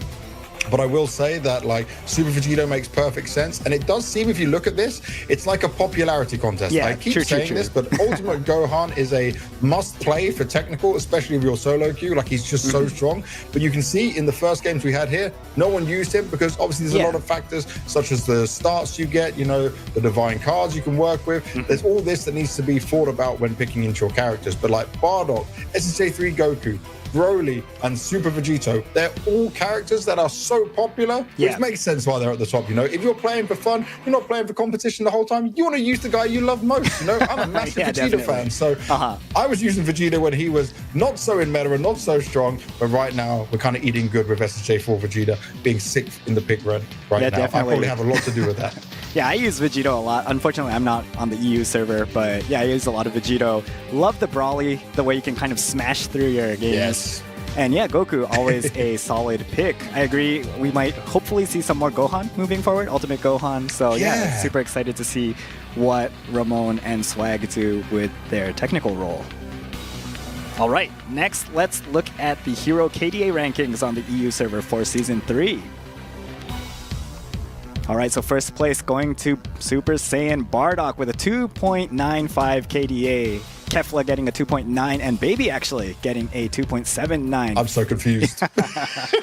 All right. Fourth place going to Kid Gohan, 2.65, and fifth going to the Super Saiyan Kale with a 2.62. Sixth going to Hit. Then we have Gamma 1 and Gamma 2. Eighth place going to Piccolo. Ninth will be Good Majin Buu, and 10th we have Zamasu. All right, what do you think about these numbers? It's very interesting because I'm looking at this and like Bardock, like I said, a bit of an easier tank to play, super effective as well as like getting some of these early kills and taking control of lane. Kefla, coming in is like in such a good position. We saw it's not picked so much, but when it is picked, look what it's doing. Yeah, it's she's doing performing craziness. really well, even in solo queue. Such a fun character to use at the same time. But then this one, Baby, confuses me. I'm not seeing him in my games. Yeah, like, who is doing this? How is someone having success? There must be a couple of players who just really love Baby and they are dominating. I just haven't seen them quite yet. Yeah, definitely. These are stats from an average roll rank of C4 or higher, so it's not the super low kind of level players. We have the Bs and As in here as well. Enough. So yeah, I guess a lot of people are doing really well with Baby. Definitely. And you know what? Maybe we'll start to see some more of that in there as well. Yeah, is there anything else that time, is interesting? I think the Kale actually is pretty surprising in 5th place. Kind of fell off with kind of the mobility damage roll characters coming in, as well as the kind of gap closing kind of other characters as well.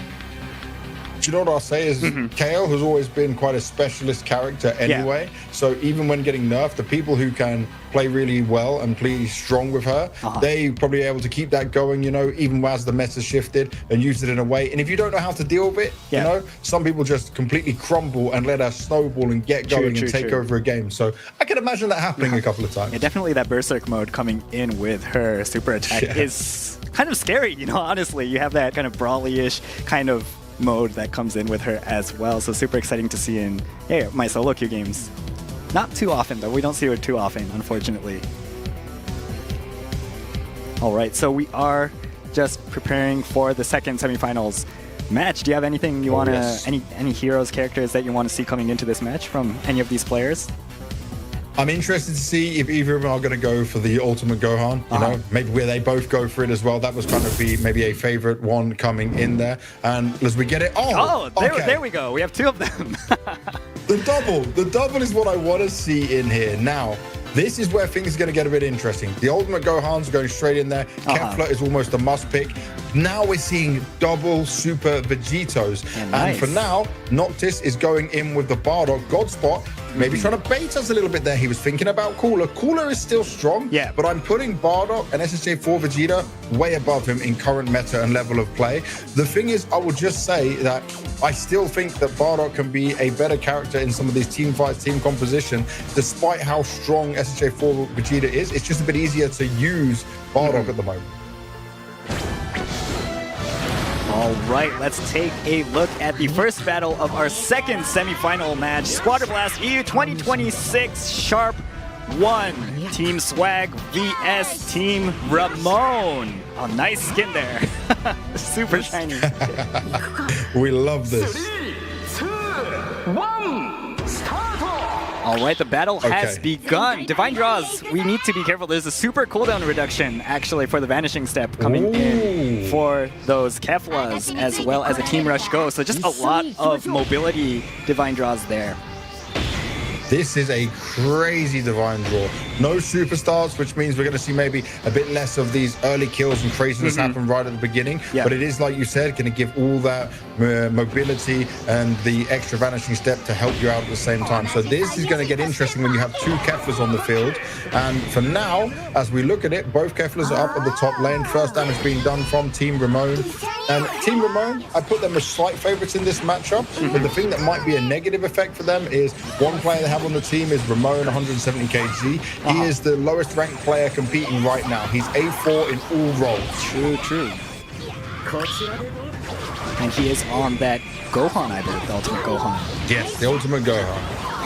And double Ultimate Gohans, this is going to get exciting for me. This is what I'm really looking forward to seeing, because I was expecting to see it first time around, but we didn't quite get the opportunity to do it. Still a new character, but one who I feel is just in such a good position. Yeah, definitely. Just the insane amount of staggers, as well as the flea effect as well from his skill 3 and I believe his ultimate as well. Oh, this is good. They pinned him down. They will be. Oh, will they take? Nice kickback. It looks like they will be securing this KO. Nice. Huge. All right, the first KO going to Ramon.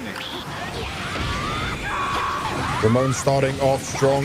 Great work done from 60s and Ramon 170 kg in there. This is going to be about how they're going to play together at the very beginning. We're getting some pings already from these guys down at the bottom. It looks like our first boss will be Jackie, actually. So really a boss that you want to take when you have these Divine Draws and your Kefla. You're going to be speeding around the map. Mobility. Oh, unfortunately going down. 60's going down. He overextended. He got punished for it. And this is not what you want when you've got the first boss coming into this.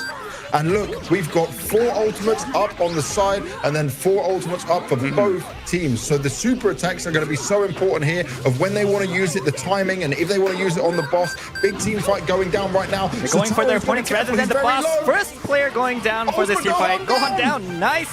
It looks like Vegito down for Ramon as well. Another player going down. Ultimate Gohan for Ramon going down as well.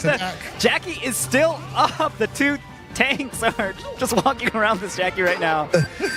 They're just walking around Jackie, fighting each other a little bit. Godspot needs to be careful. Bardock can easily chase down on this. Vegeta going down, unfortunately. All right, looks like the KO'd player is coming back as well. But this should be a boss for Team Swag. It's going to take a little bit more damage. Looks like Vegito going in. Nice take from Ramon on the Vegito. Nice steal. Wow. Insane. Solo steal. They were all there. That felt to me like Team Swag was a little bit off because they should have gone that together as a team, but they didn't. Yeah, they were going really slowly on that, Jackie. So, yeah, it really gave Ramon that opening to take the boss. And look at the pressure. They pushed him all the way back already. Oh, they get this Kefla. Nice damage. No, that gets out. Magnus to get out. Nice kick, though, on the other players.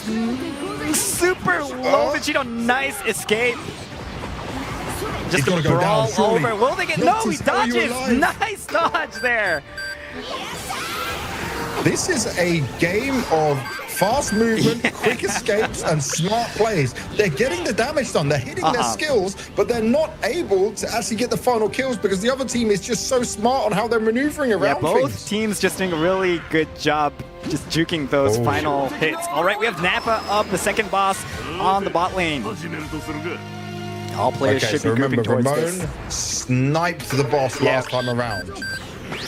This time Swag's there. They're going to go in for the fight. Ramon pushing them back. Ooh, lots of damage done super towards low, Swag. Super attack coming out. Nice. Damage done, but no super low. kills. No one's down yet. No one is KO'd. Okay, it looks like the Bardock going down for Swag. All 2 players now down. Vegito also down for Swag. It looks like a 4v2 now going for Nappa as well. It looks like they are chasing down the Kefla, making sure she can't join in. Gohan is there. Let's see if he can sneak something in. There are 2 damageable players for Ramon, though. Yeah, this is lots of damage they can do quite comfortably. Vegito going. Vegito, going down. Trying to steal. Will he take the steal? Trying No. to jump into it. It looks like Sixies will secure this. Beautiful. Nice. Ooh, super. That was really well done. Didn't allow for that to get taken away from them. The Nappa now gives him a rush boost at the same time, but he needs to be careful. 60's going down, and they're going to be able to score on the God of Destruction. Just a small hit to start off with. They're all jumping on top of it. Ramon's trying to push him back, but he can't get it. Damage being done to this God of Destruction. They're pushing him all around. Noctis just about staying alive. Play. He can still transform. He's got health to transform if he needs looks to. like he is looking for an opening for the transformation. No, he's just going to fall back for now. No, he's going back in, actually. The sustain on that Bardock, super insane. And that sustain comes from him being able to fill up his passive, right? Fill up his gauge coming in there, which means he goes down without taking less damage for it. Big boost for him. Ooh, Ultimate Gohan going down in this skirmish. They are going to land a few hits. Nice taking down that Swag God of Destruction. But they were on the back foot, but they've been able to push together as a team. They're leaving their top lane. We're only being defended by Vegito, and they're still confident with it because they know where the team fights are going down. Now, they need to make sure that Swag is able to take this boss. They need to get the Jacko, otherwise it's a big problem. Remember, the Jacko gives skill damage and tower rush at the same time, so this is going to be a huge boost for whichever team gets it. All right, looks like Swag is going to start off this boss. Ramon going for the God of Destruction instead. All right, actually taking down a God of Destruction as well for Swag. The bottom tower. Both bottom towers being taken here. They come away from Jacko. They don't want to deal with him just yet. Super attack being dropped. Ramon going down, not able to hold on to it. 60's trying to back out of there at the same time. They did save their top tower. Godspot can use his barrier if he needs to and keep him away. He's staying alive so well. Pulls him in at the same time, going for the fight. He's got 60s to back him up. Oh, will Vegeta get out? Look at the speed. Nice barrier. Oh, the Kefla flying just all over the place, but not finishing him off. He's still alive.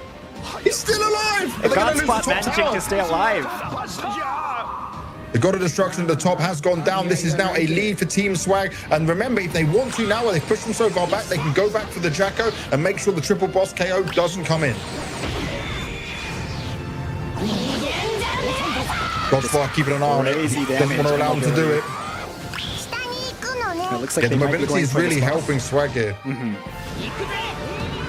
They want to go for the boss, but they also want to be careful because at the same time, if they get it low and then someone from Team Ramon comes in and takes it, that's going to be a real problem for them and their Gods of Destruction. They know how important this is for Team Ramon. Already over half health done on the Jacko. They've got the team fight going on around it. They're still trying to push away Godspot, but no! Ramon! They managed to get a God of Destruction at the same time. That's brilliant. Yeah, Gohan's still pushing, actually. The boss, and he's going.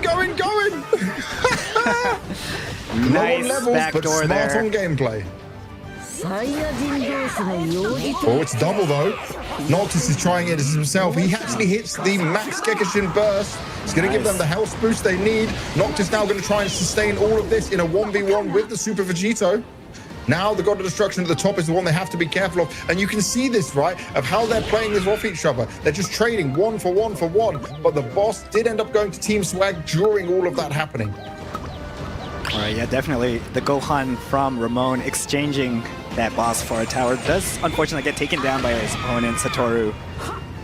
Looks like everyone is back up now. The boss timer is a bit off due to the timing of that Jacko getting taken down. Yes. It will throw it out of sync just a little bit. This is all going to come down to one of the next team fights or the next boss. All right, just 10 seconds for the Ribrian.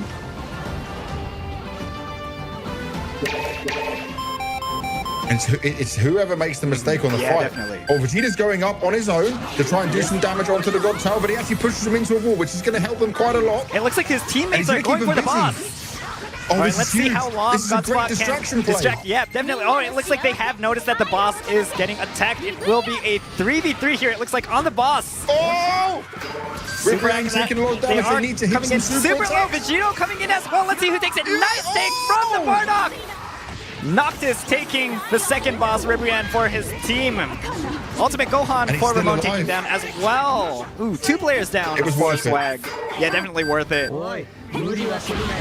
But they need to be careful now. Look, the straight push from Team Ramon going for this top tower now. Noctis also going to do damage to the top tower of Team Ramon. It looks like he might take it down, actually. Will he be able to finish off this God of Destruction? This bot lane tower also super low. It looks like he might actually go for the last tower as well. Will he? It looks like he is trying to move towards that bot lane God of Destruction. Just one more hit on it almost. Look how well he can stay. He's so alive as well. It's crazy how long he can stay alive. Unfortunately going down. All that damage was going on to him. He was definitely trying to push his way forward, but we still see a lead now for Team Swag. 2 bosses each, and remember, it's the healing boss Ribrian that went the way of Swag, which is so beneficial at this last part. What a great snipe coming out there. Yeah, just adding an additional amount of sustainability for Noctis's Bardock there. All right, looks like they're just going to charge in for this God of Destruction. Nice take. Now they just have to take that Dragon Ball. Will they make it to... Nope, it looks like Satoru going down. Everyone's pushing fast, so all the damage being done. They're trying to break the shell up. Yeah, they are trying to fend it off, though. Ramon trying to fend it off. The Dragon Ball is open for taking. One tap. It's just a one tap. Yeah, literally just a one tap to finish this game off for Swag. Swag's going for it, but they need to defend. Yeah, Swag straight in, snap to grab it. All right. Team Swag, first game. A huge congratulations to them. They played it out so well. The snipe's so important. The boss is going their way. Impressive stuff as they managed to keep Team Ramon at bay. And of course, it's the Super Saiyan 2 Kefla that comes out on top with the MVP. All right, honestly close game in comparison, I think, to that first semifinals match. Yeah. Just good performance from both sides as well. It just... Yeah, wow, there's a lot going on in that game. Just exceptional plays from both sides, I think. That was hard for us to follow. Yeah. I think that was one of these games where it really could have gone either way, especially how the early game planned out there, and just with how fast all the mobility was. It was so hard for them to keep track of what was going on. All the steals going towards the Gods of Destruction at the same time. All of these very small little details that played a big part in how the game ended up. All right, let's take a look at the results from that game. All right. Okay, here we have it. Oh, wow. 12 So- KOs on Swag, actually. Insane. Swag was doing the carry performance of a lifetime in comparison, you know? Yeah. And again, we're seeing the Super Bardock crazy. come out on top. They're basically running the same comp, but just different tanks in here. Bardock is putting himself in such a good position as being the optimal one within these team fights. And let's see. How are the Gohans this game? What do you think the Gohans? How did they do this game? I feel like Ramon at the beginning, the early game, was playing so well. We were talking about him a lot in what he was able to do. As I already mentioned, he was the one with the lowest rank in there, but he certainly didn't play like that. Where Satoru, he came in with the steals. He came in with the staying alive, being able to do the damage to the Gods of Destruction, and also look at how many assists. He was involved in all of these team fights, being a positive force for them. So, you know, it felt like the synergy again and how they're playing together is so important. Yeah, definitely. We also had actually, not on screen, we had that 1v1 Gohan fight when I believe Ramon was backdooring. That went to Satoru. All right, looks like we have the replay from that battle. Let's check it out. As well. Oh, this is good. They pinned him like down. They will be. Oh, will they take it? Nice kickback. It looks like they will be securing this KO. Nice. Huge. All right, the first KO. Fighting each other a little bit. Godspot needs to be careful. Bardock can easily chase down on this. Oh, Vegeta going down, unfortunately. All right, looks like the KO'd player is coming back as well. But this should be a boss for Team Swag. It's going to take a little bit more damage. Looks like Vegeta going in. Nice take from Ramon. Them back. Ooh, lots of damage done super low though. Swag. Super attack coming out. Nice. Done, but super low. No one's down yet. No one is KO'd. Okay, it looks like the Bardock going down for Swag. All two players now down. Vegito also down for Swag. It looks like a 4v2 now going for Nappa as well. It looks like they are chasing down the Kefla, making sure she can't join in. Gohan is there. Let's see if he can sneak something in. There are two damage roll players for Ramon though. Yeah, this is lots of damage they can do quite comfortably. Oh, Vegito going. Vegeta, going down. Trying to steal. Oh, will he take the steal? Trying No. to jump into it. It looks like 60s will secure this beautiful. Nappa. Nice. Going down in this skirmish. They are going to land a few hits. Nice taking down that Swag God of Destruction. But they were on the back foot, but they've been able to push together as Godspot can use his barrier if he needs to and keep him away. He's staying alive so well. Pulls him in at the same time, going for the fight. He's got 60s to back him up. Oh, will Vegeta get out? Look at the speed. Nice barrier. Oh, the Kefla flying just all over the place, but not finishing him off. He's still alive. He's still alive. Godspot managing to stay alive. Oh, it's double though. Noctis is trying it as himself. He actually hits the max Gekishin burst. It's going to give them the health boost they need. Noctis now going to try and sustain all of this in a 1v1 with the super. Well, let's see who takes it. Nice take from the Bardock. Noctis taking the second boss, Ribrian, for his team. Ultimate Gohan for Ramon taking down as well. Ooh, two players down for Swag. Yeah, definitely worth it. Just going to charge in for this God of Destruction. Nice take. Now they just have to take that Dragon Ball. Will they make it to? Nope, it looks like Satoru going down. Everyone's pushing fast, so all the damage being done. They're trying to break the shell up. Yeah, they are trying to fend it off, though. Ramon trying to fend it off. The Dragon Ball is open for taking. One tap. It's just a one tap. Yeah, literally just a one tap to finish this game off for Swag. Swag's going for it, but they need to defend. Yeah, Swag straight in, snap to grab it. All right. Team Swag, first game. A huge congratulations to them. They played it out so well. The snipe's so important. The boss is going their way. Impressive stuff as they managed to keep Team Ramon at bay. And of course, it's a all right, so that was the replay from Battle 1 of our second semifinals between Swag and Ramon. Looking back, how was it? How was that replay? That was a crazy game from start to finish. It was all coming down to not just like the team fights, right, but the individual decision making. This backdooring that was had there was such a problem that it felt like Team Ramon was almost a step behind every engagement. You know, there was a chance where we saw Ramon go for a bit of the backdooring or the distraction. Then quickly we saw Swag oh, they're going for a boss at the same time. Let's quickly go down there. You know, they were not messing around with this. And then they fell for the trap of getting backdoored on the Gods of Destruction at the same time. So it's all up in the air. It's all to play for. It's now for me about how Ramon wants to try and focus on that. Does your mind now sit in the next game where you're constantly worried and nervous about that? Do you almost maybe play more defensive when you come into it? Because you playing the same aggression, playing the same way is going to be a problem in there. All right, let's take a look at the MVP from that previous battle. All right, so we have Swag on the Kefla, 12-1-1 KDA.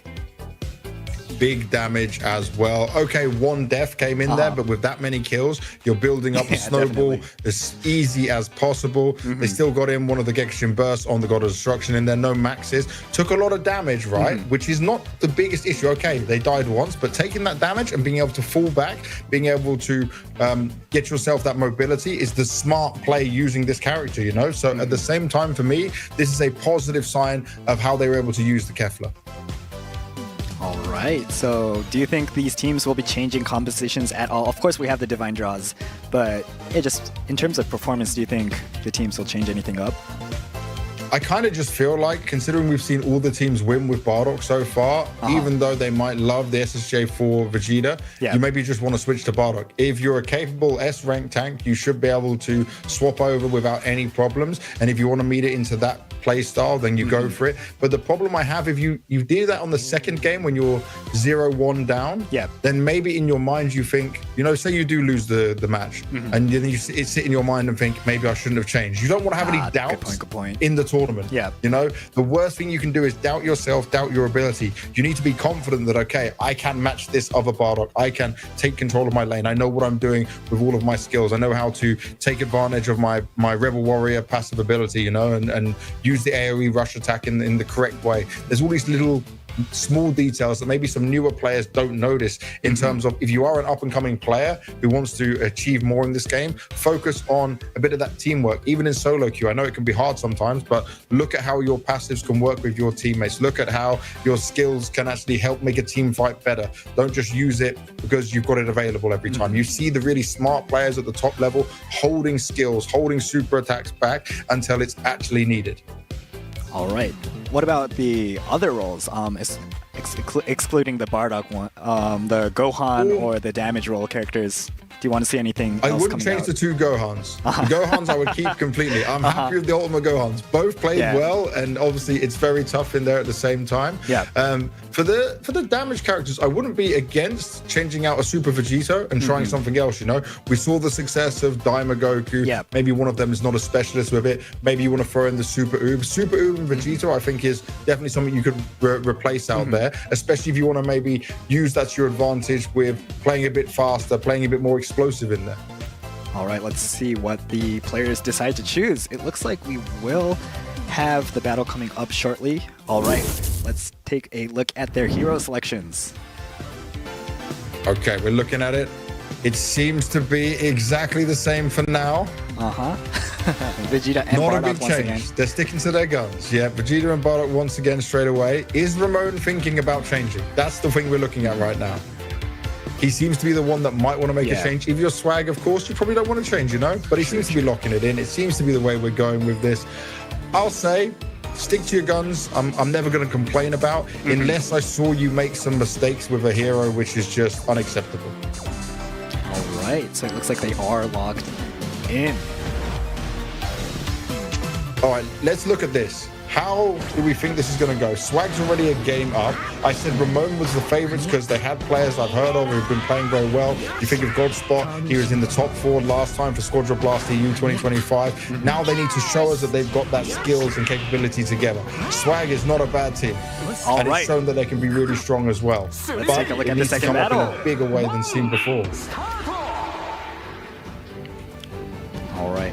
So for Divine Draws this time, we actually have 2 new Divine Draws for this tournament. Or, sorry, it's the first time we're looking at these 2 Divine Draws. We have a Medical Respawn as well as the Cloudy Cloak. Cloudy Cloak can be very exciting to play. This is one of the divine draws I love more than anything. I've enjoyed seeing it so much. It gives you such a nice effect, you know, gives you a bit of hiding ability, gives you a bit of more map control. But this really makes a difference if you're a type of player who is aware of the map and what's going on around it, you know, because some players play too much focus on their lane. But if you can use this to your advantage and keep an eye on when you do finally see them, where they pop away, you can still have an idea of where they may go. You know, they're not completely gone for good. Yeah, and this medical respawn just giving you an additional piece that you need to worry about in lane or just throughout the game as well. You see these medical pods just smack down in the middle of your lane once you take someone down. And yeah, you need to decide whether you go for it, take it down to make sure they don't respawn right away or not. It's all about that timing. Sometimes I've seen people just use it inconsistently, you know, not at the right time. But wait a second. All right, we do have a player down actually. Super low players, nice taking down that pod. Will they take another KO or will they actually get KO'd back? Oh, it looks like he is going to use that transform. Okay, smart use of the transform from the Vegito. You try not to use it too early on, right? You give it a bit of time. But in that case, it made sense. You already lost your tank down at the bottom lane. Ramon straight away on the back foot, giving some extra XP over towards Swag. And again, I'm just going to talk about the barred off difference to the SHA4 Vegeta. Yeah. And for beginners as well, that Vegito transform super popular. I think you can use it whenever you want, so it's a bit different from those other transformations that require you to be level 7 at least. It's one that we often see players still trying to hold off until they're higher up on levels. You don't want to use it too early on, but you're hearing all the pinging going on.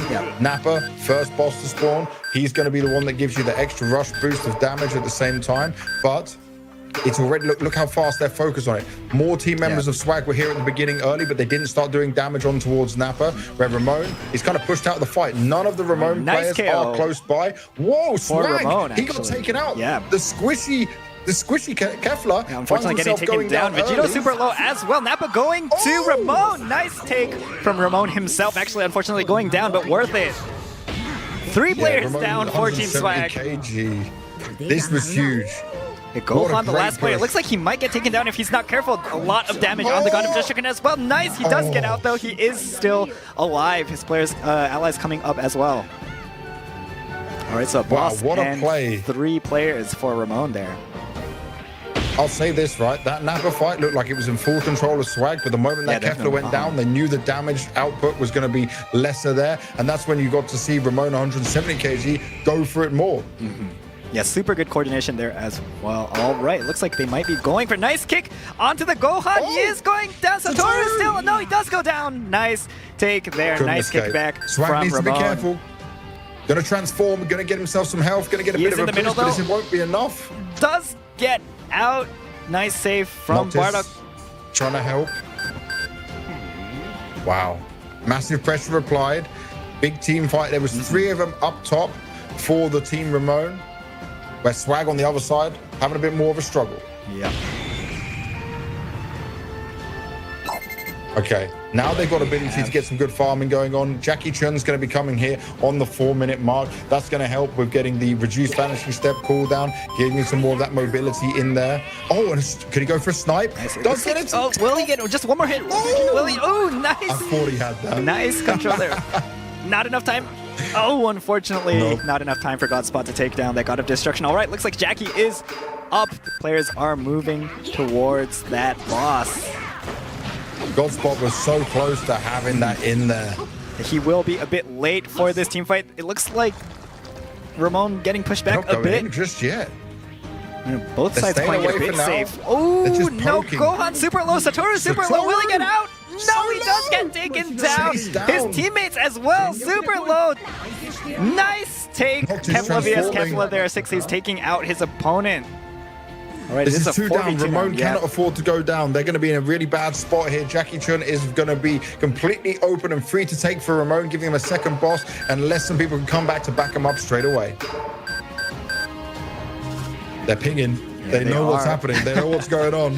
Godspot's just like, okay, I'll try and tank and keep him off as much as possible for you guys to come back into it. 6A's looking to get some extra damage, trying to get that level 10. Yeah, Swag is back. He is in the area now. All right, it does go to Team Ramon, though. No, sorry, the God of Destruction going to Team Ramon on the bottom lane. Nice take for Team Swag actually on the boss. So one God of Destruction goes down for the side of Team Swag, which means Ramon gets one, but they trade it on the other side for a boss. So a bit of backdooring happening at the same time. Looks like Swag taking the top side God of Destruction as well. Will he get out? Knocked is super low. Ooh. Unfortunately going Nicely down. done.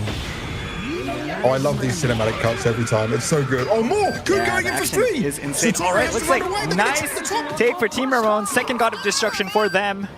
And it looks like next boss coming up as well. Ooh, Gohan super low, but trying to defend his God of Destruction. He is going down, unfortunately. It's some backup though. This will help out. Noctis is only level 10. Kefla is level 10 already. So Noctis is only level 7, while Kefla is also level 10 on the side of 60s. Looks like they're rushing for this Jacko. Damage. Oh, this is perfect. Going straight in for the Jacko. Ramon wanting to take a huge advantage here. All right. They've got the lead already. Nice. Impressive. This will give them the skill damage and tower rush ability at the same time, so that's going to help Swag out a bit out of place. Will she get taken down? The Kefla is super low. Oh, still have... pushed. Unfortunately going down. Nice take there. Yeah, these cinematics super insane. Look at the top tower. Noctis was trying to jump on the top tower as much as possible. Now he's in a 1v1 fight. It's not easy for him to deal with. 60s can do huge damage, but look at the gorge that's filled up now for Noctis. He's gonna have to. It's gonna go back down, but he was able to hold on. It took about 60% of that God of Destruction. Some nice back throw Really there. smart from him, but it's not enough right now. You know, when you're already down on the towers. Going down. Unfortunately, Ramon get taken down by Sanjeta, I believe his name is pronounced. Right, taking down that pod as well. So Super Vegito difference here. Noctis is going for the bottom tower. Look, Noctis is on point, man. He's just poking these towers, staying alive and fighting off really good. I'm surprised if he'll be able to stay alive in this one. Yeah, it looks like he will be going down, unfortunately. He did great work though. Yeah. It was a tough fight for him. He's trying to push Swag back into this, but it didn't work out. And they also make sure he can't be revived back into it. They need to be careful of their top tower. Once again, they're feeling the pressure. All right, our fourth boss coming in, Ribrianne, once again with that health regen buff. I'm seeing a different style of play coming out from Swag though, right? Yeah. I spoke about this early on, about how they would try and deal with the backdooring and if they're going to keep doing it. Well, they're happy to go for it. They're comfortable to go for it. And it's actually something now that they both have to keep their minds on, but Ramon keeps being caught by it a little bit.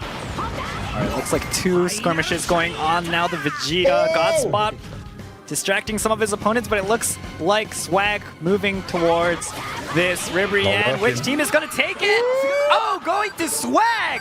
Nice take. Noctis for me right now is playing like an MVP player. Yeah, definitely. The backdooring, the steal of the boss, this is huge. That evens it up 2-2. Ramon could have got themselves a triple boss KO, and it's taken away from them. Swag right now are not going down without a fight, and they're both with 2 towers gone. This is still all to play for.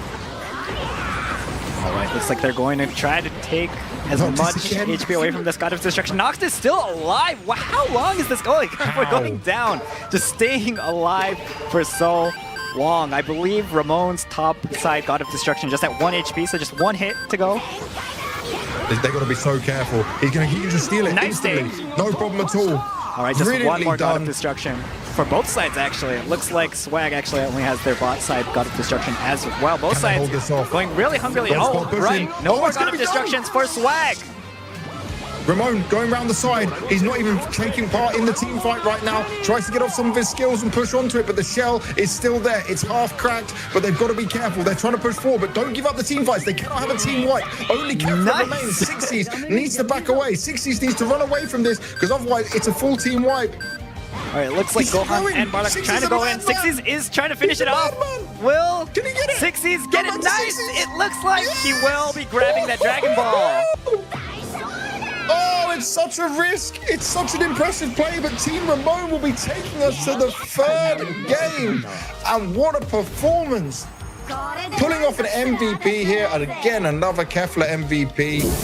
But this was something that you've got to say is scary when you're looking at it being played like that. Because remember, if he'd given away the team KO, that would have been GG. That would have been it. That would have been no chance for them at all.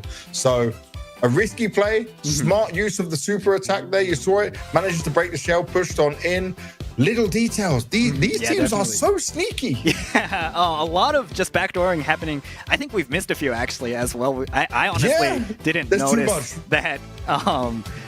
Yeah, I didn't know that there was only one God of Destruction left for the red side. So yeah, just super sneaky, and we miss a lot of things as well. And I'm sure the players are surprised by their opponents here and there too.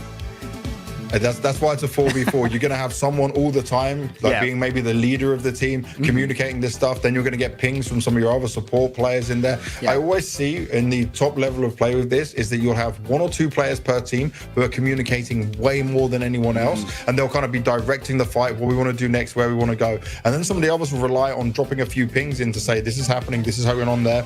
But you have to keep that communication very clear and concise. You can't have over communication. You can't have them like, oh, I think he's here, or no, this. It needs to be definitive and short actions and words to make sure you don't slip up and make some mistakes and allow for open positions to be given. It definitely might be actually interesting if you could like jump onto some of these calls and see who's making the shot calls. I would love that. Yeah, definitely something to look forward to maybe in the future. All right, let's take a look at the results from that previous battle, Battle 2 of the second semifinals match. Okay, looking at it, Sixies again, another Kefla on top. Swag and Kefla trading out positions with this one. You saw the Bardock on Noctis. I want to say, even though the Swag lost, it was such a good performance from him. He was playing so well the whole game. But because he was so far behind on levels, you saw he was going for the burst, he was going for the backdooring, and he was playing it really sneaky. So I'll give him a lot of credit for that. But even that wasn't enough to win it here. Godspot, he was actually showing up in a solid way of just pushing back enemies, keeping the fight going for a bit longer at the same time.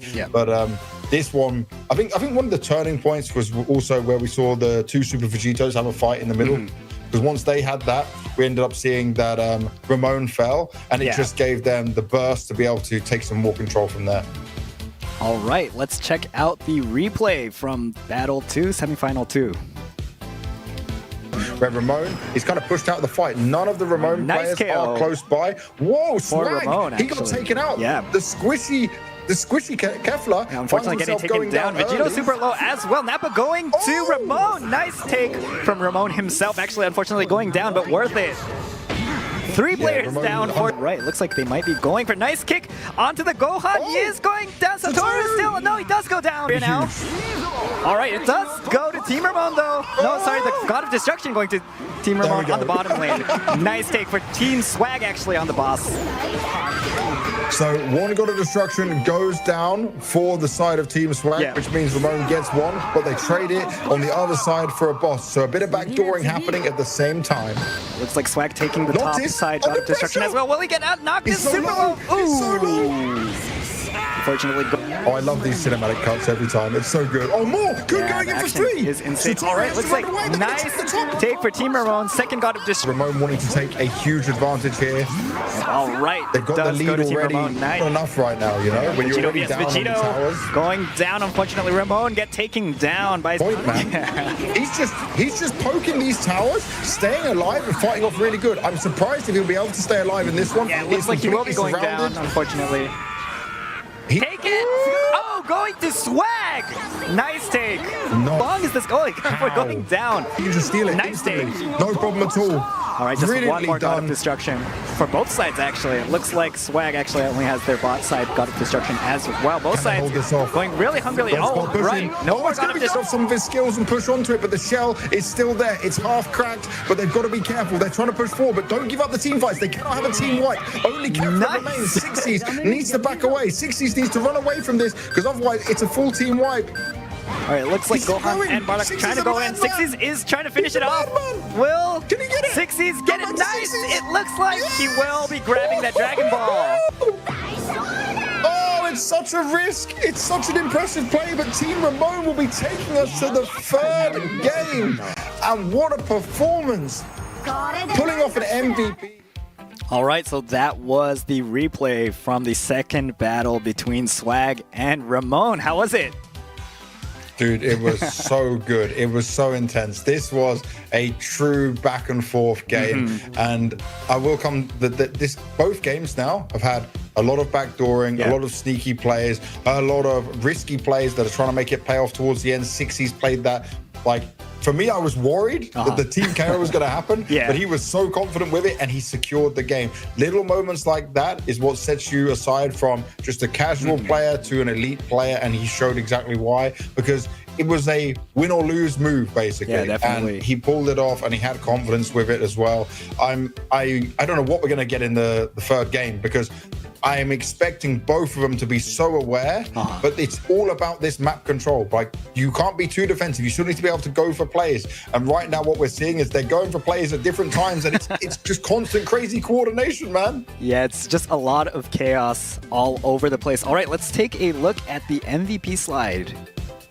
Oh, yes. All right, so we have Sixies who did slide. finish off that battle too. 11-0-4, so 0 deaths on Sixies this game. Do you know what? That's perfect for him. Compared to his counterpart, right, who died one time last time around. Not as much damage either, but hugely impactful, especially at the end, across the middle to the late game with it all as well. I feel like for now, Sixies' confidence, especially with the fact he was not just the MVP, but were able to steal away, break the shell, and get the Dragon Ball. He's going to come in wanting to make more crazy plays in this third game. It's going to be a big factor I expect to see in order for Team Ramon to try and get into the grand final. All right, and Ramon, what do they need to do to take this last game? I feel like Ramon right now just need to keep playing as they played in the second game we saw there, right? But also make sure that they're just aware, because I feel like if they were a little bit slower at times at dealing with Noxus and the backdooring, then it could have been an easy game for Swag to pick up. They were completely on top of it, but they were always letting him get towards the God of Destruction. You need to see that he's not there earlier if possible, and make sure you're rotating down and pulling off the rotations of the team to keep him at bay, because it got very scary. We saw it, right? One tap he could have done into the God of Destruction and it would have changed the whole outcome of this game. They got away with it, but now you need to be super hyper aware to make sure that doesn't happen. Yeah, this is the last game of this semifinals match for both teams, so they really need to be careful but continue on with the aggression that is leading to their success as well. So super difficult position for both sides, I think. You really don't know which way you want to go. I love how Noctis is backdooring with that Bardock just continuously.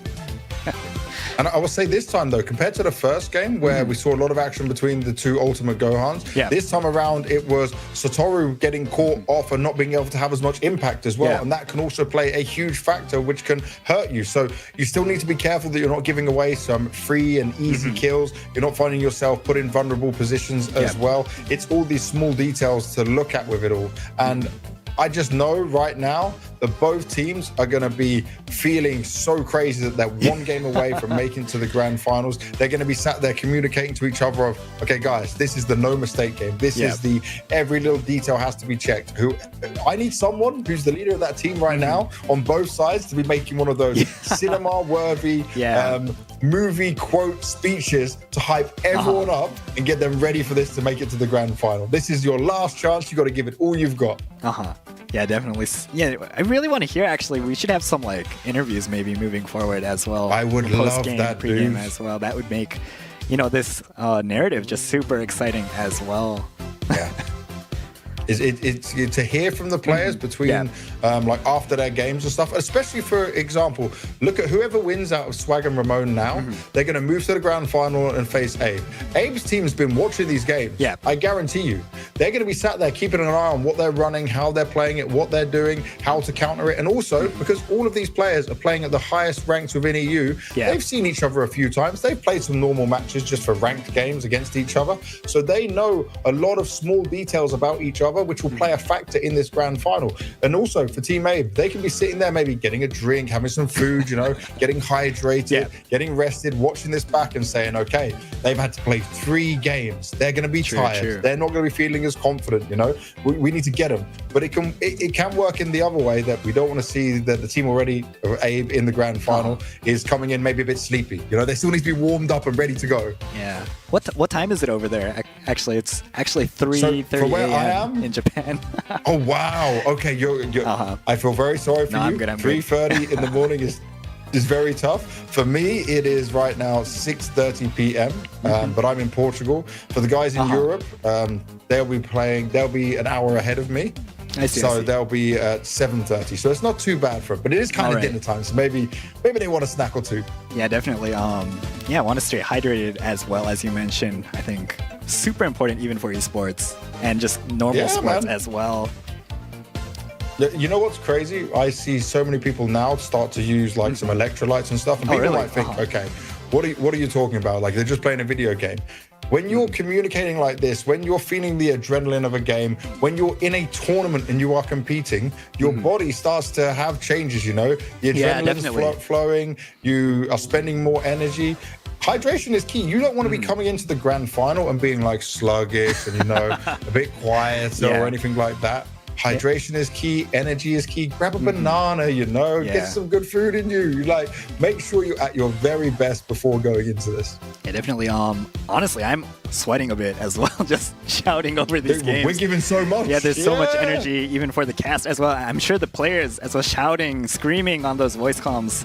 Yeah, definitely. Please make sure everyone playing actually moving forward as well to stay hydrated. Make sure you don't knock yourself out. I've done some of these long sessions, right, where I've played so many hours trying to grab a rank or something, but then I just have to take a step back and be like, okay, we just come back to this a little bit, make sure I'm feeling good, and then try again. Because, you know, when you start fatiguing, it goes downhill. Yeah, it gets worse and worse. You start not winning. Yeah, exactly. You get angrier as well. You want to, like, smash your keyboard.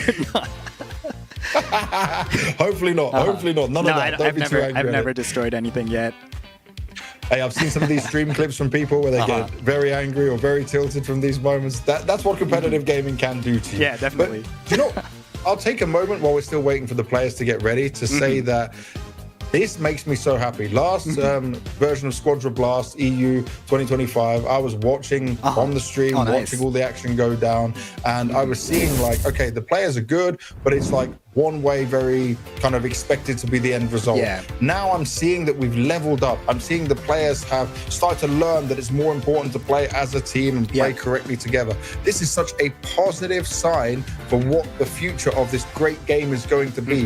And I truly believe that Gekishin Squadra has such a bright future ahead of it, and this makes me very excited. All right, it looks like we do have the heroes for both teams going with exactly the same composition once again. Sticking to their guns, sticking to what they believed in. They both won one game with this, right? So no reason to change it as of now. But this is the last chance. This is the game that will put you into the grand final. All right. Yeah, definitely. This is that game that both teams want. Nice Potara fusion there. Nice emotes coming in here as well. These effects are awesome. You can see how much the players are invested in this game by how many of these effects they have as well. All right, this will be the final game of the second semifinals between Swag and Ramon. Let's see who will move forward to that grand finals against Team Abe. All to play for, all to win, and that is the mindset you need to come here with. Third and final game. All right. Obviously, a bit of a chance for a slower start in this one. No superstars. Yeah, we do have that super cooldown reduction vanishing step for your Keflas, as well as the enemy bomb. Sorry, enemy bomb coming in for additional kind of just craziness. Yeah, the enemy bomb for me is just fun and craziness. I'm not too worried about it. It's kind of easy to play around. Yeah. But definitely getting the cooldown is so important, especially when you've got high mobility heroes in the game. But now I want to see if anyone starts playing a bit more defensively in here. If they're not risking as much, because there's no more chances after this one. Yeah. Swag and Satoru are already going to be pushed away a little bit here on their top lane. Down the bottom, Noctis. Oh, it looks like Bardock a bit low. Gauge is filled up. Oh, it actually might be taking down his opponent. Nice KO on Godspot. First player down in this third battle. And you know, this is what I say is so important here about the difference between the Bardock and the SSJ4 Vegeta, is because the Rebel Warrior passive on Bardock, it toughens him up the more damage he takes. His gauge fills up as well, and that means he's taking less damage. So even though you see him get low, he becomes harder to take down. And Vegeta doesn't benefit from that in the same way, right? For Vegeta, he just gets like a strike defense up, but that means it's not always working the whole time in the same way. So the early game is a bit better for the Bardock. And definitely for newer players as well, something you need to make sure you understand. There are these kind of secret passive kind of effects, that abilities that these characters have. All right, we have the first boss. The Jackie. First boss going to be Jackie Chun. I love the addition of Jackie Chun, by the way. This was a great change because it actually made it a harder boss fight overall, especially the way that he splits up like this, you know, and you see multiple of him. So it keeps them guessing a little bit, makes you sure you have to have the team fight coming in at the same time. And both of them now just waiting for the mistakes to be made. Noctis taking a lot of damage, Swag coming in. Can't find himself, hitting on any kills in there. They're going to be able to heal up though, so the God of Destruction is on Team Swag's side, which means any damage they take, they cannot get healed from, and that can be a slight problem for them to deal with. 60's trying to push them away for now. 60 needs to be careful though, very spongy. You saw half health gone from one initial engagement. They're fighting from all over. Noctis still, he just stays so strong for so long. It doesn't matter who's chasing him. It's crazy how long he stays alive. I'm loving the Bardock plays we're seeing here. Oh, we have the special, or nice take. Yeah, it was the super. Nicely done from 60. He's taking that. He's keeping that form. He's keeping that. Oh, Satoru! It looks like he will get taken down. He is out of place a bit. Oh, he's going to go for a little bit of that God of Destruction, but is going to get taken down. Nice play from 60, securing that boss and also finishing off her opponent there. Now, some people, newer players, might look at that and say, oh, Satoru, what are you doing? You went towards the wrong position. But he knew he was going to get taken down. He wanted to see if he could maybe do some chip damage to the God of Destruction. Okay, it didn't work out, but that's the best of a bad situation that you can make. Right, well played by 60s there for that boss as well, making sure she had her special attack left, her super attack, to finish him off at the right timing. Yeah. All right, Nappa. Okay, Nappa already coming in. This happens so fast. Yeah, it feels like we just finished Jackie Chun and we're going straight in. Super crazy. This boss, it's like a boss rush, literally. Just every 2 minutes, a new opponent boss is going to come out for these teams to contest. All right, Nappa is up. Okay, let's see who can get their hands onto the Nappa boss this time around. Ramon already getting Jackie Chun, finding themselves a benefit. Oh, all right, Ramon, Noctis actually zoning out their opponents though. That was great though. You saw he managed to get a lot of farm at the same time, which will give him some extra XP while still in the battle and doing damage around him. Already straight away, we're going to find Ramon 170 kg going down. That means it's a 3 versus 4. And we're just seeing the Vegetos fighting out, but he's on his own. He's isolated. He's trying to get the kill, and he does. Brilliant. Super close. 60s is down. He's so low, remember. Over and over again, it becomes a problem for him. All right, it looks like Gohan and Bardock back up though, so they are flying back to this boss. You know, early in the game, the respawns are really fast. Oh, yeah, it does look like the Gohan vs. Gohan happening. All right, super sneaky play. Looks like Satoru was poking at that tower a bit. Getting revenge from that earlier skirmish. He's like, are we going for the boss fight? Are we not going for the boss fight? You know what? I'll go for a tower at the same time. Why not? I'll take the God of Destruction down. All right, Nappa's still Ramon at max. Looking around here. Oh, Noctis is Noctis taking hits on this God of Destruction. Oh, he could have gone for a smaller skill. He went for a big one, and he could have gone for a smaller one to actually do some damage. All right, Nappa's super low. He is going to be taken here. Let's see which team will secure this boss. It looks like nice take from Ramon, actually. Stealing it away and getting kills as well. Nice kill on Swag and Sanjeta Noctis as well. Transforming. Noctis transforming though, so okay, Vegito went down, but now they can just take this. Oh, and they get a God of Destruction as well. This is beautiful. Team Ramon well in the lead right now. 2 Gods of Destruction down, and while this was happening, to make sure they didn't get backdoored, look at their ultimate Gohan. Ramon 170 kg is defending the whole time. This is where they have learned. This Hilo is where I'm seeing they're evolving as a team. This is so good, and guess what? Jacko's up already. Yeah, he is up. This will be a triple triple boss KO for Ramon if they do secure it. 2 bosses. Oh, I can't believe we're at this stage already. This happened way faster than the previous games. This is Team Ramon learning and Swag finding themselves massively on the back foot. At the same time, Ramon's taking it. Nice. That is the second God of Destruction. Nice take from the ultimate Gohan there. All right, looks like they Ramon, will be trying to 170 zone out their kg. opponent. Yep. I like this. I like that he went for the right timing when the team fight's happening. They know how important it is that they would need to defend this boss. Ramon himself, though, needs to be careful. Oh, Not got much health like as Vegito. super low, He's 1 running HP. into it. Oh, no, it looks like he's he done. is going down. Oh, that was so close. All right, We've so got Jenna some down ultimate as up on well. God's Ultimate spot. Gohan down. Ramon, both Ramon's down. When it Noctis looks going to like try backdoor, but Noctis Vegeta's following him. Nice. It looks like Ramon, just as a team, is more aware of Noctis this battle. Making sure he can't get Crazy those fights folks going in. on.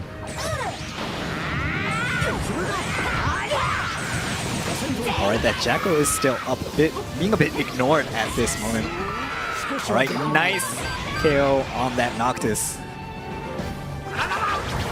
This is getting crazy because Yeah. Godspot is doing very light damage towards Jacko, but at any point the team fight happens, it can be a big risk. We've Oh, got did they 2 take super Satoru? attacks. Will they pick him up? Nice he's dead. take There's no way. on Satoru. There's no way. Yeah, there was He's no not way he's escaping getting out of that. Yeah. He was trapped, he was locked down, and now they've got a 4v3. They're jumping straight on Jacko. They want to try and get this triple boss KO, and that will give them such a huge advantage. It looks like Team Ramones. Oh. Gohan also going for it. No, will he get blocked off by Noctis? Yeah, Looks like the back is there. four Noctis not is ready. successful. All right, looks like this means Vegito might be Noctis going can't down. help So his Jetta teammate. down, KO'd. Huge. Nice pick Oh, there. wow. All right, looks like they will look, be they can just chasing go back Swag and as heal. well. Will Swag get out? He's so far in He is the back running lines. towards his opponent. He is trying to stay alive. Oh, will he actually take down Godspot? Nice KO, and Noctis there to back Swag up. How did Swag stay alive there? That was great super movement, impressive. Huge use of the super attack. I'm impressed by that play, but is it enough to pull you back into the game? Noctis up top, trying to stay alive. Remember, he can fight this for quite a long time, but 3 of them, 4 of them jumping on top of him. They're not allowing it to happen. They said, nice try, no backdoor for you. We're keeping ourselves in control, and we are now going for the triple boss KO. Full damage being done. If they get this, Team Swag won't have a chance. Someone needs to come back and defend. Doesn't matter that they've lost to God of Destruction, because it's all about this boss fight right now. All right, let's see who's going to take it. Nice take. Oh, Swag taking the Jacob. Nice. Making sure his opponents do not secure that triple boss KO. Oh my That God. was so close. It Yeah, looked like super Team Ramon insane, had yeah. Jacko. Oh, enemy team, enemy team they could has just been go. KO'd. They could push all the way. This could be it. This could be the huge play. 7 seconds until Gohan's up. They're going to split and take the different gods of destruction. But this might be how it ends. This might be how Team Swag find themselves Just in one the more grand destruction. final. Nice counter from Team Swag, finishing off the game 3. Oh wow. Swag. That was so impressive. They looked down and out. They were on the back foot, but they get a key victory by getting the enemy team KO, which means it's full rush to the gods of destruction. And look, no Kefla MVP this time. Yeah. It's Vegito. Well played. That Oh, what a beautiful was game. That was so super impressive. insane. Yeah, from the Wow, they took Swag. the Jacko and then finished off all of their opponents to finish off the game. Just literally turning around the table, like flipping it right over, and yeah, wow. But Super I'm in impressive. shock. Ramon had that game. Yeah. That game was theirs. Then Swag stole the Jacko, and that stopped them getting the triple boss KO. But then the team fights kept coming, and it was so quick. I didn't even notice it was going to be a full team enemy KO. And you saw they split 2-2 to make sure they could destroy the gods of destruction and then focus. That was a perfect play. That was beautiful stuff. Team Swag, congratulations to you for making it to the grand final. Yeah, super good decision making at the end there. Just quick decision making there to finish off the game. All right, let's take a look at the results from that game. Oh, this is You know what? super This is more close more in terms even, of stats. you know? Yeah. Yeah, and all that was off So, okay, Super Vegito got the MVP, right? Because 2 Gods of Destruction, 6 kills, 5 assists. But Swag would be, in my eyes, the real MVP because of the play he made. Yeah. He got the boss, and then he went for the big push at the end. I'm not sure if he's like the leader of the team. Obviously, it is called Team Swag. He might be the one calling the shots. Yeah. But I mean, that was a swaggy play. That was swaggy dominance. I'm impressed. I'm so impressed. Yeah, definitely.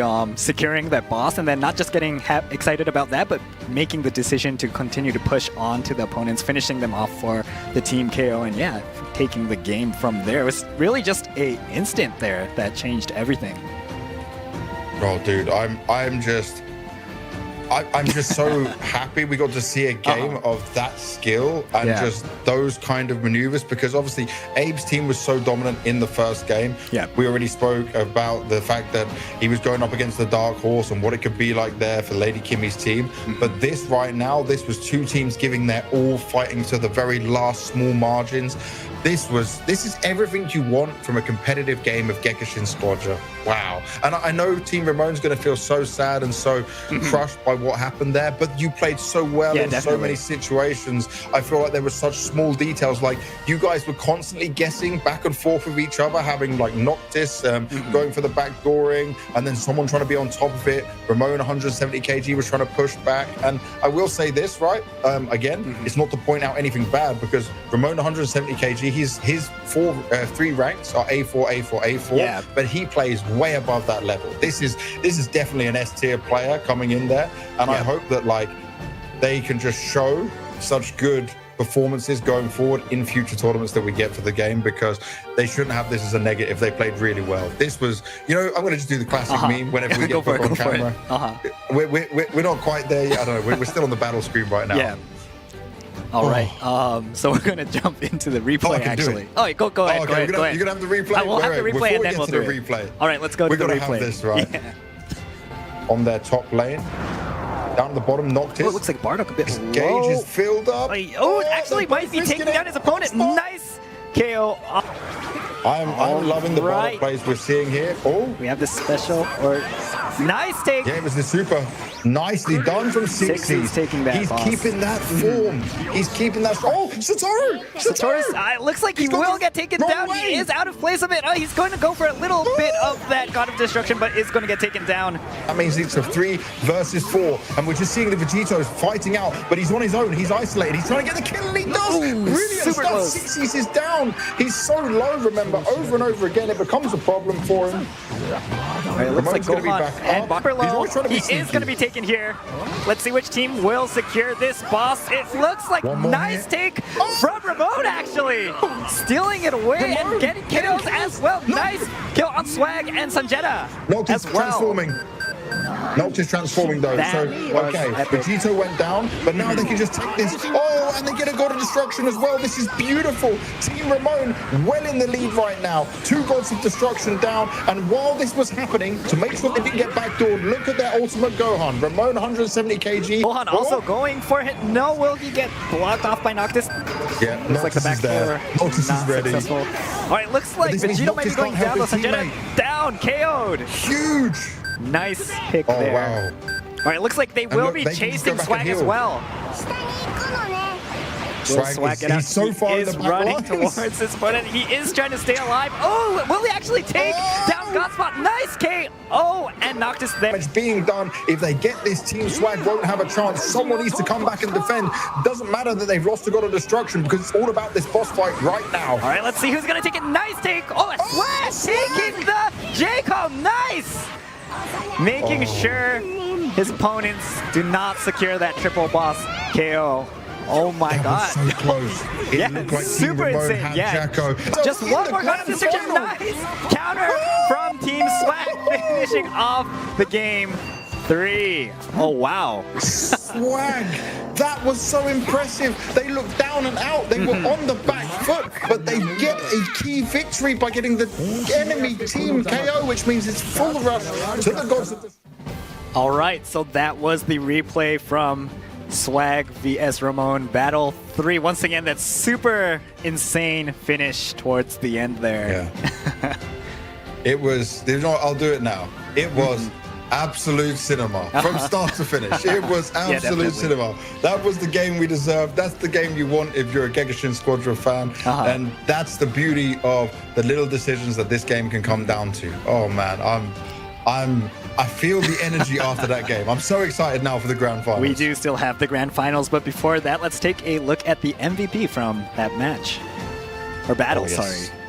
All right, so Sanjeta from Team Swag, the Vegito player, sorry, is the MVP. Dude, this is what's crazy. So we said about how tight this game was. You expect there to be less damage because of it, right? And how the way it ended. But he's also taking a lot of damage while still managing. Okay, he dies 4 times, but it's the assists in there with the extra kills. We saw how many times he was able to get his AoE damage in there as well. Like, everything he was doing was winning some key fights. And sometimes, and this, by the way, this is something that new players have to remember, that it's not about always being the MVP. It's not about always being the one who has the most damage done. Sometimes it's about playing your role and making the right decisions with it. And that should be something that all players really focus on here. Yeah, definitely. Good performance from Swag towards the end there, as well as Noctis, who continued with that Bardock performance. All right, let's take a look at the tournament brackets and the finals matchup. All right, so once again, with Team Swag taking the second semifinals match and advancing to the grand finals, we have Team Abe and Team Swag facing off in the grand finals. This is 2 teams that I know each other very well. I'm sure we're going to be in for a great game. There's also probably going to be some mind games in there.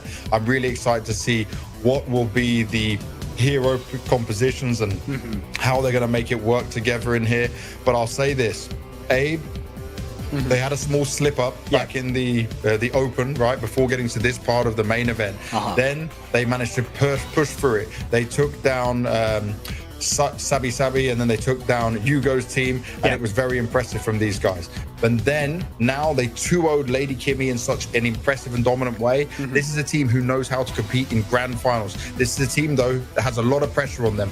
Abe is a well-known member of the community, streaming and all this stuff. Swag, he doesn't have the same pressure on him. It would be amazing if he won. He's got lots of people supporting him and cheering for him. I can see it in the YouTube chat right now. But that doesn't mean that he has the same feelings on his shoulders of what is expected of him, right? So that's going to play a massive factor in how you control yourself, keep calm, and make sure you keep your emotions in check throughout a very important grand final. We could be seeing our first ever Squadra Blast back-to-back champions this early on in the game's development. All right, and I've just been told actually that Abe and Swag faced off in the open stages, and Swag is the one that actually gave Abe that loss.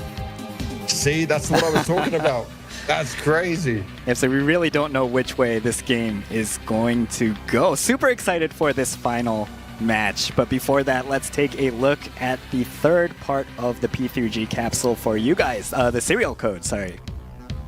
Oh, yes. All right, so the third part of the serial code will be 39LT. 39LT, please make sure you write these characters down as well. There is one more final section for this, so please wait for that as well. Once again, we really appreciate all of everyone's passionate support, so please continue to comment in the comment section down below and tweet or post on X or any social media you like. Hashtag XQB_EU, all caps. Thank you so much. Oh, yes. Yep, thank you very much. All the words we're seeing, all the support, all the enjoyment for the game. This is exactly what we want, because I keep saying this is just the beginning of Gekishin Squadra as an esport and what it can grow into, and this is such a positive start. And this is only EU. We've got all the other regions. Yeah, we have 3 more regions after this, so... Oh, it's going to be crazy. Yeah, I hope that everyone in EU also watches those other regions as well. Definitely. All right, so before the grand finals, we do have additional stats from Season 3. So first off, let's take a look at the highest win rate heroes on the EU server during Season 3. In first place, we have that Kefla with a 57.3% win rate. Yeah, I think we've seen her on all the teams. Have we seen her on all the teams? In every game, I believe we have, Kefla right? From memory. Yeah. And all right, in second place, we have that Bardock just performing really well in this tournament as well. Third place, we do have Frieza. Fourth place, Brawly. Fifth, we have Cell. 6th, we have the Oob. And 7th, we have Kid Gohan. 8th place, we have Bojack. 9th, the Kale. And 10th, we have Gamma 1 and 2.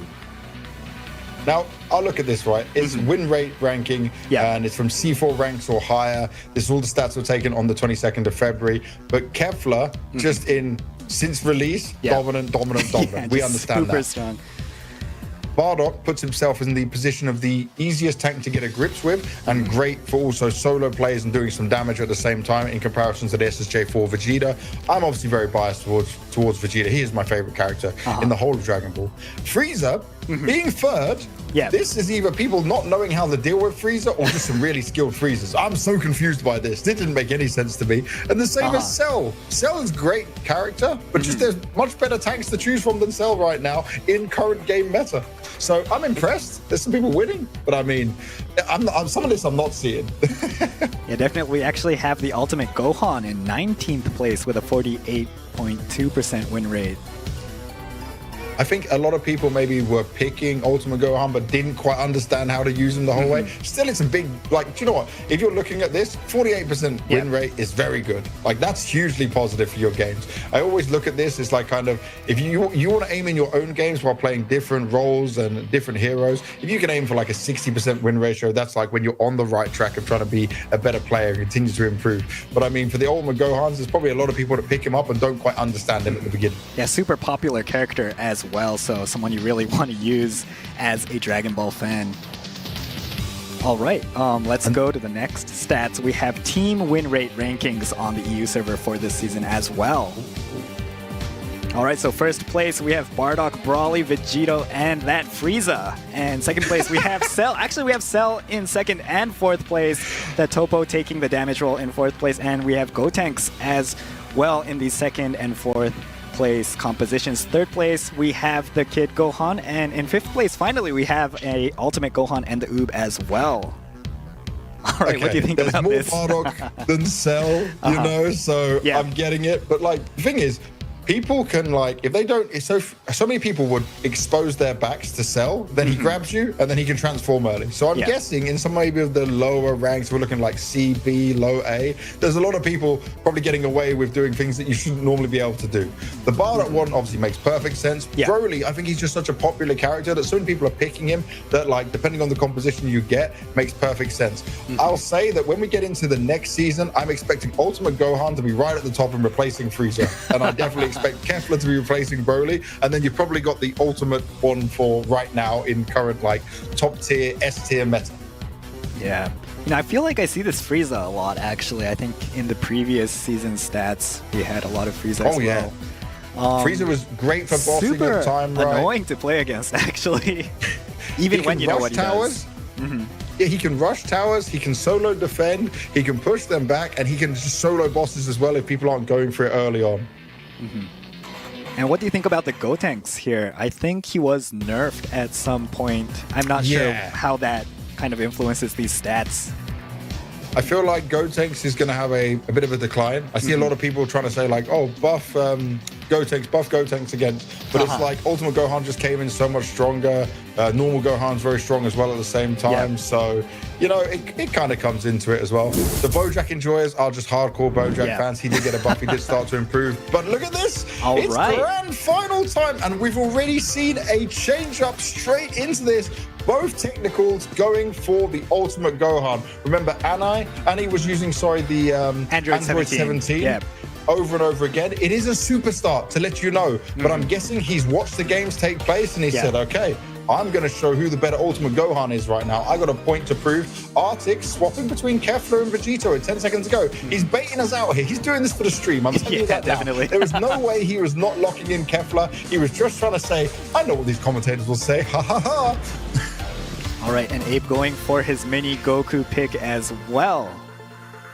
You know, the win rate on the mini Goku from the server wasn't really too spectacular, but this proves, again, you can really shine on any character in this game, I think. Yes! And he also did get he did get used a bit more now. He got buffed a bit again. So like Goku Daima has benefited in recent patches, which is something we need to focus on here. And obviously, Abe is the best Goku Daima in the world. But this is it. It's the best of 3. It's the grand final. So let's get into it. All right, Team Swag vs Team Abe. This is the grand finals battle 1.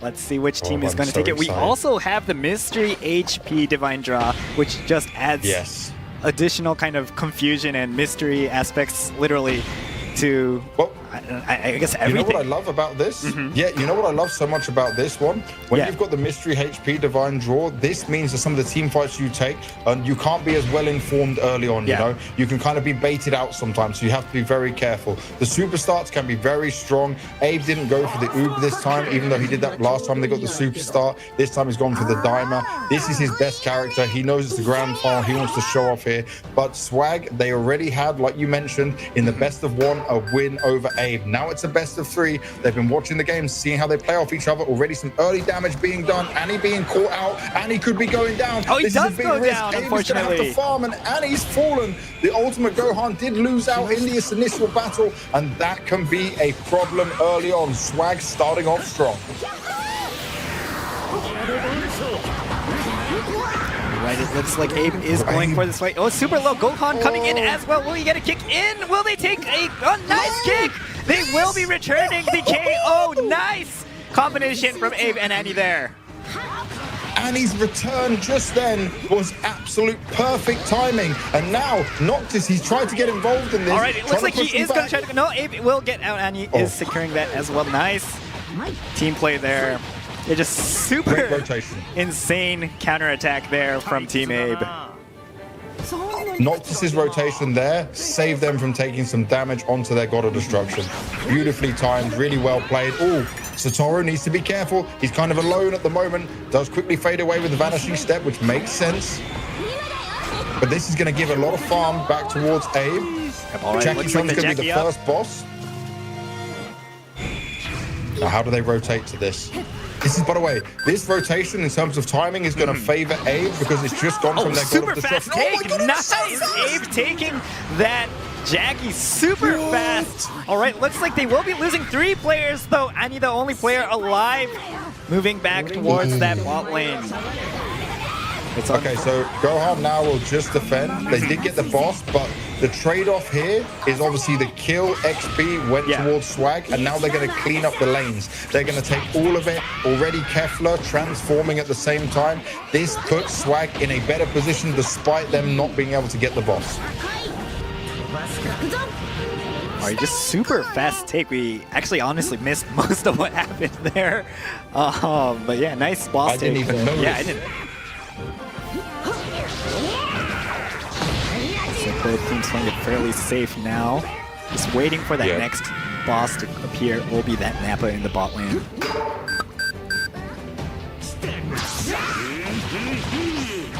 So it looks like in terms of that mystery HP, we're looking at Team Abe's side of it. We do not know how much HP Team Swag has, or the bosses throughout as well. We only have. We can still see it on the sidebars, if I'm correct. Yeah, you're right. You're right. Yeah, so that if you're looking at home as a viewer right now, look at the sides of the bars, because obviously the mystery health will be shown away on our observer camera in a different. So that's where we need to focus in on when we look across it. Yeah. But Annie and Abe, they now have the benefit of the movement. How fast are they going to go down to Nappa? It looks like both sides. Oh, actually, it looks like Annie will be poking that God of Destruction a bit in the top lane. He can get this tower. Gohan jump back up, though. Yep. It's a double Gohan up top fight. All right, and Nappa is up. It will be a 3v3 here in the bot lane. Oh, great damage done by Noctis early on. Onto nice barrier there as well from the sorry, not a barrier. Sorry, nice block. That is super crazy. Yeah. All right, unfortunately, he may go again, down, 3 but they players can't down. lose all the fights. Oh, they keep so. They're trading the kills, which gives XP straight over. Like, look at this. Swag's level 9. We see the Vegeto's level 9 as well. And this is going to give them the level lead in the lane to fight off with. This means Abe's going to be fighting a little bit from behind in terms of levels. But if they can keep their Gods of Destruction up, this is going to be very positive for them. And he needs to do some great defending. Already some backups coming in. The Bardock's come to join. Satoru going down. Yeah, fighting Annie, it out. as you mentioned, doing really good in the top lane, making sure to secure that for his team, making sure it doesn't go down. Super defensive. Yeah. Super defensive, super smart, very good plays. This now, though, remember, it's a 2-boss lead, despite the kills going the way of Team Swag. It's also waiting to see the ultimate on there at the same time. Right, Abe's going to keep losing his snowballs. God of Destruction. Yeah, look, so God of Destruction in favor of Abe. Double bosses, Bardock transforming in this, the extra XP. Arctic nearly level 10 at the same time. This means they can catch up in levels quite quickly. Oh, Noctis has to be careful. A super He's being low, jumped will on. he get taken down? He will go down. Yeah, he's gone. Nice KO from Arctic. Did try to get some hits Really on the well God of done. Destruction, but unfortunately his team is pushed back. Nice defense from Team Abe there. Yeah, that was very smart play, good rotations. This puts them in such a powerful position because the level gap is not that huge. There's only one level facing off between each other. Jacko's going to be up in just about 10 seconds from now. And you can see Swag's looking to jump that early on. They cannot afford to go down and have that triple boss KO happen for him. While that's happening, though, Abe is farming as much as possible. But he will be telling his teammates, I can't see any of them. I do not know where Team Swag is right now. All right, looks like all players from both teams coming in towards this super team attack up fight. for 3 players versus 3 players of each team. So that means there can be a lot of supers played into this. All right, looks like they're going for each other. Big damage. Just insane amounts of explosions going back and forth. Sanjeta going down. He is the first player. Super low HP bars as well. Arctic still alive. Abe getting out. Still alive. Arctic super low. Will he make it out? He is still at the super. Does go down. Swag super low as well. They don't know. Yeah, Abe doesn't know how low he is. 3 players down for Bardock Team finished Abe. off. Now they can go for the boss if they want to. If they want to risk it, they can go for the boss. Maybe they try for the tower. Noctis straight nice on the poke, tower. We know he loves to do a lot there. Still not jumping on the boss though. This is the game. Look, there's only 10 seconds till all players are back up. Abe's gonna be the first one, then Arctic, then Oros. All right, Noctis going for this tower as well. So nice, will he get it? Nice take. He does take that tower for his team. It's really scary because you don't know how much HP he has as well going into him, so you don't know if you can take him down. All right, it looks like another boss fight might be coming in. No, it looks like they won't fight towards this God of Destruction on the bot lane. Actually, no, moving in. Nice take from Annie on the God of Destruction. Tower. Yeah, second for his team. Really well done. It looks like he might be pushing forward. No, he does get found. Satoru knows he's there. Good kick. Needs to run back though. All right, needs to use the extra speed he's We do got. have a skirmish towards Jacko. Ooh, super low Arctic. Will he get out? Abe is down. Abe down. And he's somehow alive. I thought he was going to go down at the same time. Looks like Oros poking at that God of Destruction. Nice take on the bot lane from Team Swag. Okay, another tower taken. This is positive now, at least for them. They're fighting off. Oh, they got Jacko. Swag sneaking that boss away from their opponents. Still a God of Destruction versus each other being taken down, so it's 2 for 2, but just a slight boss lead, but it's early bosses. So it's all about this next boss and the team fights coming after. Remember, Ribriane is so powerful because of the healing that can get done. Yeah, especially on these 2 tanks, both on Bardock this game. And Team Abe is going to be sweating a little bit because they're still down on levels. Yep. They need to get that farm, but guess what? Same decision is being made here from Team Swag. All right, Ribriane in roughly 10 seconds. This is going to be the important boss fight. It's also going to be wherever the team fight goes down. It's very hard to take down Noctis right now because he is playing super strong. He has all his divine cards where Oros doesn't quite have his 3rd one just yet. Looks like Team Abe actually might be going for that top God of Destruction. Abe poking it. Will take a low. Nice kick. No! Does catch his opponent, Satoru. All right, Abe and Arctic actually going down. 2 players down 4 vs 2. Boss is still up. It looks like they might be going towards the boss. Oh, this is not the boss they want to lose. They're being pushed back. Swag straight on top of it. Look, so they're patrolling the map. They've taken full control. 10 seconds still before Abe and Arctic are going to be back up. All Right, Swag nice could be doing all of this on his own solo. Oros is struggling to stay Nice alive. take He's on going to find Oros. himself taken down for 30 seconds. All right, the boss And does go to Annie, Team the only one Swag left as alive. well. All right, super good coordination the there. healing. All right, Sanjena healing boss going as well. down. All right, let's see if Team Abe can counter here. Arctic trying to fight this on his own. Abe coming to back him up. Swag pushing as much as possible. Arctic needs to get out of there. It's going to have to be Abe to solo defend the God of Destruction. He is pushing Swag back. Swag has a lot more health than him, though, but is a little bit more squishy. All right, just super good coordination there from Swag. Having Team Swag, sorry, having Swag on the boss, and then the rest of the team really just locking their opponents down in that western location there. Abe's trying to get that extra farm on go. Now the levels are starting to even out a bit.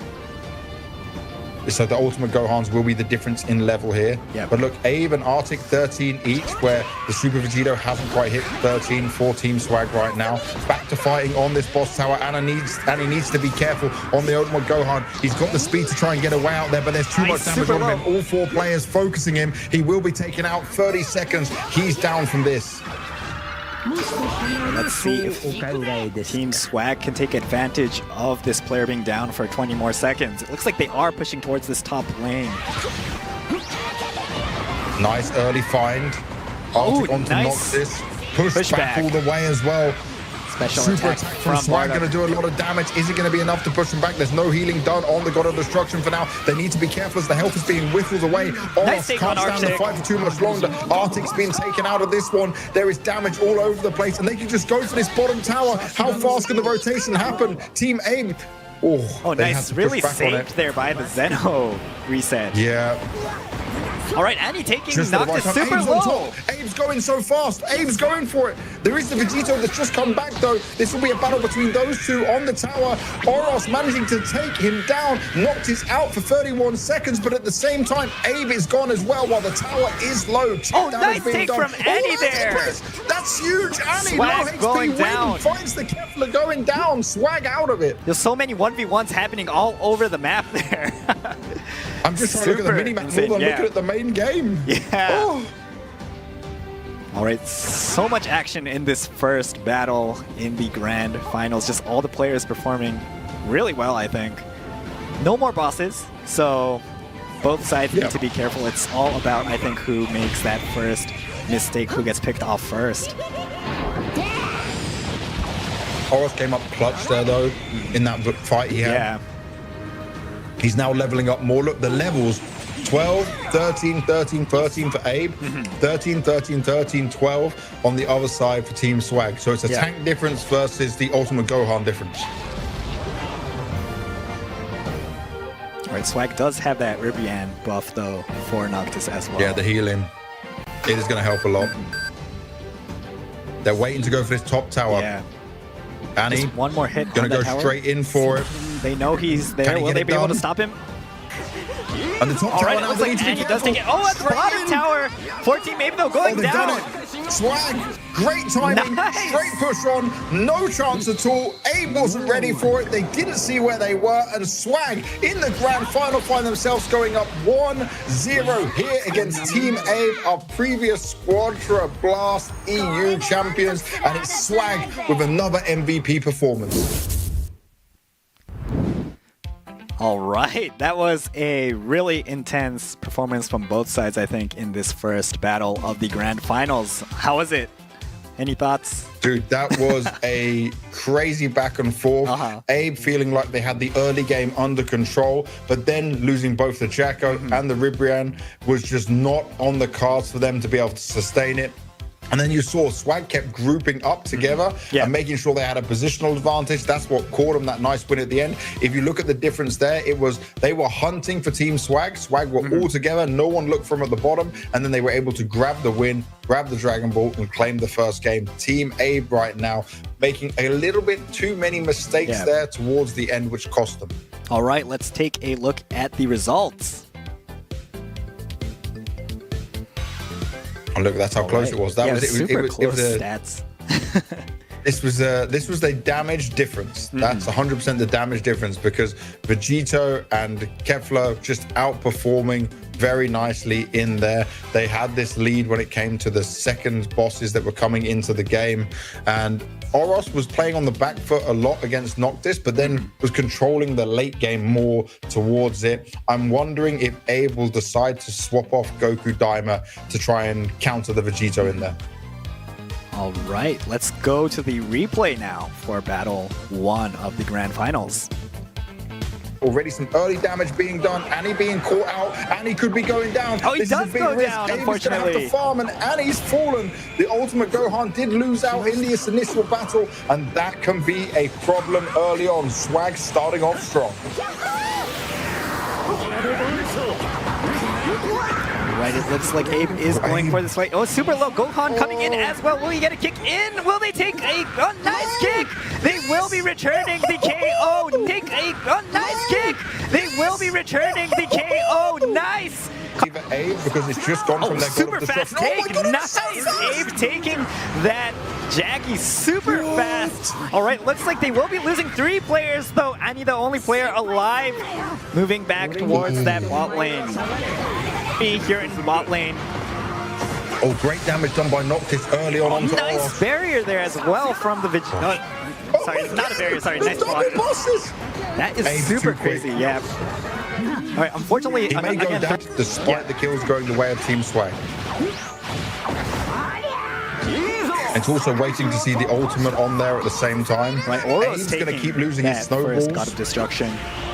Arctic nearly level 10 at the same time. This means they can catch up in levels quite quickly. Oh, Noctis has to be careful. A super He's being low. jumped Will on. he get taken down? He will go down. Yeah, he's gone. Nice KO from Arctic. Arctic super low. Will he make it out? He is alive. The super does go down. Swag super low as well. But they don't know. Yeah, Abe doesn't know how low. He is 3 players down for Bardock Team finished Abe. off. Now they can go for the boss if they want to. If they want to risk it, they can go for the boss. Maybe they try for the tower. Noctis All right, straight nice on the poke. towers. We know Actually he loves taking to do a lot there. Like Oros poking at that God of Destruction. Nice take on the bot lane from Team Swag. it. Okay, another tower taken. This is positive now, at least for them. They're fighting off. Oh, they got Right, Jacko at the Swag same time. sneaking that Swag got it. boss away from their opponents. Does catch his opponent, Satoru. All right, Two Abe right and now. Arctic actually go. 10 seconds still before Abe and Arctic are going to be back up. All right, Swag nice can be doing all of this on his own solo. Oros is struggling to stay Nice alive. take He's on going to find Oros. himself taken down for 30 seconds. He's going for it. There is the Vegito that's just come back, though. This will be a battle between those two on the tower. Oros managing to take him down. Noctis out for 31 seconds, but at the same time, Abe is gone as well while the tower is low. Oh, Check nice being take done. from Annie there. That's huge. Annie, Swag low HP going win. down. They know he's there. Can he Will get they it be able to done? stop him? And the top All tower right, it now, looks they like need to be Annie does take it. careful. Oh, at the bottom tower. 14 maybe though going They've down. done it. Swag, great timing, Nice. straight push on, no chance at all. Abe wasn't ready for it. They didn't see where they were, and Swag in the grand final find themselves going up 1-0 here against Team Abe, our previous Squadra Blast EU champions, and it's Swag. All right, so that was the replay from Battle 1 of the Grand Finals between Team Abe and Team Swag. You know, at the end there, both teams going for the God of Destructions to try to finish off the game. Swag taking the lead there. How was that replay? It was maybe showing the problems of defense for Abe, you know, and trying to go for it, losing a bit of map control as well, and struggling with some of the rotations in there. The way Swag was playing to solo some of the bosses there while his team went for the fights, keeping them at bay at the same time. This was him using the high damage output of Kefla in the best way possible and using it all at the right time. Very smart from Swag. This has proven that the best of one wasn't a fluke, but he was able to get it done now twice, and showing that Team Swag is here right now to win it, and they just need to win one more game to be walking away as the champions of Squadra Blast EU1 for 2026. And what a way it would be to start the year. I already spoke about Abe saying that he needed to lock into me earlier when I was chatting to him before the tournament started. But right now, they need to lock in and fix up and look at some of the mistakes they made here. Maybe we look at a hero change coming into game 2. All right, before that, let's take a look at the MVP from the previous battle. All right, so once again, Swag on the Kefla. Only 1 death, 8 KOs, 9 assists. the most damage we have seen from anyone so far when we've got here to do the commentary, right? Total damage inflicted 424,433. Taking a lot of damage received at the same time, but only dying once shows to me that they're able to control the map very well, you know, fall back when needed, use the mobility to their advantage the whole time, also getting off some tower damage at the same time. So Swag right now, deserved MVP. This is just the first game, and if he can keep this performance up, he's going to keep it flowing from what we saw. Remember, he had an MVP on their games previously as well. He's starting to charge up and take control and put himself in the best position to win the whole thing. All right, yeah, and this is a best of 3 grand finals. So if Team Swag does take this next game, they will be our winners. Yeah, this is where Abe's experience now is absolutely key. Yeah, because we already spoke that they have Arctic, who's a new member, playing on one of the damage characters at the same time, right? Playing on the Kefla. He needs to show that he deserves to be here, he wants to be here, that he's got the skills to do it, and find a way, find a solution to what Team Swag is doing. If this was just like they hadn't met already in the tournament, I would say, okay, Abe's got a good chance to come back into us. But now, because this is already 2 games they've played today, and Abe has lost both of them, something has to change with Team Abe in order to find the success and their dominance that they've had in previous seasons, in previous tournaments across all of Europe. All right, so in terms of compositions, what do you think? It's the Goku, the mini Goku, that they need to switch out? I wouldn't say it's the Goku Daima because he's very strong character in Abe's hands, but I feel like they might want to come away to the Oob this time. All right, it looks like that's what they might be doing. Yeah, there we go. There we go. So the reason I'm saying to go in for the Oob here is because you're going to keep the distance up. Arctic's going to be on the Super Vegito. But this does mean you're sacrificing the Kefla. Kefla, in many people's eyes, is that Kefla is the strongest damage character in the game. And that makes a lot of sense. But Oob right now, being used in the right hands, can be a difference maker and has the same positive mobility, escape mechanics as well. So this is going to get exciting. This is going to get interesting. But right now, this is kind of a small Hail Mary I'm seeing because there is going to be no Kefla in the game. Again. All right. And it looks like we have Cloud Cover and Mystery HP once again. So just a lot more map awareness we need from both sides, as well as how much damage have we already done to these opponents. Yeah, this is going to be interesting. The hidden damage means you're not as confident at times to go for the fights, you know? Yeah. But now, remember, we spoke about this in the first game. The pressure is going to be on Swag. You're 1 game away from being champion. You've not had to deal with that before. All right, let's You've not see felt that feeling. which team will be taking this second battle. Team Abe vs Team Swag. Team Swag just 1 battle away from taking this tournament. This is their 3rd match, or 3rd battle against Team Abe. As you mentioned, already a 2-0, but 1-0 in the tournament stage. Yeah, so they had a best of 1, which was Swag's win. Now they're in the first best of 3, but it's all the way in the grand finals. Both teams showing they have what it takes in order for them to get themselves into a position of being tournament champions. Obviously, the healths being hidden here for both sides is something that plays a factor into the confidence you have of going into some of the fights and chasing them down up into it. Quite a skirmish going on already at the beginning. Look at the damage from far away that's Abe able to do, though. This is where it's huge. All right, how do you think the Cloud Cover is going to play into this game? We do see a lot of backdooring happening here and there. Yeah, I think we saw less backdooring this time around. Yeah, in this finals, So between these two teams, should I say? But I feel like maybe with the Cloud Cover, it might mean for some of that because we saw them trying to just push on each other both ways and not having as much defense. So let's see how it pans out. Maybe that will just give them the reason to do it. All right, both sides playing it fairly safe so far. We will have the first boss coming up, though, in roughly 30 seconds. Already, first boss coming soon. Like you said, a bit more passive, a bit more defensive. And I wonder if this change will happen throughout Swag across the whole final. Do they now start to worry about we're 1 game away from getting it done, let's just close it out now? Because it is definitely a mindset that can mess with some of the way you would normally play, you know? All right, we have the Nappa coming up first. Top side. They're rotating straight away. They got the God of Destruction on their side for the top lane in favor of Abe.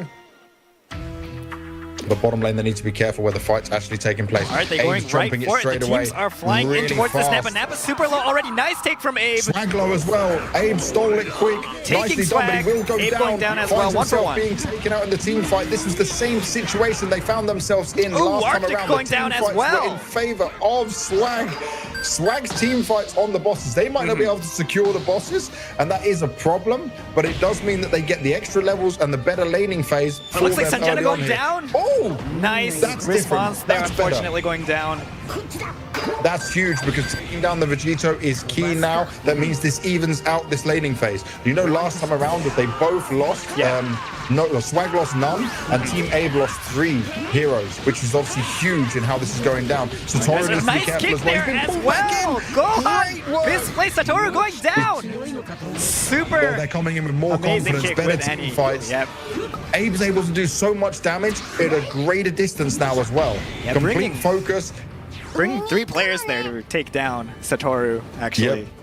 Nice. And remember, he's using the shooting chaser. You see the cyclone above his head as much as possible to give himself the extra boost as well, which gives him to fire off that blast. And as long as Annie's doing his job of getting the kicks on place, dragging him around, it's going to help out so much. Kefla already straight in with the transformation, which is going to be a positive for Swag. Swag was the MVP of the previous match, so let's see if he can keep that form going up. But already we're seeing 2 level 8s for Team Abe. Only 1 level 8 for Team Swag. Yeah, we actually have a level 6 on Noctis as well, so a bit behind in terms of level. We do have Jackie coming up in the top side. Oh, and Noctis also hasn't transformed yet, so if it gets into a tricky situation, he can transform when getting low, so he can still use that to his advantage. All right, but on the other side, Oros has already done it. Both sides, 4 super attacks from both sides, all coming in. We do have a lot of damage coming. Jackie taking super mass and Jetta. Nice take for Team Swag.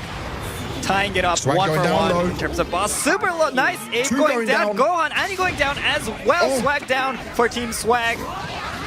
Oh, well, they take Sanjana. Swag nice down, take. Vegito going down. Noctis under pressure. He did transform. He tried to give himself that boost of health. He's taken up a good amount of damage with the tanking, but they're jumping all over him. Arctic wants to finish him off, and he will get him done. That's 3 kills for Swag. 2 kills for Swag, 3 kills for Abe. A slight advantage in that, and level 9 on Arctic and Oros already.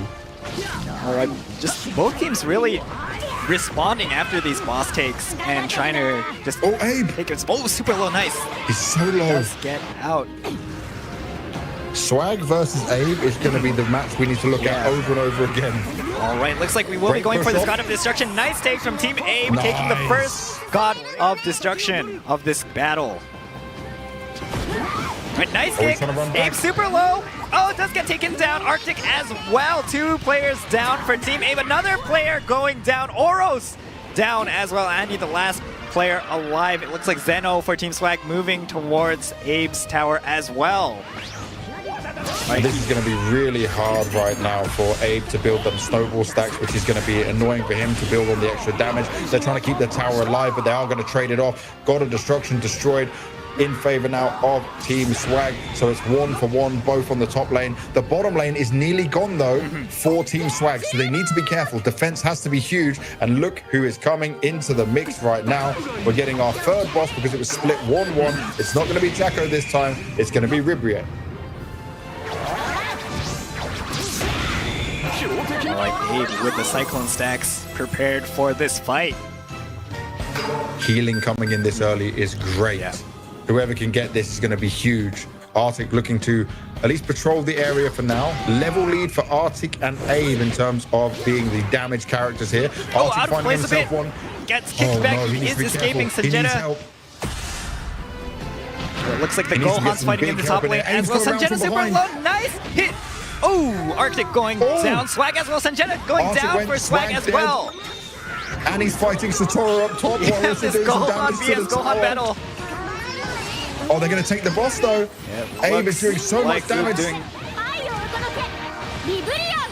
This is great. Abe is just focus firing Ribrian. Yeah, look, we have Noctis trying to backdoor though. Oh, another tower! All right, nice take for Abe on the boss, but Noctis going for that God of Destruction. Noctis needs to be careful at the same time. He tried to get himself onto the tower. He can stay alive for a good amount, but he's got two heroes just focusing him. He's going to be chased down as well. He doesn't have the same speed as them. Arctic able to just lock him in. Another kill found, and Abe is in full control. 2 bosses, 2 towers, and look at this at the top tower. It was already been taking a ton of damage. This is great work and a great turnaround from Abe. They want to take us to a 3rd game, but trust me, we're not out of this just yet. This is still all winnable for Team Swag. Oh, staying alive so well. He's actually keeping up really nicely. Swag low. Swag is so spongy. Swag is going to be in trouble. Straight away taken down. They're going to go straight on the Vegito next. They can't quite see the health, but this is great team fighting coming out. He's finished off. Hugely done. Oros is somehow stayed alive. Jacko's going to be up soon, and there's 2 enemies down on Team Swag. They're going for the tower to do some more damage at the last second, but Abe has to fall back. He's using the speed to his advantage, and Arctic is already heading to Jacko. They're all going to head to Jacko, and they just need to make sure they also defend their top at the same time, but they can take down Jacko so fast. Abe is on point. They are back. They're going for the triple boss KO, and they're looking to try and win this game right here, right now.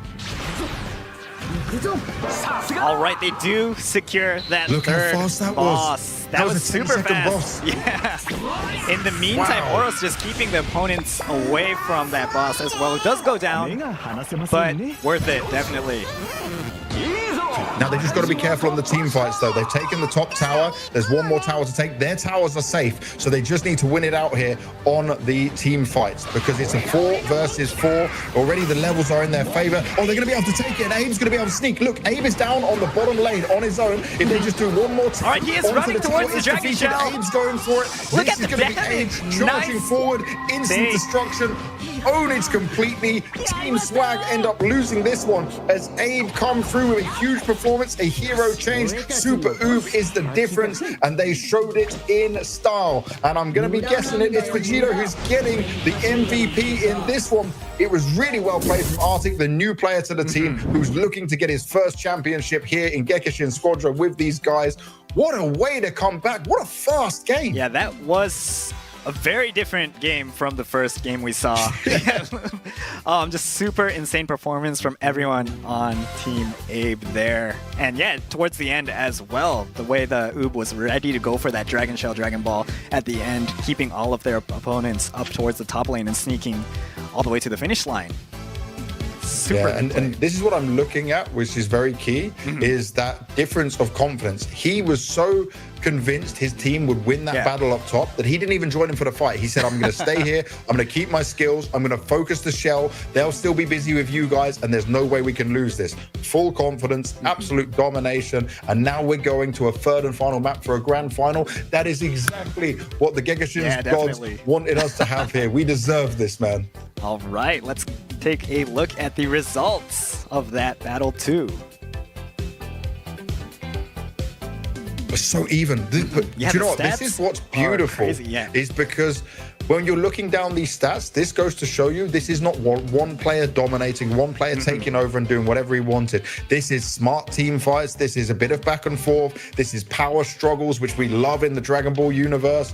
This is exactly what you want from the highest level of gameplay. And people can say, oh, well, Swag, they only just about made it to the grand final. They had to play 3 games. Well, guess what? They're playing 3 games against Abe, who went 2-0 and is the previous champion. They can definitely hang with the best, and they're showing it in different ways right now. Yeah, definitely. All right, let's take a look at the replay from game 2. Flying in towards the Napa. Napa super low already. Nice take from Abe. Swag low as well. Abe stole it quick. Taking Nicely Swag. done, but he will go Abe down. going down as well. 1 for 1. Being taken out in the team fight. This was the same situation they found themselves in last time Arctic around. going down as well. Were in favor of Swag. Swag's team fights on the bosses. They might not be able to secure the bosses, and that is a problem, but it does mean that they get the extra levels and the better laning phase. It looks like Sanjeta going down. Damage coming. Jackie taking super fast. Sanjeta. Nice take for Team Swag. Tying it up Swag 1 for 1 low. in terms of boss. Super low. Nice. Abe going down. Gohan. Annie going down as well. Swag down for Team Swag. Oh, well, they take Sanjeta. Swag down, Vegito going down. Noctis under pressure. He did transform. He tried to give himself that boost of health. He's taking up a good amount of damage with the tanking, but they're jumping all over him. Arctic wants to finish him off, and he will. Right, looks like we will be going for this God of Destruction. Nice take from Team Abe, taking the first God of Destruction of this battle. Right, nice Oh, he's kick. trying to run back. Abe super low. Oh, it does get taken down. Arctic as well. 2 players down for Team Abe. Another player going down. Oros for that God of Destruction. Noctis needs to be careful at the same time. He tried to get himself onto the tower. He can stay alive for a good amount, but he's got 2 heroes just focusing him. He's going to be chased down as well. He doesn't have the same speed as them. Arctic able to just lock. Oh, staying alive so well. He's actually keeping up really nicely. Swag low. Swag is so spongy. Swag is going to be in trouble. Straight away taken down. They're going to go straight on the Vegito next. They can't quite see the health. But this is great team fighting coming out. He's finished off. Hugely done. Oros is somehow stayed alive. Look how fast that was. That was super fast. Yeah. In the meantime, Oros just keeping the opponents away from that boss as well. It does go down, but worth it, definitely. Now they just got to be careful on the team fights though. They've taken the top tower. There's one more tower to take. Their towers are safe, so they just need to win it out here on the team fights because it's a 4 versus 4. Already the levels are in their favor. Oh, they're going to be able to take it. And Abe's going to be able to sneak. Look, Abe is down on the bottom lane on his own. If they just do one more time, all right, he is running towards the Dragon Shell. Abe's going for it. Look this at is going to be Abe charging forward. Instant destruction. Own it completely. Team Swag end up losing this one as Abe come through with a huge performance, a hero change. Super Oob is the difference, and they showed it in style. And I'm going to be guessing it's Vegito who's getting the MVP. All right, so that was the replay from Battle 2 of the Grand Finals between Team Swag and Team Abe. How was it? Dude, this was exactly what we wanted. We already said it was absolute cinema for the semi-finals. Well, this is absolutely perfectly great team play. There are mistakes being made. You expect that in a grand final when the pressure is at its highest. But what I'm seeing right now is 2 teams that can really push each other and go back and forth. Swag this time was not able to deal with the Oob that was coming in there. You know, so much damage from far away, so much use of the cyclones, so much use of being able to pull off just like multiple versions of the Brutal Buster.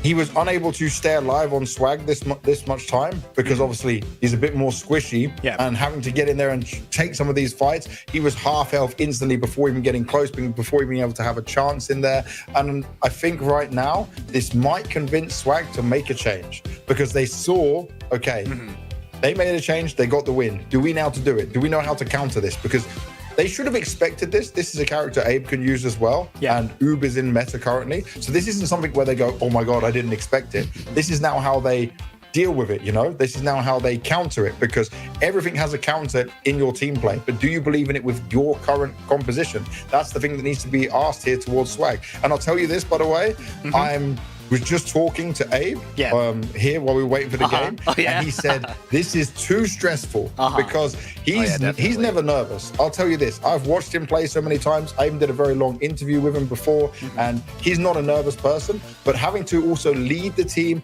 tell everyone about the decisions making, that's when it can start to get very stressful for him. So he needs to be able to focus on doing what he does best and have high damage output. For Swag right now, I feel like they are the ones who are going to be feeling that they're under pressure to find the solutions, and solutions are not easy to find in this game in such a short amount of time when it's so fast. All right, just before we jump into that Battle 3 though, let's take a further look, a more detailed look at the MVP from Battle 2. All right, so once again, Arctic, the Vegito from Team Abe, taking that last God of Destruction for his team. I love this. You know what's so important for me to see here for Arctic is that he is the new player from this team. It was Abe, Annie, and Oros who already won Squadra Blast EU 2025. Now he's come in as the new player with pressure on his shoulders, a point to prove. He knows how to play with these guys. He's a very capable player, but that doesn't mean you can handle it when you get into a tournament environment. There is a different feeling. As so, like, I've played tournaments in other games, and I'll tell you this now, that when you play tournaments, you don't always make the same decision. You don't always have the same confidence. You don't have that same pressure on you. It does change when you're very close to competing, to losing, to being a champion again. So Arctic right now getting this MVP can make him feel good. He's going to say to his team, I've done what I'm supposed to do. I'm helping them out. I'm putting pressure onto Team Swag. If he can keep that going, he has the chance to be the difference maker. It's not always going to be all about Abe. Yeah, definitely. Super good performance, super exceptional performance from Arctic, the new player on the team, and Abe as well, trusting that Arctic could hold off the opponents in that top lane to secure that. Actually, I believe he didn't get the actual tower itself, but yeah, just securing that area and controlling it to make sure that the team could get the last God of Destruction. And yeah, Abe taking the Dragon Ball to finish things off.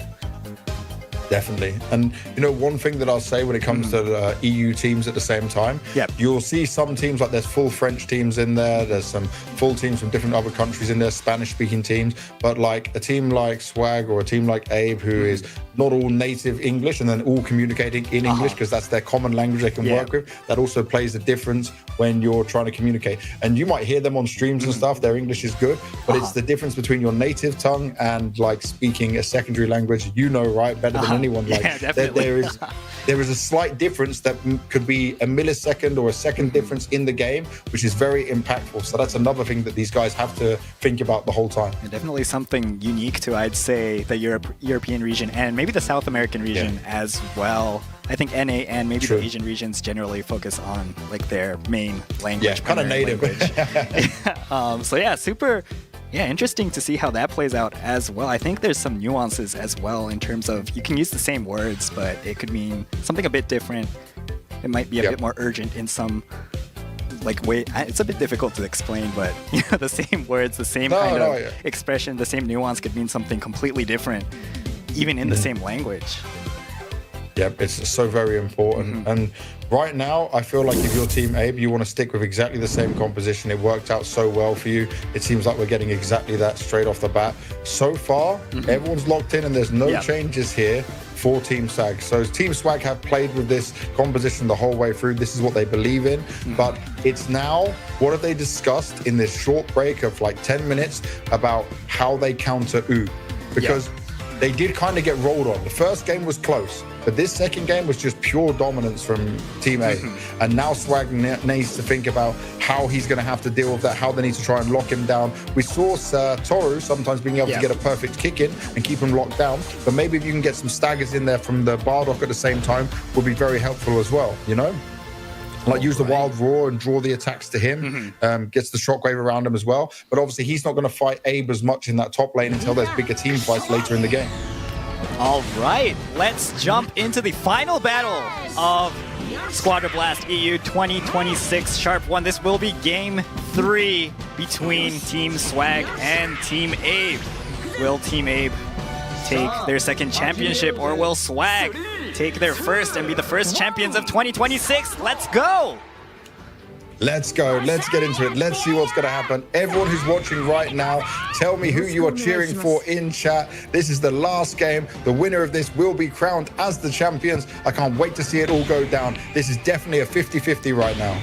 Yeah, and we have the mystery HP Divine Draw once again just causing so much chaos. And yeah, let's see how the players play around the medical respawn as well. Medical respawn can make things a little bit interesting for sure, but often it gets destroyed quite quickly with it, so we'll have to wait and see how fast these teams can react to it. Again, Abe and Annie up in this top lane against Swag and Satoru. Down we have our tanks, Oros and Noctis, as well as both Vegetos. And the first attack will be done by Oros straight into it. Initial damage being had here by Abe, keeping the distance with it, getting actually to pick up the Kai, which is going to be the extra XP. Will he get taken down? Annie going down first. KO of this third battle. Yeah, it's similar situation that we've seen previously.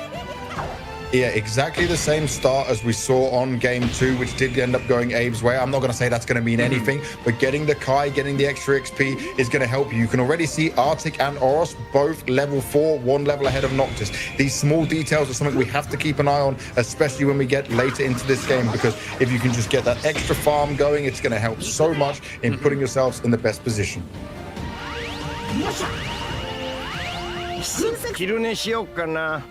Right, we will have the first boss coming up shortly.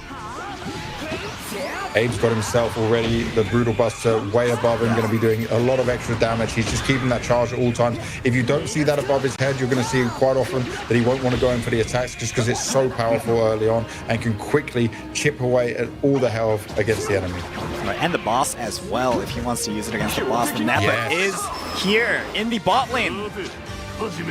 They're fast on it. They're straight down there. Arctic's already level 7, man. Oh, wow. Arctic's got a huge lead. Arctic is going to be able to clean up again, potentially for another MVP performance. And then Nice straight onto take the from Napa. Arctic Did it. Dude, how did he get away with that? He was so outnumbered, but he's so high on levels. He's racking up kills. Straight away, Bardolph's going down. Swag is low as well. Satora trying to run away, but he can't do anything. And this is huge. Arctic domination from start to finish.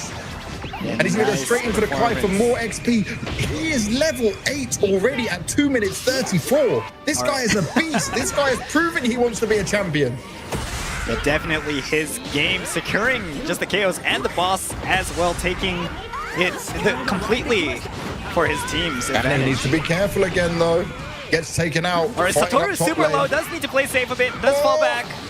Unfortunately, Annie is slow. He can't fight this. Abe had the backup of Oros, but Annie went down and they couldn't fight this. There was too many playing towards the top lane. There's a chance for Arctic on Vegito to try and seek something here at the bottom lane, but better right now because he's so far ahead to just not risk anything, because if he did die, he would give more experience to the enemy. So he's just going to clear up the farm because they cannot pressure him. They cannot push him. He is level 9. The closest person to him is level 7.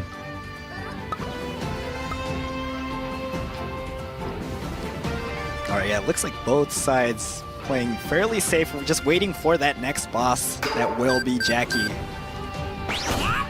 They know that Gohan's there as well. They know Annie's still hiding around that top God of Destruction, hanging it out.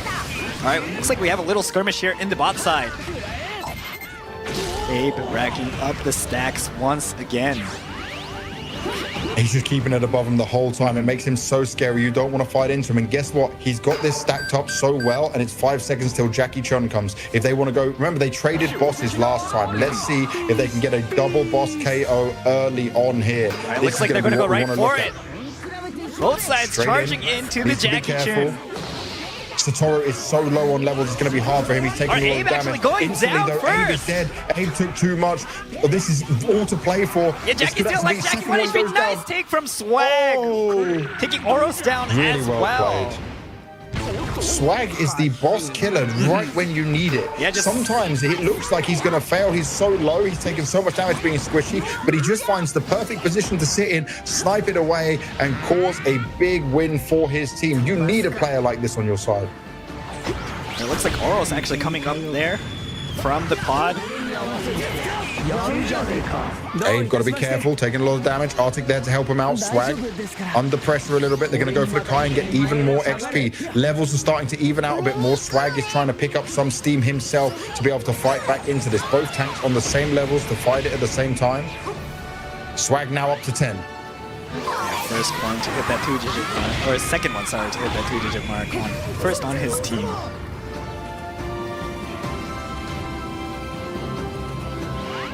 Still though, on the God of Destructions, we're kind of sitting evenly. Yeah. One boss each. This actually looks a bit funny, just watching it from the observation. It's to keep the for new players, it's to keep the speed boost so you don't ruin anything, right? Yeah, they're not so you trolling. can just quickly KO with your rush attack, but it does look very strange. They're just waiting for more to spawn. They do want to maintain that top speed movement. All right, looks like big damage done once again. Fighting it out in the middle. Looks like both sides they're playing against 3 though. This is 2 versus 3. All right, Abe and Annie moving towards the boss as well. Important boss to be found here. Annie's straight on top of it. He knows no one else is around for now. All right, looks like a team fight Helper is starting. Looks like they're jumping in a bit. Oh, super low. Oros and Annie Oros low. needs to be careful. Damage being done. Nice. 3 kills. Actually, nice. Look at absolute dominance right now. They're going to split up to the top. There's a 20-second down for one on Swag, 10 seconds for the rest of them. They're just going to completely destroy the Gods of Destruction, and this is a huge win. They can go for the boss if they want to as well. Abe is well in the lead. Swag, they made a huge mistake, and they can't get this done. All the damage is going the way of Team Abe. They're going to take the Jacko as well, and the Jacko is going to give them the skill damage and tower rush boost for whenever they want to go for the God of Destruction. This is a big play coming out. Ribrian down. Oh, it was Rivian, not Rivian, yeah, Jacko. not So that means the Jacko. healing. Yeah, it's the healing for the tanks. tanks. It's going to be even better. Oh, taking Satoru once again. Nice take. Oh. Satoru They're getting making taken down mistakes. once. Swag is feeling the pressure. Again. Did you see how low Annie was in that team fight? Yeah. He was literally 1 HP just making it out. I thought he was going to fall. Yeah, I thought he was going to be the one that fell first. Yeah. But you know what's so huge here? That team fight was everything. Yeah. A team KO this early on in the game is not often seen. That was really well played.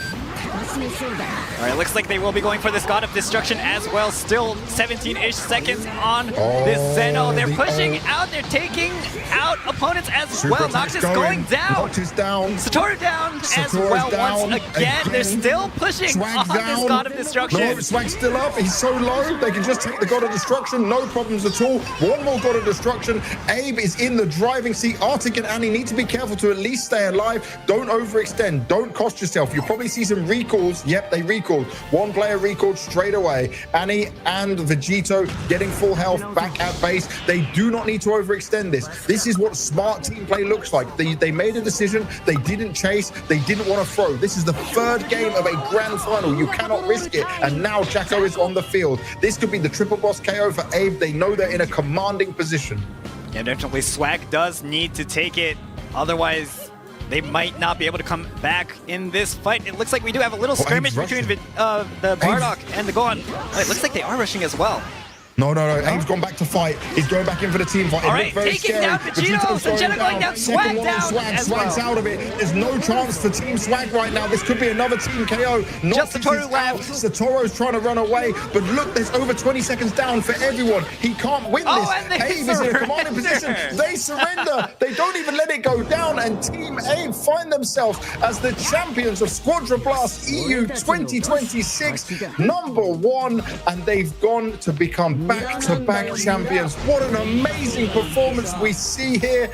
Hilo, I am so impressed. What a game. What a way for it to go down. They lost the first and then they pushed into the next two with full confidence, full dominance, and it was the Super Oob that was the difference maker, while Arctic, the rookie to the team, showed off incredible skill and performance throughout.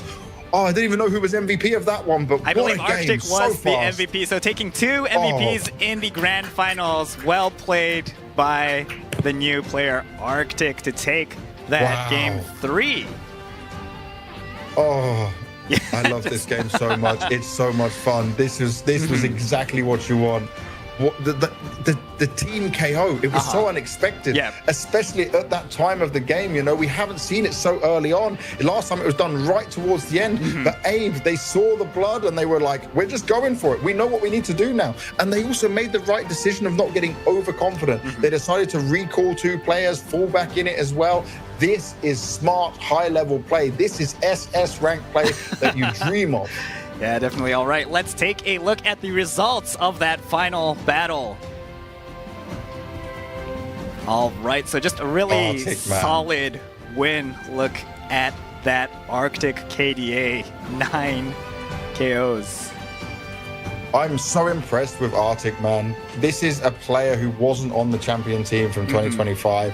He comes into his first event. He's got a different feeling than the rest of the players on the team, right? Because he's not been through this situation before. He came up, he showed up, and in the grand final to get both MVPs, that just shows the ability this guy has and the confidence he got from the first MVP into the second one. He was so far ahead on levels that they didn't have a chance. Yeah. And I think just notable as well, Oros with 12 assists. 12 on assists. His team. Beautiful. Super impressive, just there constantly for his team. We saw Annie really low in that earlier fight with the team KO. Just Oros maintaining that front line for his team, making sure no one getting taken down. You know, it was really big that all 4 players were alive at the end of that fight, so they could really push it out together. And that was it. That's the difference, right? In just listening to your leader, making the right decisions. Whoever, I'll probably ask Abe and try find out. Whoever said to recall rather than chasing for that kill and going for, remember, they would have had a second enemy team KO and destroyed all of them. If they'd done that, you know, there's a risk because some of them were low. They could have lost 2 players themselves, but they decided to fall back. Whoever made that decision is a genius, straight up genius. All right, let's take a look at the replay from that final battle. will be done by Aura straight into it. Initial damage being had here by Abe, keeping the distance with it, getting actually to pick up the Kai, which is going to be the extra XP. Will he get taken down? Annie going down first. KO of this third. They're fast on it. They're straight down there. Arctic's already level 7, man. Arctic's got a huge lead. Arctic is going to be able to clean up again, potentially for another MVP performance. And then straight onto the Napa. Arctic did it. Dude, how did he get away with that? He was so outnumbered, but he's so high on levels. He's racking up kills. Straight away, Bardoc's going down. Swag is low as well. Satora trying to KO early on here. It looks like they're going to go right for it. Both sides charging into the Gekishin. Satora is so low on levels, it's going to be hard for him. He's taking a lot of damage. Actually going down though, first. Abe is dead. Abe took too much. Oh, this is all to play for. Yeah, Jackie's still like Jackie 1 HP. Nice take from Swag. Taking Oros down really as well. Swag is the boss killer right when you need it. Yeah, just is starting. Looks like they're jumping in a bit. Oh, super low. Oros done. Annie low. Oros needs to be careful. Damage being done. Oh, nice. 3 kills actually. Look at absolute dominance right now. They're going to split up to the top. There's a 20-second down for one on Swag, 10 seconds for the rest of them. They're just going to completely destroy the gods of destruction, and this is a huge win. They can go for well played. All right, looks like they will be going for this God of Destruction as well. Still 17-ish seconds on this Zeno. They're pushing out. They're taking out opponents as well. Noxus going down. Noxus down. Satora down as well once again. They're still pushing on this God of Destruction. No, Swag's still up. He's so low. They can just take the God of Destruction. No. Abe's gone back to fight. He's going back in for the team fight. All right, taking down Vegito. Vegito going down. Swag down. Swag's out of it. There's no chance for Team Swag right now. This could be another Team KO. Team Abe find themselves as the champions of Squadra Blast EU 2026 #1, and they've gone to become back-to-back champions. What an... All right, that was the final replay of that final battle of the grand finals. That Team KO really the deciding point of the game. A deciding factor, an unexpected one at that. I was, again, just messaging Abe a little bit, and he said, I'm sweating. That was a sweaty game he had to go through. Definitely. You're down in the grand final 0-1. Yeah. You have to make the change from your dimer that you know and love, that you're so well known for playing with, and then you change up to the Super Oog. You know how to use him. You're keeping the distance with it the whole time. Then you've got Arctic playing like an absolute beast and controlling the game. They got so far on levels, they managed to turn it around, and the enemy KO and the decisions they were making, like you just saw there was something that switched in them after losing that first game, which was so impressive. That switch was the thing that changed their mentality to being like in a losing position to be champions. That's the difference here. All right, let's take a look at the MVP from our final game. All right, so once again, Arctic taking his second MVP of the grand finals on Super Vegito, 916 with 346,000 damage inflicted. Even better. Even better. He went from... Remember what I said when he got MVP for the second game? I said, this is going to be something that changes his confidence. To get an MVP in a grand final of the biggest tournament to start off the year is so impressive. And then he comes back and does it even better. 346,533 damage, only 1 death, 9 kills, 6 assists in there, and also 4 Gekishin bursts onto the tower at the same time. This guy was living the dream to become his first ever championship title. And do you know what? I'll say it now. This will be the first of many if he can keep this up. All right. It looks like we also have the final results. Let's take a look. All right, once again, congratulations to the Squadra Blast EU 2026 Sharp 1 champions, Team Abe, on their win. Yeah, they really performed really well throughout this tournament. Yeah, I'm so impressed with Team Abe, even having to change a player in the team from the last tournament win they had for Squadra Blast EU 2025, and they were not slowed down. They looked a little bit shaky during the open event when you're playing all these best of one, just one game, win or lose. They could have maybe not even made it to the main event. Then they got into the bracket. They still managed to keep this growth going, improving as a team. And then when it got into the best of threes, they showed complete dominance. And the fact that they actually had to play 3 games in the grand final shows more strength to me. If they just dominate 2-0, 2-0, it looks too easy for them. This shows character. Yeah. This shows that they have a strong mental fortitude as a team, that they can battle back from being 0-1 down. And I'll say this, Swag, they got second place. That is still something to be proud of. This is something that they know that they can build upon. This is something where right now it hurts, and it's not a great feeling for them, but they can use this to learn and grow. Mistakes will be made in this game, but it's all about how you get up and how you bounce back. All right, so as you mentioned, finishing as the runners-up, second place will be Team Swag. And also, don't forget these two teams' top four. We have Team Lady Kimmy as well as Team Ramon. What do you think about their performances as well? For Lady Kimmy, I want to just say that you were a dark horse. You showed improvement. You showed you've been grinding the game.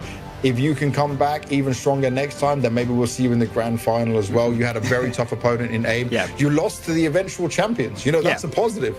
And for Team Ramon, they were the ones favored. They already had a player who finished top 4 at Squadra Blast EU 2025. That if they can make sure that they just fix up on some of the mistakes, they could have been in the grand final as well. But still, making top 4 out of all the hundreds of teams that wanted to enter and play this game, 100 plus teams that entered, is so impressive. And like, people would dream of being in your position. So you need to just take that energy, take that feeling, and keep grinding on forward for the game.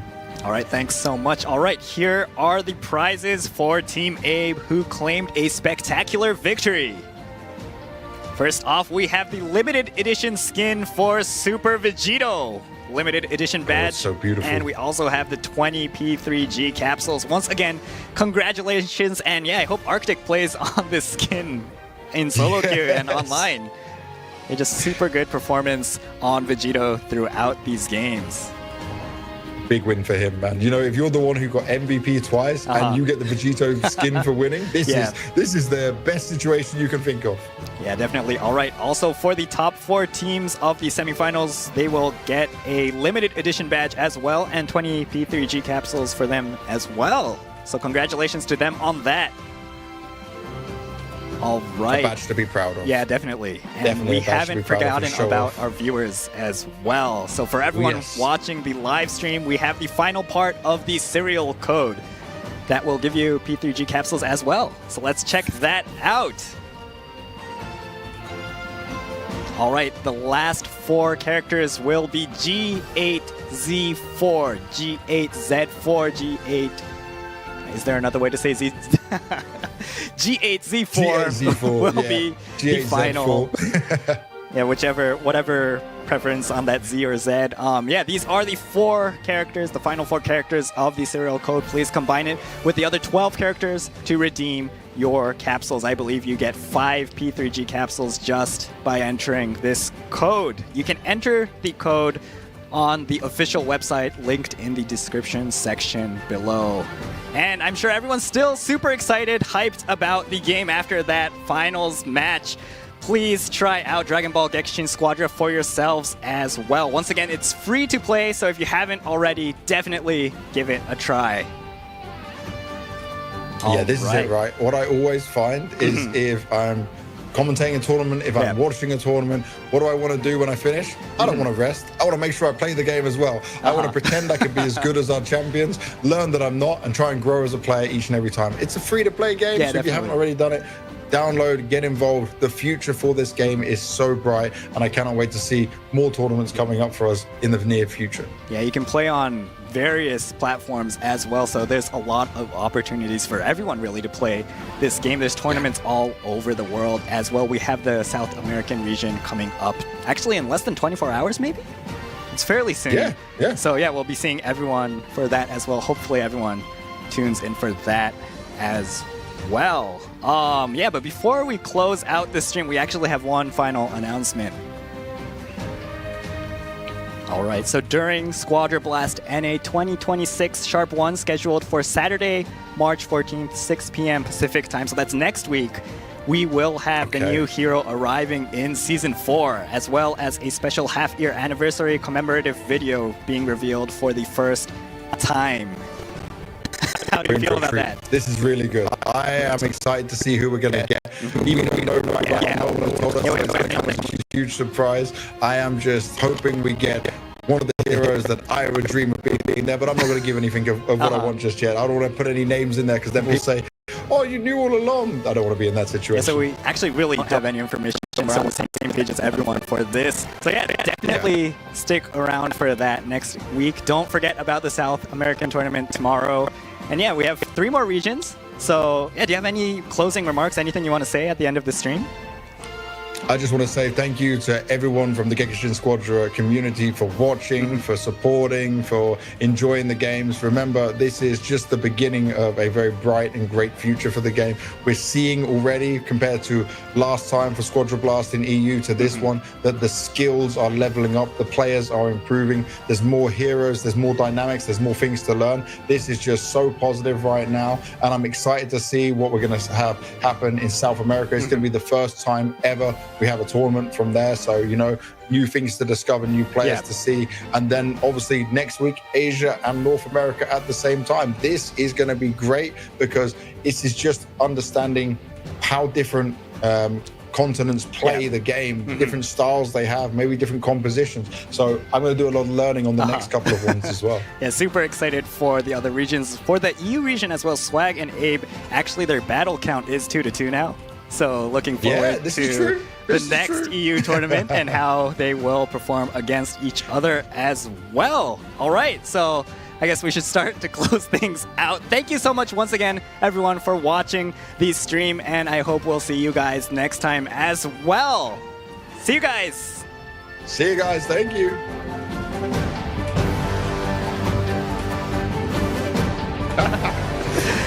And Annie's flexing with the stickers at the same time. Oh, this is great damage being done. God of Destruction taken down. Full control to be had for Abe once again. Maybe going to get away with some more kills here. Yeah, looks like his sustainability is just insane. It's actually chasing their opponents. Nice take. Everyone's still alive on the board. It looks like they are fighting back. Nice 2 KOs for Team Abe. Taking a play up top to try and get another God of Destruction down. But what this might mean, and there you go.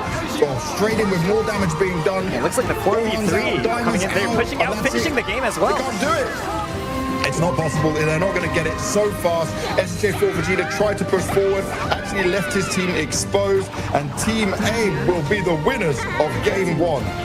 So it's super solid performance from really the entire team.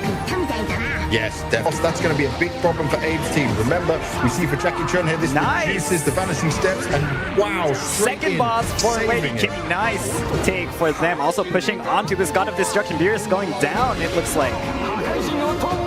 Brilliant. Oros going for a max Gekishin burst, but he can't get it off.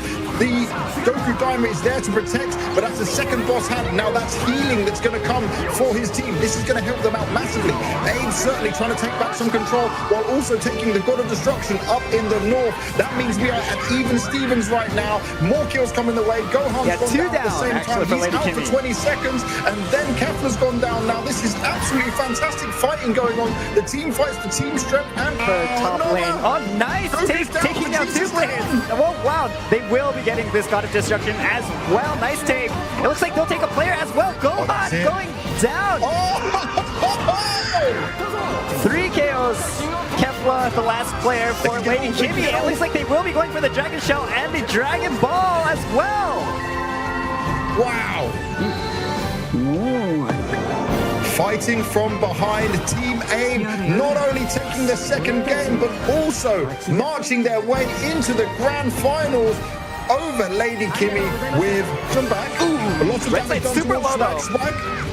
Super attack coming out. Nice. Done, but super low. No one's down yet. No one is KO'd. Okay, it looks like the Bardock going down for Swag. All 2 players now down. Vegito also down for Swag. Looks like a 4v2 now going for Nappa as well. Looks like they are chasing down the Kefla, making sure she can't join in. Gohan is there. Let's see if he can sneak something in. There are 2 damage roll players for Ramon though. Yeah, this is lots of damage they can do quite comfortably. Oh, Vegito going. Vegeta, going down. Trying to steal. Oh, will he take the steal? Trying to jump into it. It looks like 60s will secure this. Beautiful. Nice. Ines, well, let's see who takes it. Nice take from the Bardock. Noctis taking the second boss, Ribrian, for his team. Ultimate Gohan for Ramon taking down as well. Ooh, 2 players down. It was worth Swag. Yeah, definitely worth it. Just gonna charge in for this God of Destruction. Nice take. Now they just have to take that Dragon Ball. Will they make it to... Nope, it looks like Satoru going down. Everyone's pushing fast, so all the damage being done. They're trying to break the shell up. Yeah, they are trying to fend it off. Ramon trying to fend it off. The Dragon Ball is open for taking. One tap. It's just a one tap. Literally just a one tap to finish this game off for Swag. Swag's going for it, but they need to defend. Yeah, Swag straight in, snaps and Gregor. Swag! Team Swag, first game, a huge congratulations to them. They played it out so well. The snipe's so important. The boss is going their way. Impressive stuff as they managed to keep Team Ramon at bay. And of course, it's the super where Ramon is kind of pushed out of the fight. None of the Ramon players are close by. Whoa, Swag! He got taken out. Yeah. The squishy Kefla, unfortunately getting taken down. Vegito super low as well. Nappa going to Ramon. Nice take from Ramon himself. Actually, unfortunately going down, but worth it. 3 players down for... He's just poking these towers, staying alive and fighting off really good. I'm surprised if he'll be able to stay alive in this one. Yeah, it looks like he will be going down, unfortunately. He got some of his skills and push onto it, but the shell is still there. It's half cracked, but they've got to be careful. They're trying to push forward, but don't give up the team fights. They cannot have a team wipe. Only Kefla remains. 60s needs to back away. 60s needs to run away from this, because otherwise it's a full team wipe. All right, it looks like Gohan and Marlon trying to go in. 60s is trying to finish it off.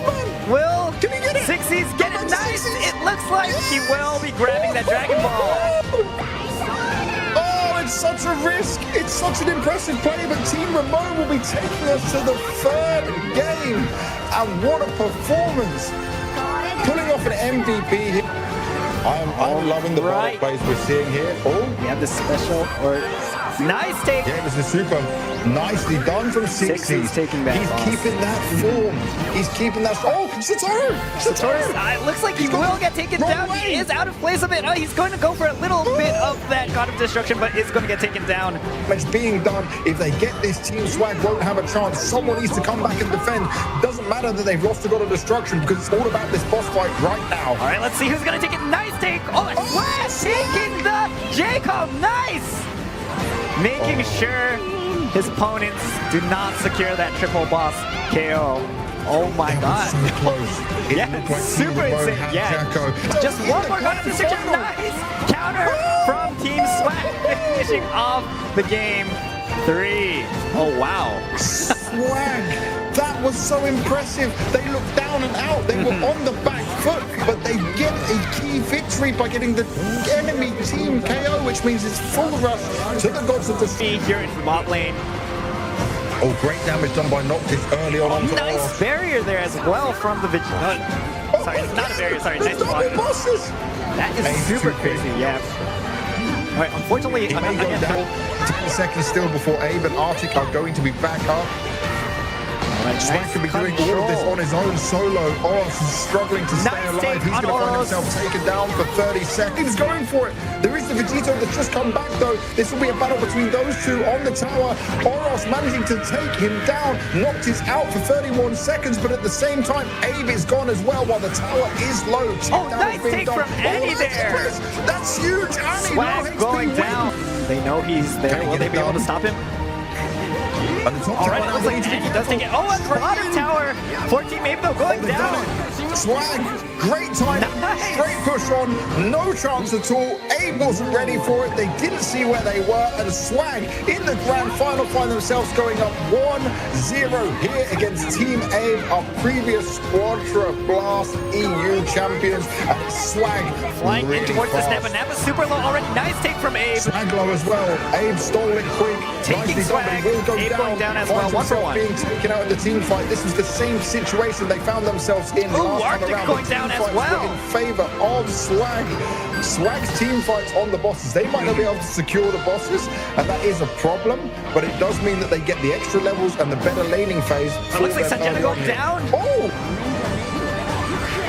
staying alive so well. He's actually keeping up really How nicely. can he stay Swag low. alive? Swag is still Swag spongy. down. Swag is going to be in trouble. Straight away taken down. They're going to go straight on the Vegito next. They can't quite see the health. This is Super low great on team Oros, fighting getting coming out. He's finished off.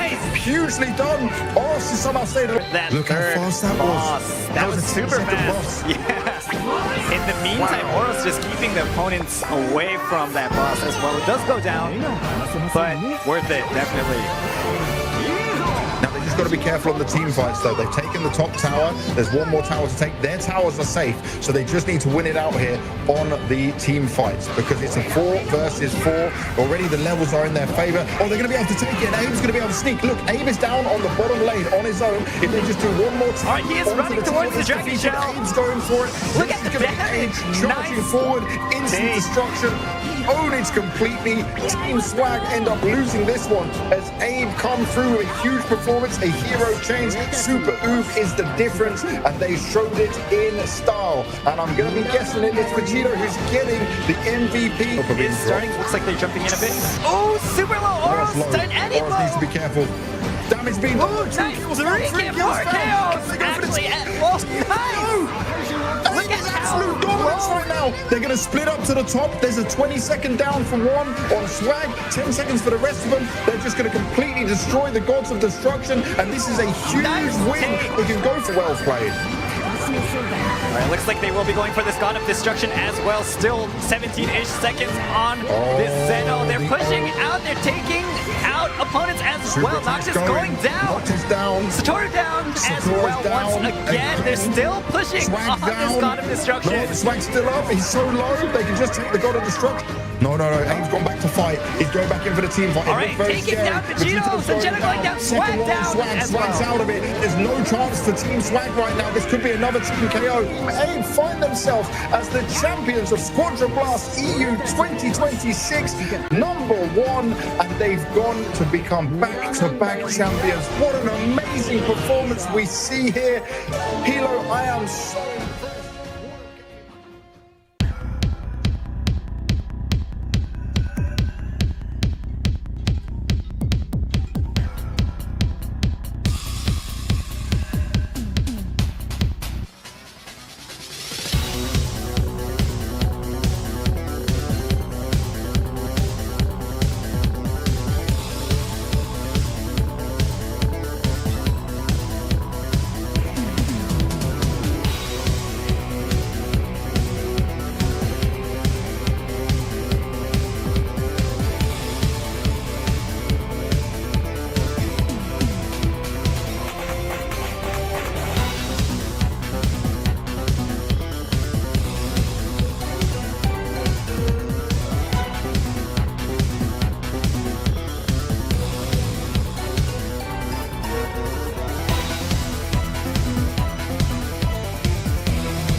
Good evening, everyone, and welcome. Squadra Blast SA 2026 Sharp 1 is about to begin. I'm Hilo Nike, and I'll be your caster for today.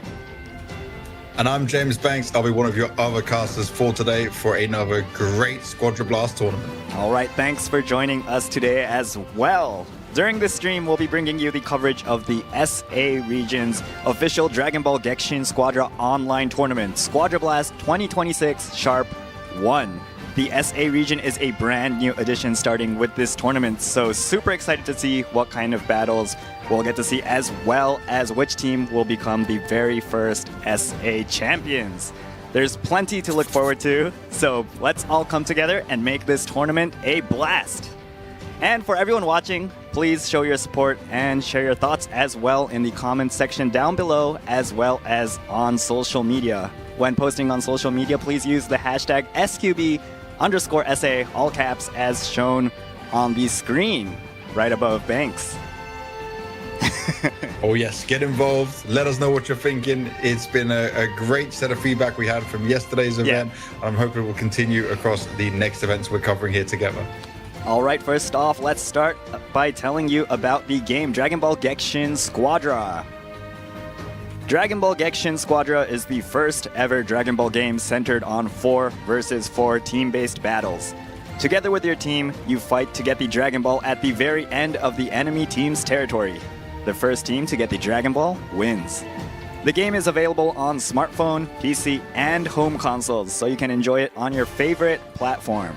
You can even engage in crossplay between platforms, as well as share your data across the platforms. It's a brand new kind of Dragon Ball game with never before seen features. It's also free to play, so definitely, if you have any interest at all, please give it a try. Next up, let's talk about the Squadra Blast tournament. Squadra Blast is an official tournament for Dragon Ball Gekishin Squadra organized by Bandai Namco Entertainment. This time, the tournament is hosted on 4 servers, including the new SA South America server. This competition will consist of a maximum of 128 teams per region competing for the top spot. Next up, let's share the tournament format. This tournament is organized into 2 parts, an open stage and a main stage. The Swiss system format for the open stage is a system where teams with the same number of wins and losses face off in each round. After 4 rounds, the top 16 teams will advance to the main stage. In the main stage, the 16 teams compete in a single elimination format, also known as a knockout tournament. The first and second rounds are best of ones, where the first to win 1 battle is declared the winner. The semifinals and grand finals are best of 3s, where winning 2 battles results in a match victory. Both the open and main stages took place today, and the second round of the main stage has already concluded. During this stream, we'll be taking a look at the 2 semifinals matches and the grand finals. All right, let's take a look at the tournament and see which teams made it to the semifinals. All right, so for the first semifinals match, we will have Stay York vs Pasuito. And for the second semifinals match, we have Captain Montoya vs Sensei. What do you think about these 4 teams? Thanks. We've got some really great teams here, some really strong matchups as well. And there's a lot of the best players in the entire world playing Gekishin Squadra from the SA server. Obviously, the SA server is a new addition. These players from all over South America want to show their skills right now. If you look, for example, at Team Captain Montoya, we have a guy called Wolves. He's from Peru, and he is the overall rank 1 at playing this game in the world, and the overall rank 1 in the damage category as well. A strong favorite for sure for the whole tournament, but his other teammates maybe don't have the same ranking or overall ranking to give as much there, but they're going up against Sensei, who have the 73rd overall, the 54th overall, and the 74th overall playing for their team. And Placido, who you were talking about before as well, they've got 2 players in the 81st overall, which is Reyes, and then Zero FMG, who is 19th overall and the number 1 in the world for technical. For Destiny, though, for Destiny Stay York, they don't have anyone who's quite high up on there in this crazy rankings, but they're all very capable players. But just to have so many of the best in the world, the top 100 players for the world in this game, all competing and getting this far in the bracket. It's impressive, and it just means I know we're going to see some great Gekishin Squadra action today. Yeah, this is the first time we're going to see these players from South America, but super excited that these players are actually one of the best players in the world as well. So yeah, very excited to see how they'll perform in the semifinals and the finals as well. All right, let's explain the tournament rules. All matches will follow Gekishin rules, with the divine draw being random. Usable heroes include all those that have been implemented in-game, and there are no limitations on divine combo cards as well. Now onto the tournament prizes.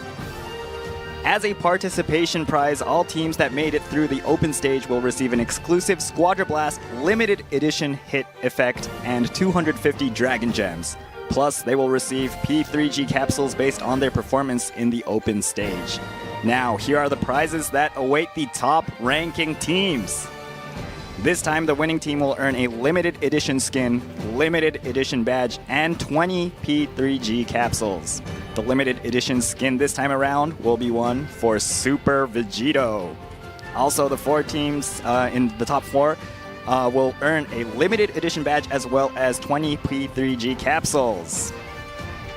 Oh, it's such great things to see when you look at these prizes we have here. Super Vegito is such a popular hero right now that I'm sure anyone who's using him, especially any damage users in there, they'll be really happy to receive that. And then, of course, just looking at the badge you get, whether you're champion, runner-up, or in the top 4 overall, right? Having that badge is a mark of honor for the grind you put into this game, putting yourself as one of the best players in your region. And that just means you're scary every time someone sees you with that badge, because there's only a few people, if you think of it right, there's only going to be 4 teams from each region that can have any of these badges. That's like a very limited edition thing. All right, absolutely. All right, next up, let's take a look at that serial code everyone has been waiting for. Over the course of the live stream, we'll be revealing parts of a serial code that will award you with 5 P3G capsules. All right, so without you got to make sure you get your pen ready. Oh yeah, get your pen ready. Make sure you have it there. You know. Yeah, we have our pens as well, right? Just for this code. All right. Without further ado, here are the first 4 codes. A73F. A73F are the first 4 characters of the serial code. There is an expiration date, so please be aware of that as well. March 16th, 11 p.m. PDT is the deadline for this serial code. Please enter the code before that date. All right, so with that done, we are going to head into the semifinals, first semifinals game as it gets prepared. Yeah, as when we're ready for it. Yep, and this first semifinals game, Team Captain Montoya taking on Team Sensei. This is going to be probably, for me, the most exciting semi-final game. Having the best player in the world, Wolves, coming from Peru, alongside his 3 Argentinian friends. I was actually able to talk to him a bit yesterday on Discord. And do you know what? I'll give him a shout out right now, because he didn't know English so well, so he was using a translator just to communicate with me. And he was saying like, okay guys, so I'll read you out some of the notes I was talking. He's been playing competitive games since he was very little. He loves MOBAs for sure, and he was a big fan of Dragon Ball. He's had a lot of time playing the tank and the technical role, but he just likes DPS more, and he really wants to show that SA is not a weak region. He says everyone's always talking about Europe and North America, Asia. He wants to show that South America can be a strong region, which is why he was grinding for that #1 spot overall. Now, looking at his teammates he has here, all very capable players, but they've got some mixed skills in there. Not all triple S ranks in there, right? Some are A4, A3 in different roles depending on what they're playing on. But going up against Team Sensei. Team Sensei has 3 players in top 100. They definitely are a skillful duo. But what's interesting is their 4th player here, Lorio Fabico. I'm going to struggle to say some of these names, I'll be honest. Yeah, some of these names are a bit difficult to read out. Now, we'll do our best there. He plays S rank in the damage role, but only a B4 in tank and a B2 in technical. So it brings down the overall ranking, but it doesn't mean that he's not going to be a capable player. You know, still grinding to S rank as a damage is going to be something that's very hard to do. And it's going to be very interesting to see just how they're going to match up against Captain Montoya's team, because I feel like this is one that I expect to go all 3 games and have a real back and forth in there. Like, I don't expect this to just be a kind of walkover game. And also, just for South America in general, I want to to know, are they going to go for some different hero compositions? We saw so much Bardock being used, right? We saw Vegeta, we saw Kefla over and over again. And look, as we're starting to get into it, we'll get to understand it. And already we have a Frieza and a hit. All right, it looks like the teams actually are going to be Stay Orc and Pasuito. Sorry about that. The first we swapped on the other side. The other two teams. We swapped on the other side. We do have a Brawly as well, and Cell that we might cover a bit in the other sections of the stream. But go ahead. I can give us the data on this straight away, right? So Zero FMG, who's playing the hit, he is the #1 in the world technical. So him playing a hit, I'm expecting some of the best hit gameplay you've ever seen right now. He's also 19th in the world overall. Reyes, as joining him on that team, is also 81st in the world overall, 26th in the world for the damage rank at the same time, and he'll be playing the Kefla. But I love the fact that we're going to see Broly in here straight away. We're going to see the Ubin and also Stay Orc, Destiny Stay Orc going for this Cell. Cell is something we're not seeing so much in EU and NA play, so he must have some tricks up his sleeve. Maybe he's going to really focus on trying to get that transformation early when he's got the bioenergy built up. This excites me from the very beginning. This is what we come for when it comes to a game from South America to kick things off with. All right, let's take a look at the first battle of the first semifinals match for Squadra Blast SA 2026 Sharp 1 Stay Orc vs Pasuito. Let's go! Oh yes, let's see what can happen within this one. Team Pasuito, they are in a position where they have some very capable players right now, and they need to show it. We've got the Bardock, which is going to be played in very well, I think, here, right? It's definitely an in-meta character, but is he used to playing up against players who play Cell? You know, it might be something different for him. He has to be careful of that, being grabbed the whole time. Can't expose his back to the enemy. And also, we didn't really touch on this. First attack from the hit already. That, you know, that's to be expected when you're going with Zero FMG being one of the very best in the world. But Lemitedu playing the Frieza right now. This is going to be interesting for me because we saw that in some regions Frieza is still being used, but at the top level in EU and NA it's not as clear cut. We're not seeing it as much right now. Yeah, definitely at a lower rank, like in the C's, B's maybe. I do see some Friezas quite often actually. It is a very difficult hero to play against if you do not know what his skills can do to you. Okay, so straight away, we're already seeing just a small skirmish going on down here. Broly got to be very careful. Godex being pushed back, needs to get himself healed up.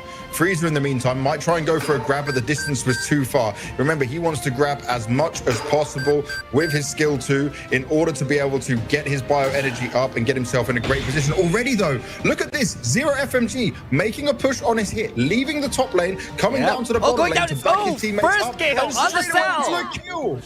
Absolutely brilliant. Cell goes down, and remember, until Cell transforms, he is very weak in the early game, which is something that Bardock will not have a problem with. And because of this first initial kill, they're going to be straight on the Kai, get the extra XP. So Kefla and Bardock, level 5. The Nappa is going to be spawning down below, and that can benefit you from getting that early rush attack in there. All right, and just for the newer players out there as well, Cell has that kind of unique transformation system. Most other heroes transform at level 7. For Cell, you do need to charge up that transformation gauge. All right, it's not an easy one to do, but for Team Pasuito. And there was literally no fighting going on from the side of Destiny Stay Orc here. See, the thing is, they have a Frieza which could be so useful in those boss fights, but he stayed in the top lane farming, so maybe they're just planning to get him up on levels early on here, especially as he's going to have to be able to deal with that hit. The good thing is, we don't touch on the helpers too much, but Frieza did go for the shoe helper, which will help you see the hit in these team fights, because the hit himself can be quite spongy, but as he goes invisible, he's so hard to deal with. And remember, they're dealing with Zero FMG, the best technical player in the world. All right, Pasuito taking that boss and also taking down Elite as well in the aftermath. So they are slightly in the lead at the moment. Yeah, and a slight bit of damage being done on to the God of Destruction at the same time. Broly still waiting for his transformation, which will come in the next level. Frieza's worked his way down here to the bottom lane. So they seem to be willing to flex the lanes a little bit here, you know? Yeah, both teams They're not willing actually to just stick to the typical roles. Yeah. And this is good. This is awareness of map control, what they want to do and how they want to take space. That speed on the Frieza is insane as well. Oh, yeah. I'm zooming back. And you saw that speed he had. This is without him having any speed cards right now. So he's not gone for any cards that are going to help him with speed. This is just the natural boost he's been able to get from it. So for now, we're being careful. The Super Oob, I heard that his translated name is Frank right now. So he's playing on the South American side of Team Pursuido. Are the Jackie so early fights might be happening. Right as the Jackie's going down. Oh, he jumped straight in with this. And they're going right into it. All right, a lot of super attacks coming in as well. Cell still alive. Oh, does go down. Frieza down as well. 2 KOs for Team Pursuido. You saw that the Cell was trying to ult the super attack his way out of that with the energy field, but it wasn't going to work out there. They're doing tons of damage, but Destiny gets it. The Broly, huge take. That's really massive for his team. He may have gone down in the meantime, but that was a huge win for Destiny Stay Up to be able to get a boss here when 2 of their team members had already gone down. It looks like Frieza running down to that bot lane as well to take control. And this is where he can get that extra farm. I said, watch the levels of what this Frieza will be able to do, because he can just set up and farm so successfully many times. He can roam, farm, and help out securing a lot of space for his team. That could be a difference maker here if we don't start to see this hit, get up in levels and maneuver around and go for maybe some of these, not just backdooring, but some of the kills he can get from behind, catching a player off guard and really pinning them down. He can be such a nuisance to play against. Well, we have that hit roaming around as well. That cloak, really dangerous when you play against him. You really need to keep track of where he is. It's the cloak, and it's also the fact they got the superstar early on here as well, when we're looking at the divine draw that happened. And the clouds as well, maybe in his favor as well. Yeah. Just a lot in the hit's favor. We will have the next boss coming up in roughly 20 seconds, so the teams should be preparing for that. And this will be a very important boss. Yep, we're going to be getting it to come through now. It's going to be Jacko coming down. Jacko going to give some of the skill damage and the tower rush ability at the same time. And look, Frieza, this is what I want to see from a Frieza. Setting up for the boss, because it can solo a boss so well. Its skill set is perfect for that, but Bardock knows. He's jumping on top of him early on, wants to take down the Frieza. This is coming in as well. 2 players going down for come out from the Cell, but it didn't work. Again, 2 of them finished off here. Jacko's gone down to Reyes. Oh, third one going down for Stayark as well. Coming on, and it's nearly a team wipe. The Frieza had to escape. He ran back up to the top, and he will hold on to it, but can he defend the God of Destruction? He drops his ult down, but it's not going to be enough. He can't go down, and he does. It's an enemy team KO. They can push forward and just towers. Look at how they're going to split onto this. So much damage going to be done here, and this puts Team Pursuido in such a good position right now to absolutely destroy the defenses that Destiny Stay Up have here. Yeah, taking down 2 of the frontline God of Destructions and pushing these backline God of Destructions as well. Nice KO on the Brawly and Cell once again. I believe taking them down for the 2nd time that fight. This is a really strong start from them. Frieza needed to stay alive. He wanted to try and do the right thing. He was setting up to defend that top tower, but instead he found himself not able to get away. Remember, I spoke earlier about his cards. He didn't have the extra movement speed, so when he does get it off the back of his skills, that's one thing, off of his passive, but not having the cards meant he couldn't quickly vanish away, and he was interestingly taken down in a way he probably didn't expect, because he tried to ult in time as well and get himself into a good position. Oh, this is so tough, man. When you're on the back foot like this, there has been only a little bit of damage done over to Team Pursuido up on their northern tower there for the God of Destruction. Yeah. And they need to somehow get a boss in order to fight this off, not give a triple boss KO. Oh, and look at this. This is great from Zero. He pinned down the Cell, forces him back. He can roam, and he can be such a nuisance. All right, looks like the Ribrian is up. Oh! Nice. If they can't get this Ribrian for Destiny Stay Orc, it's game over. There is no way to come out of this. Oh, and this is great. The super attack coming out from here. And look at the speed. He's looking around. They can't see him. They don't know what's going on. It looks like the super attack's coming in from both of the damage roll characters on the Pursuido side. Nice take. This will be the triple boss KO. There is no way out now this for Destiny is going to be Stay really rough. They do take down the 2 damage dealers, though. The 2 damage dealers are up so quickly because they haven't been dying, though, so they're in such a good position. Look how fast they were back into the game. And I just want to focus in on what the hit did there, which was so smart. This is why he is the #1 technical player in the world. He used his super attack just when the ult was just when the boss fight was going on, and he was able to maneuver around and see where they all were. He could communicate that to his team, and then he could know that it was safe to go for Ribrian and make sure they can get the triple boss KO.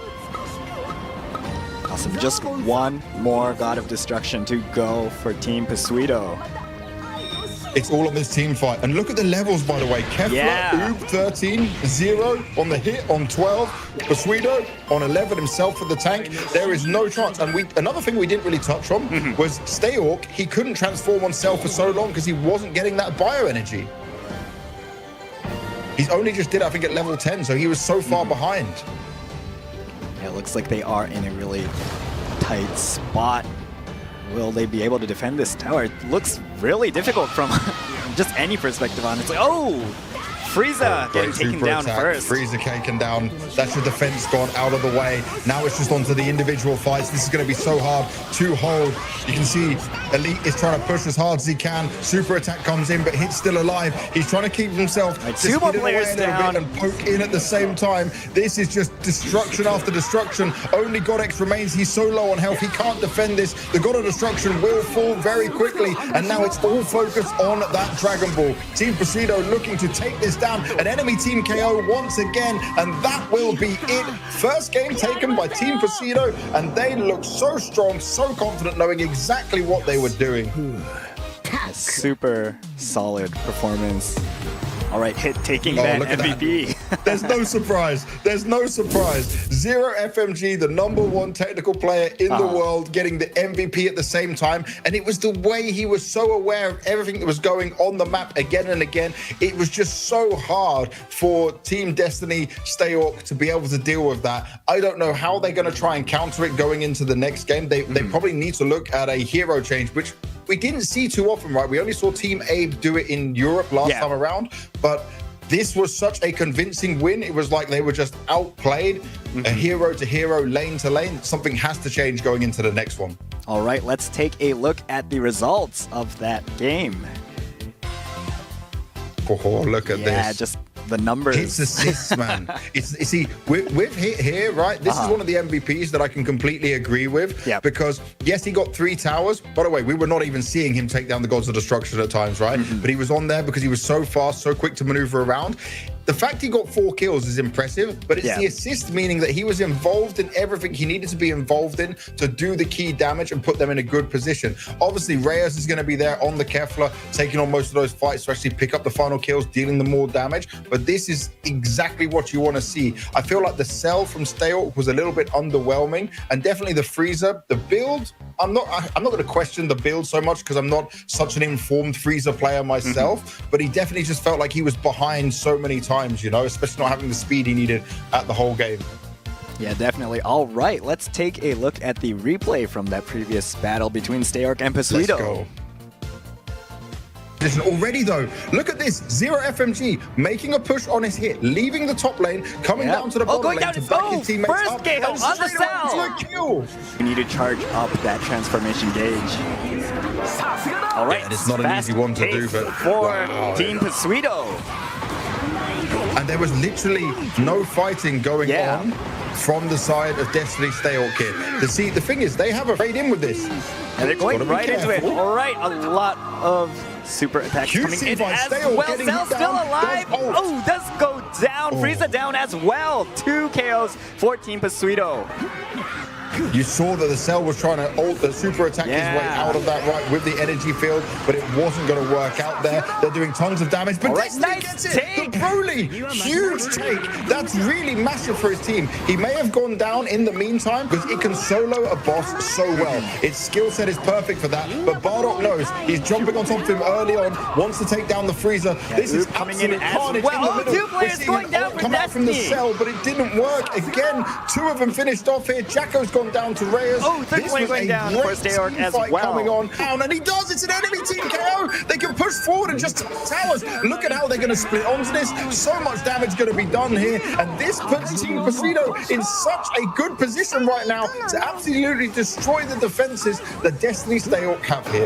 Yeah, taking down 2 of the frontline God of Destructions and pushing these backline God of Destructions as well. He's looking around, they can't see him, they don't know what's going on. Do you know Looks what like he's the doing super with attack's that? coming When he uses in it? from both This of the is damage brilliant. roll characters on the Pacino side. Nice take. This will be the triple boss KO.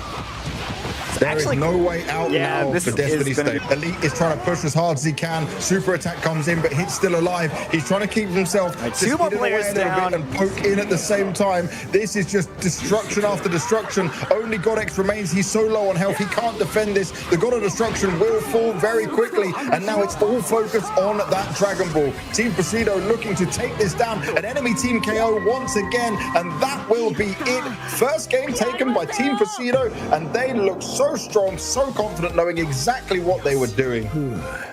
Super solid performance. All right, hit taking that look at MVP. All right, so that was the replay from Battle 1 between Steork and Pacino. We do have that MVP slide ready, so let's take a look at that. Lovely. Oh, this is what I wanted to talk about when it comes to the Hit. Hit gets a bad name because I feel like he's one of the most difficult characters to play to a high level. Yeah. But if you're someone like Zero FMG, who's proven himself across multiple seasons to be one of the best players in the world with this technical character, he is right now the #1 in the world in technical role, 19th overall across the whole game. That's everyone playing. This isn't Super just like insane. within South America. This is the whole world right now. And people look and say, oh, he didn't do too much damage. He is not there just to do damage. He is there to be annoying. He is there to get information. He can scout forward. He can roam around the map. The way he used his super attack was absolutely perfect. You know, this, for me, when I saw that super attack being used at the right time, just before the Ribrian boss, it told me that there was no way that they were going to lose this boss fight, because he stopped and slowed down the Broly, who couldn't then come into the fight. Only the Kefla was there. He had good awareness of all the actions they were taking around him, and he could just confidently tell his team, this is our time to strike. This is where we end the game. Yeah, definitely, as you mentioned, that ability to just scout out information, and especially in this tournament kind of situation, you have all of your teammates on voice comms, so you can really rally that information as soon as you get it. So yeah, even better, I guess, than in solo queue as a character in a team composition like this. And you also saw in this match, right, how the Cell was not able to get off many of the grabs. You know, he wants to go for his skill 2, take them, grab them from behind, and also suck out their bioenergy so he can transform. A really good game for a Cell is where you see him transform at like level 5 or 6. Up until that point, he is kind of struggling. I saw such a low-end transformation because he didn't have opportunity to get the game going himself. So the Cell and the Freezer, both of them were so far behind that they were not really able to be a factor in helping this team fight take place. And that was a big problem here for them. Team Destiny need to maybe look at what else they can do, maybe what other heroes they can go to. I know we spoke about this before yesterday in Europe, but I'll just say that because we didn't see that happen, it's probably not likely. We know they like to stick to their guns, but I feel like this is a must. It has to change here because, okay, it is a change. Like there is a mini Goku this time coming in.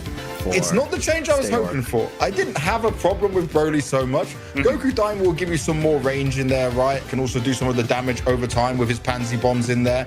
But I mean, Goku Daima wasn't the problem. Yeah. And I know Steork might go back and listen to this commentary and say, but I love my Cell. I stick to my Cell. We know it's a popular character in South America, but it didn't work. And you're just losing the lane so fast to Pacino, who is obviously, he's a very capable player, but he's also playing Bardock, who is so far in the meta right now. He is such a strong individual character. So I'm a little bit nervous for how this game might go. This seems to be like a matchup that Destiny Steork are going to struggle with, but maybe they've got some ideas and plans with how they want to try and take the bosses with Goku Daima, because Son Goku Mini himself is just very capable of quickly securing bosses if they need it to be done. All right, looks like we are loaded up, let's take a look at Battle 2. Squadra Blast SA 2026 Sharp 1. The second battle between Steorc and Pasuito is about to begin. And for Pasuito, they're up one game right now. Their confidence is so high, especially with how they won that first game. This game, when it comes to Destiny Steorc, I'm looking at the Freezer and I'm looking at the Cell. It is on you two guys to turn this around and play to the level that got you here to the semifinals. It's already getting to the semifinals when I think it was over 90 teams signed up for South America, which is super impressive for the region's first ever Dragon Ball Gekishin Squadra tournament. But they need to show more of this individual play of why they're here. And do you know what's interesting straight away? The Daima Goku is going to be down in the bottom lane. Normally he plays top lane across like Europe and North America. Normally the Kefla would be down with him, but they're changing it up here. So a little difference coming in straight from the beginning of how I would normally see the meta played out. All right, and just as we're in this early stage of this battle, do you have any insight on like the matchup between maybe Frieza and Hit? For Frieza and Hit, right, it's obviously, when we look at how Frieza can play in terms of setting up, it's very hard for him to set up his units in order to defend because Hit can obviously backstab so many times. You're going to see already he's trying to make a move down here to help them out. Yeah, Frieza actually coming down as well. It is a 3v3 in the top side. And I feel like that Frieza needs to do this. He needs to be using his maneuverability and his speed as much as possible. But as soon as he sets down Zarbon and Deborah, they basically end up being stuck there. And many players now know how to deal with that. They know how to destroy it. They know how to kind of counter him in that sense. So he's great for bossing if he's left alone. He's great in a lot of solo plays. But when you're playing against a team who's playing so well, it's going to be very hard. And you're going up against Zero FMG. He's just going to disappear. You won't know where he's coming from. Look, he's got cloud cover even now. And then he'll take them out very quickly. He'll be the nuisance to this Frieza. It's almost like a direct counter. Yeah, definitely knows how to play against that technical opponent, Frieza. All right, we do have the Jackie spawning first this time in the top side. But it happens so fast. We just start to get into the game. Jackie's already here 2 minutes in. Oh, this is nice. Destiny Steorc's on top very early on here. Not everyone has rotated in. It's actually the Hit that's staying down from in the the lower Frieza. side, and that's what you want to see. This is exactly it from the Frieza. Starting off strong, starting off fast, setting himself up for the bosses. Remember, Frieza can control this so well. Frieza is just the boss killer overall, and he does that by getting his Imperial Decree skill-free up early on and helping his Zarbon and Dodoria get this extra damage going. That's such a huge factor, which we didn't see play into effect in the first game.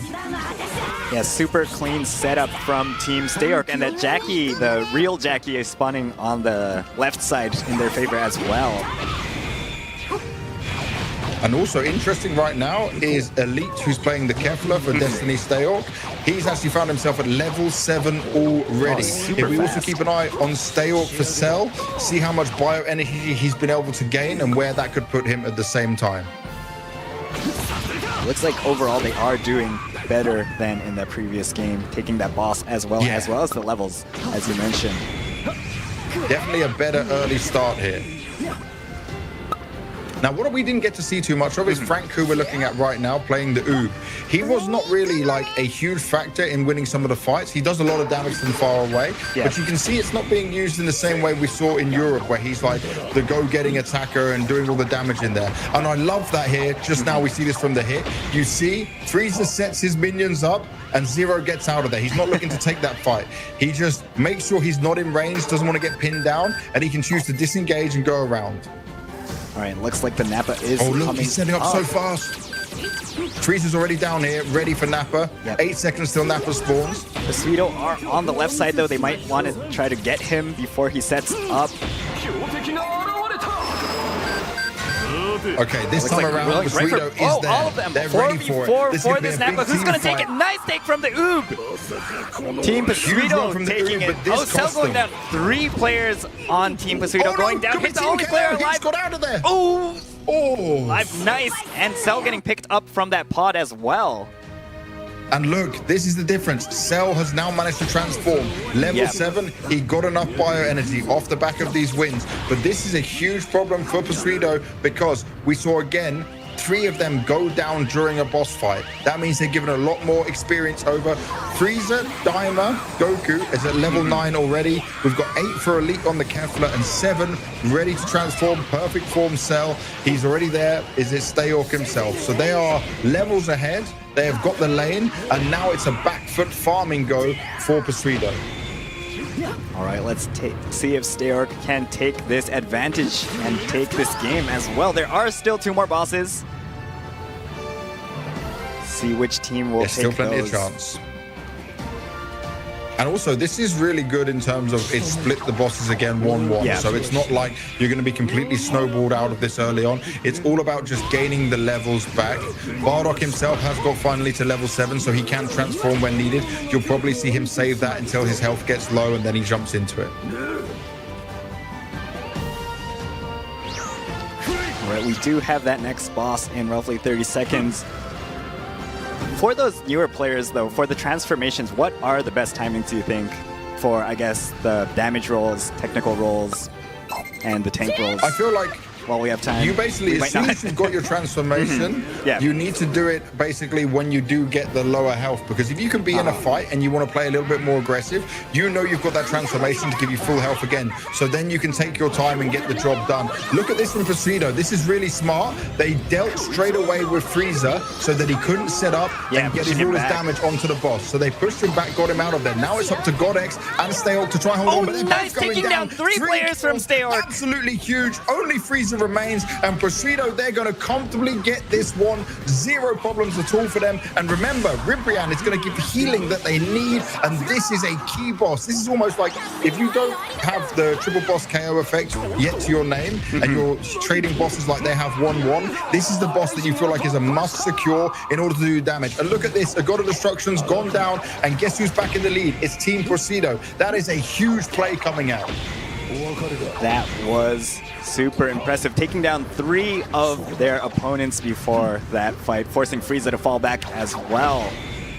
Yeah, and by the way, if Frieza stayed around there, that would have been another team wipe. Yeah, definitely. Everyone killed, and then it would have been almost a nearly instant win again. I'm sad to say it, but a fast game, and it would have been 2-0 Pursuido. Now, Destiny Stayhawk still have a chance here, but it's not going to be easy. And look at this from Zero FMG. He's being annoying. He's poking around. He wants them to follow him. Reyes has gone down, though. Great double kill coming in there to make that work in their favor. 2 of them challenging onto Reyes. They knew that Zero would fall back. He's not going to stay around and fight, but it's also stopping his poking coming in. Good teamwork. They're still in this game. They are not out of it just yet, but they need to be able to secure themselves a God of Destruction. They're still getting the farm on there. Stayhawk is starting to get lower on levels. I'm really impressed with Pursuido, who are being able to gain the levels. There was a 1 point, maybe at 5 minutes in the game, where they were quite far behind and it was looking scary for them. But they've come back into it. Now we're going to get the Jacko boss spawn, and 100% Destiny Stayhawk need to get this one. Yeah, looks like Pursuido actually ahead in levels now. Yeah, that's what I said. Yeah, they've gone ahead. Board. Yeah, super impressive how they can come back from that. They were so far behind just 3 minutes ago, and they've already turned it on their head. They played so well. Oh no, Cell out of this. This is not what you want. You're going in for a boss fight and you've already lost your tank. This is not ideal, and the Jacko is so important for Destiny Stayhawk. They're going to try and push for this. Elite will not have the health to do it. The super attacks are coming in. Reyes Jacko's still alive, securing the damage. Jacko gone down by 0 FMG. Hugely done. Triple boss KO, and now they're just going to run completely across the map, take on all the positions. Look at 0 FMG, even picking up another kill there. Takes down Elite, and they are all over the Gods of Destruction. They don't need to push into this. They're just going to completely farm all they want, take down another God of Destruction, and be in a comfortable position. But it is all now about just surviving when they keep coming back, and you see Stayhawk Destiny trying to push back. And while they're doing this, you can farm the whole time. Look how many minions are on the map. Looks like they might be taking the cell down as well. Elite going down already. Energy field. He's locked in with him. This could be difficult, though. He's got the health for it. He can fight. Oh, he is there. He's still alive. His team coming back for him as well. Nice. Oh, they saved him. They saved him. They saved him. His energy field was impeccable there. Great timing, because otherwise Stayhawk would have died.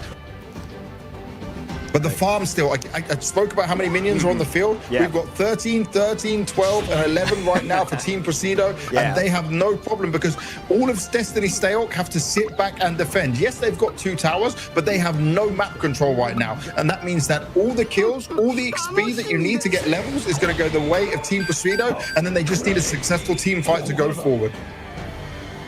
Let's see what Stayok does in this really tight spot. Looks like the Cell does try to get a bit of an XP there. They are roaming really just close by their towers, though. They really can't get picked off, as you mentioned. They can't get picked. Like if one player dies here, that means it's going to be straight game on. They want to play the 4v3, use that to their advantage, and just look at how they're patrolling the map. Cell cannot go too far. He knows this, even with the cloud covering. Hit, by the way, you can see on Zero, he's stayed on their side of the map. He's on Destiny Stayok's side of the map, and he's taking all of the extra farm in the middle, where the rest of his team are cleaning up everything else that is theirs. It means like we have a clash with the Stayok Cell going down. Nice instant pick. The Bardock catching Cell there. And by the way, Bardock didn't even use his super attack, and that was that fast because he had backup from his teammates, so he's holding on to it. And you can see now they're just waiting, waiting for their time to pounce. They've split into a 2 versus 2 split. And this is common when you're far ahead, especially as you know, they're under pressure without a tank in play. All right, looks like they are going in for the KO onto Elite. Nice take. They should be going for the God of Destruction as well, taking down Frieza as well. No, Frieza does barely make it out. He escaped. He escaped, he held on to it, but can they hold on to their God of Destruction? There is so much pressure being applied for them. Bardock's finished off, though. Bardock's finished off. Yeah, Bardock is down. Went down straight away. Reyes is trying to hold on. Reyes is super low. Nice save from Zero FMG. Great work from Zero FMG. The hit playing perfectly, stunning them, putting him in position, and he's now recalling to get health by not risking it. This is beautiful team play. You know you don't want to overextend, lose the team fight, and then suddenly lose the game. Yeah, that was just really beautiful from the hit there. Insane plays. And they can farm some more. Yep. But this is a deep game, by the way. We're 12 minutes in almost. 12 minutes in. It's hard for the farm. Cell is only level 11 right now, so he's going to struggle in a lot of these team fights. Do you think the team composition is also kind of influence the length of the game as well, the Cell and the Frieza? Yeah, definitely, because you can have a bit more even. Obviously, in the previous game, it was the enemy triple KO. Yeah. Sorry, the enemy KO of all 4 going down. That's what cost them. But you can see this has come a little bit more neutral, especially where the Frieza is defending a lot. All right, we do have the Zenos charging in about 3 minutes, actually. Super excited if that we can see that as well. Oh, perfect use of his super. Nice. Perfect use of the super. Look at him just patrolling right now. He's avoiding everything. He's going back and forth. Elite finding himself out of its low damage done from one God of Destruction taken. Only one more to find. Oh no, only Goku Diamond remains. He could die here as well. He's so low. He's been stunned. Enemy team KO once again. Team Presido looking strong, and no one will be back in time to finish this off. This is a free game. Run all the way, destroy the shell, pick up that Dragon Ball. 2-0 to the grand final. Team Presido have done it once again, and Zero FMG stands confidently and proudly with that Dragon Ball in hand with a smile on his face. And another MVP. This is the level of hit that we are missing in top tier Gekishin Squadra competition. Zero is showing it to us right now, and he is living the dream as a hit player. If you're watching at home and you like playing hit, you need to learn from this man. Yeah, definitely. Just the roaming as well as saving his teammates there at the end, or towards the end there. So yeah, just doing everything as a technical / support-ish role character should be doing. Super nice performance. All right, let's take a look at the results. All right. And look, it's a lot of these assists again. This is the beauty of Hit. He can assist so many times, and he will be everywhere on the map. Okay, the early game was certainly won by Destiny Stayok for sure, but this composition, even with having in the Goku Daima, the Goku Mini into play, this was not going to work out for you just because the hit is so advanced. Like, the cell can't sustain the same way that Bardock can. The passive ability of Bardock, you know, toughening up as his gorge gets filled up and he's fighting more, it just keeps him alive longer. It's much better for those team fights. And I will say, we didn't talk too much about Frank on the Super Oob, but he was playing so well of doing damage from far away. He was, many times, if you looked at the minimap, he was just kind of off center and keeping himself at a good distance that he could still ult if he needed to, use some of his skills, push on in. And he was supporting really well. And I will say at the same time, some of the decisions on when Reyes was doing the super attack for Kefla was perfect. He'd be on like 10, 15% health, maybe 20% health, drop the super attack, get a lot of speed in there, and just do so much damage across it. Yeah, these two damaged players, just want to add on a bit. Reyes being a bit more aggressive, and then Frank in the back, not dying, just making sure he can support his team throughout all these skirmishes. So really nice play from those damage roll players as well. All right, let's take a look at the replay from Battle 2 between Steorc and Pasuito. Not everyone has rotated in. It's actually the hit that's staying down from in the lower Frieza. side, and that's what you want to see. This is exactly it from the Frieza. Starting off strong, starting off fast, setting himself up for the bosses. Okay, this time around, Pasuito is there. All of them. They're ready for it. For this Nappa. Who's going to take it? Nice take from the Oob. Team Pasuito taking it. Oh, Cell going down. 3 players on Team Pasuito going down. Hit the only player alive. He's got out of there. Oh, you know you've got that transformation to give you full health again. So then you can take your time and get the job done. Look at this from Pasuito. This is really smart. They dealt straight away with Frieza so that he couldn't set up and get his damage onto the boss. So they pushed him back, got him out of there. Now it's up to Godex and Steorc to try and hold on. But they're nice, taking down 3 players from Steorc. Absolutely huge. Only Frieza remains, and Pasuito, they're going to comfortably get this one. 0 problems at all for them. And remember, Ribrianne is going to give the healing that they need, and this is a key boss. This is almost like you've already lost your tank. This is not ideal, and the Jacko is so important for Destiny Steorc. They're going to try and push for this. Elite will not have the health to do it. The super attacks are coming in. Reyes Jacko's still alive, but securing the damage. Jacko gone down by 0 FMG. Hugely done. Triple boss KO, and now they're just going to run completely across the map,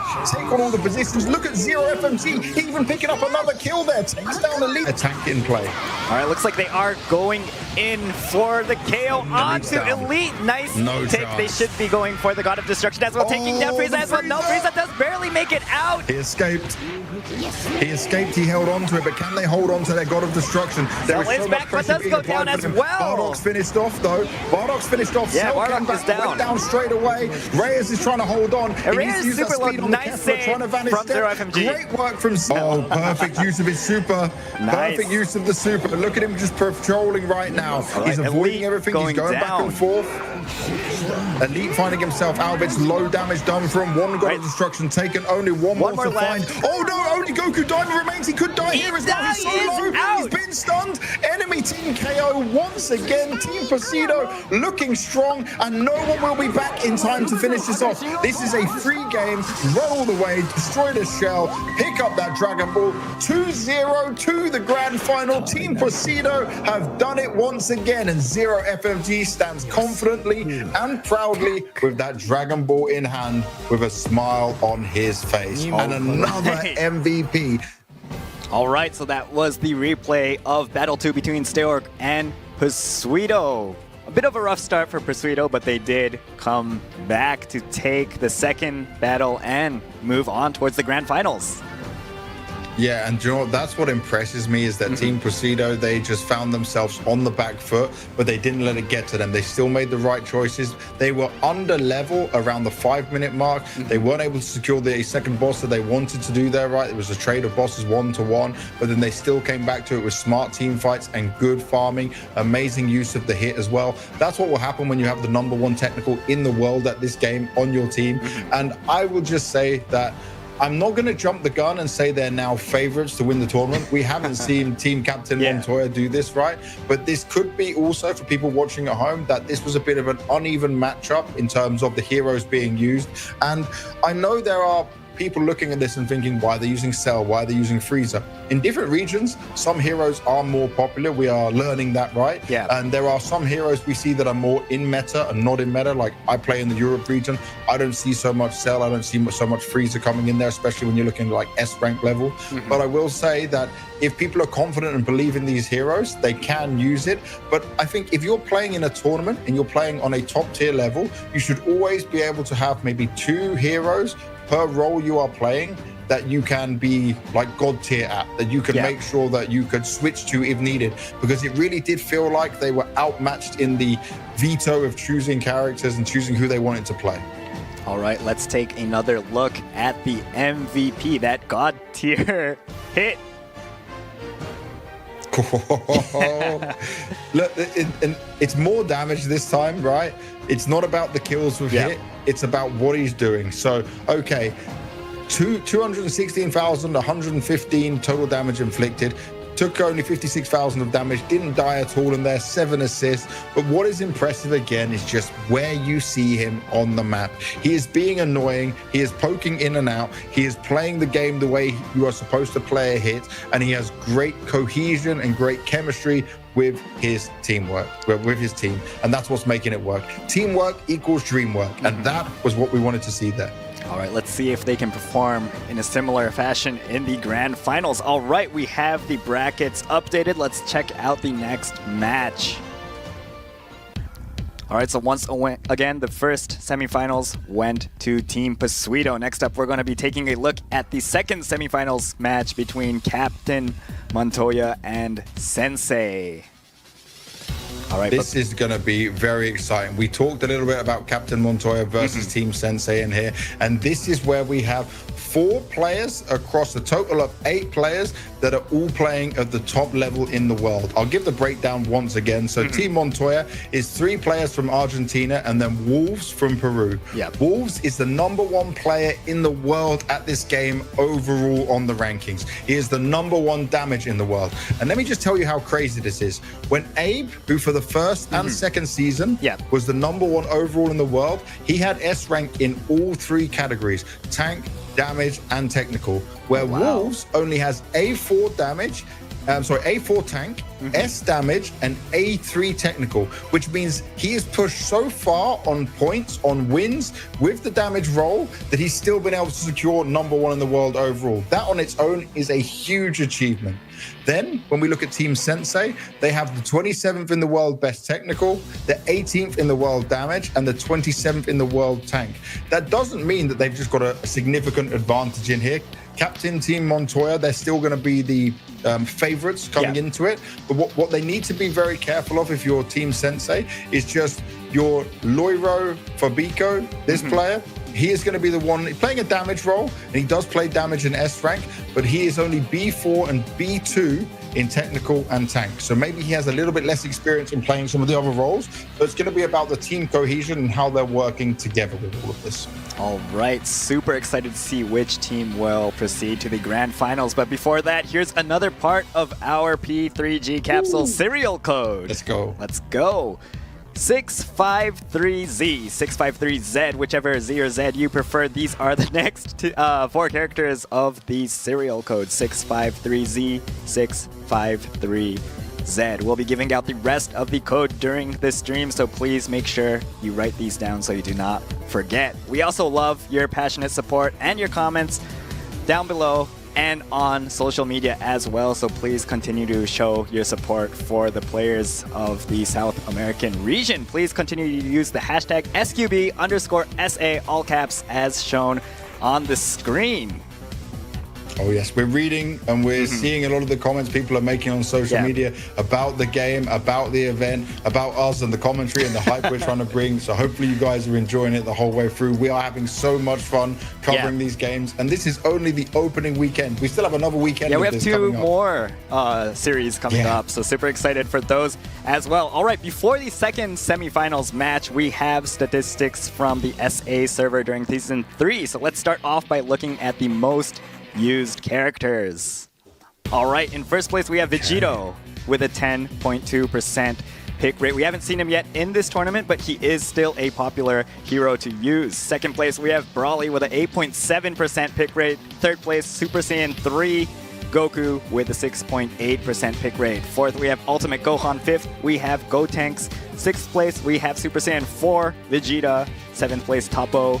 Eighth place, we have the Bardock. And ninth, Super Saiyan Vegeta. And 10th place, that Cell we saw from that previous match. All right, what do you think? You know what a big difference I'm seeing there is, for example, in Europe, Bardock was in the top 4% for the pick rate. So he was fourth place with a 5.1% pick rate, where on SA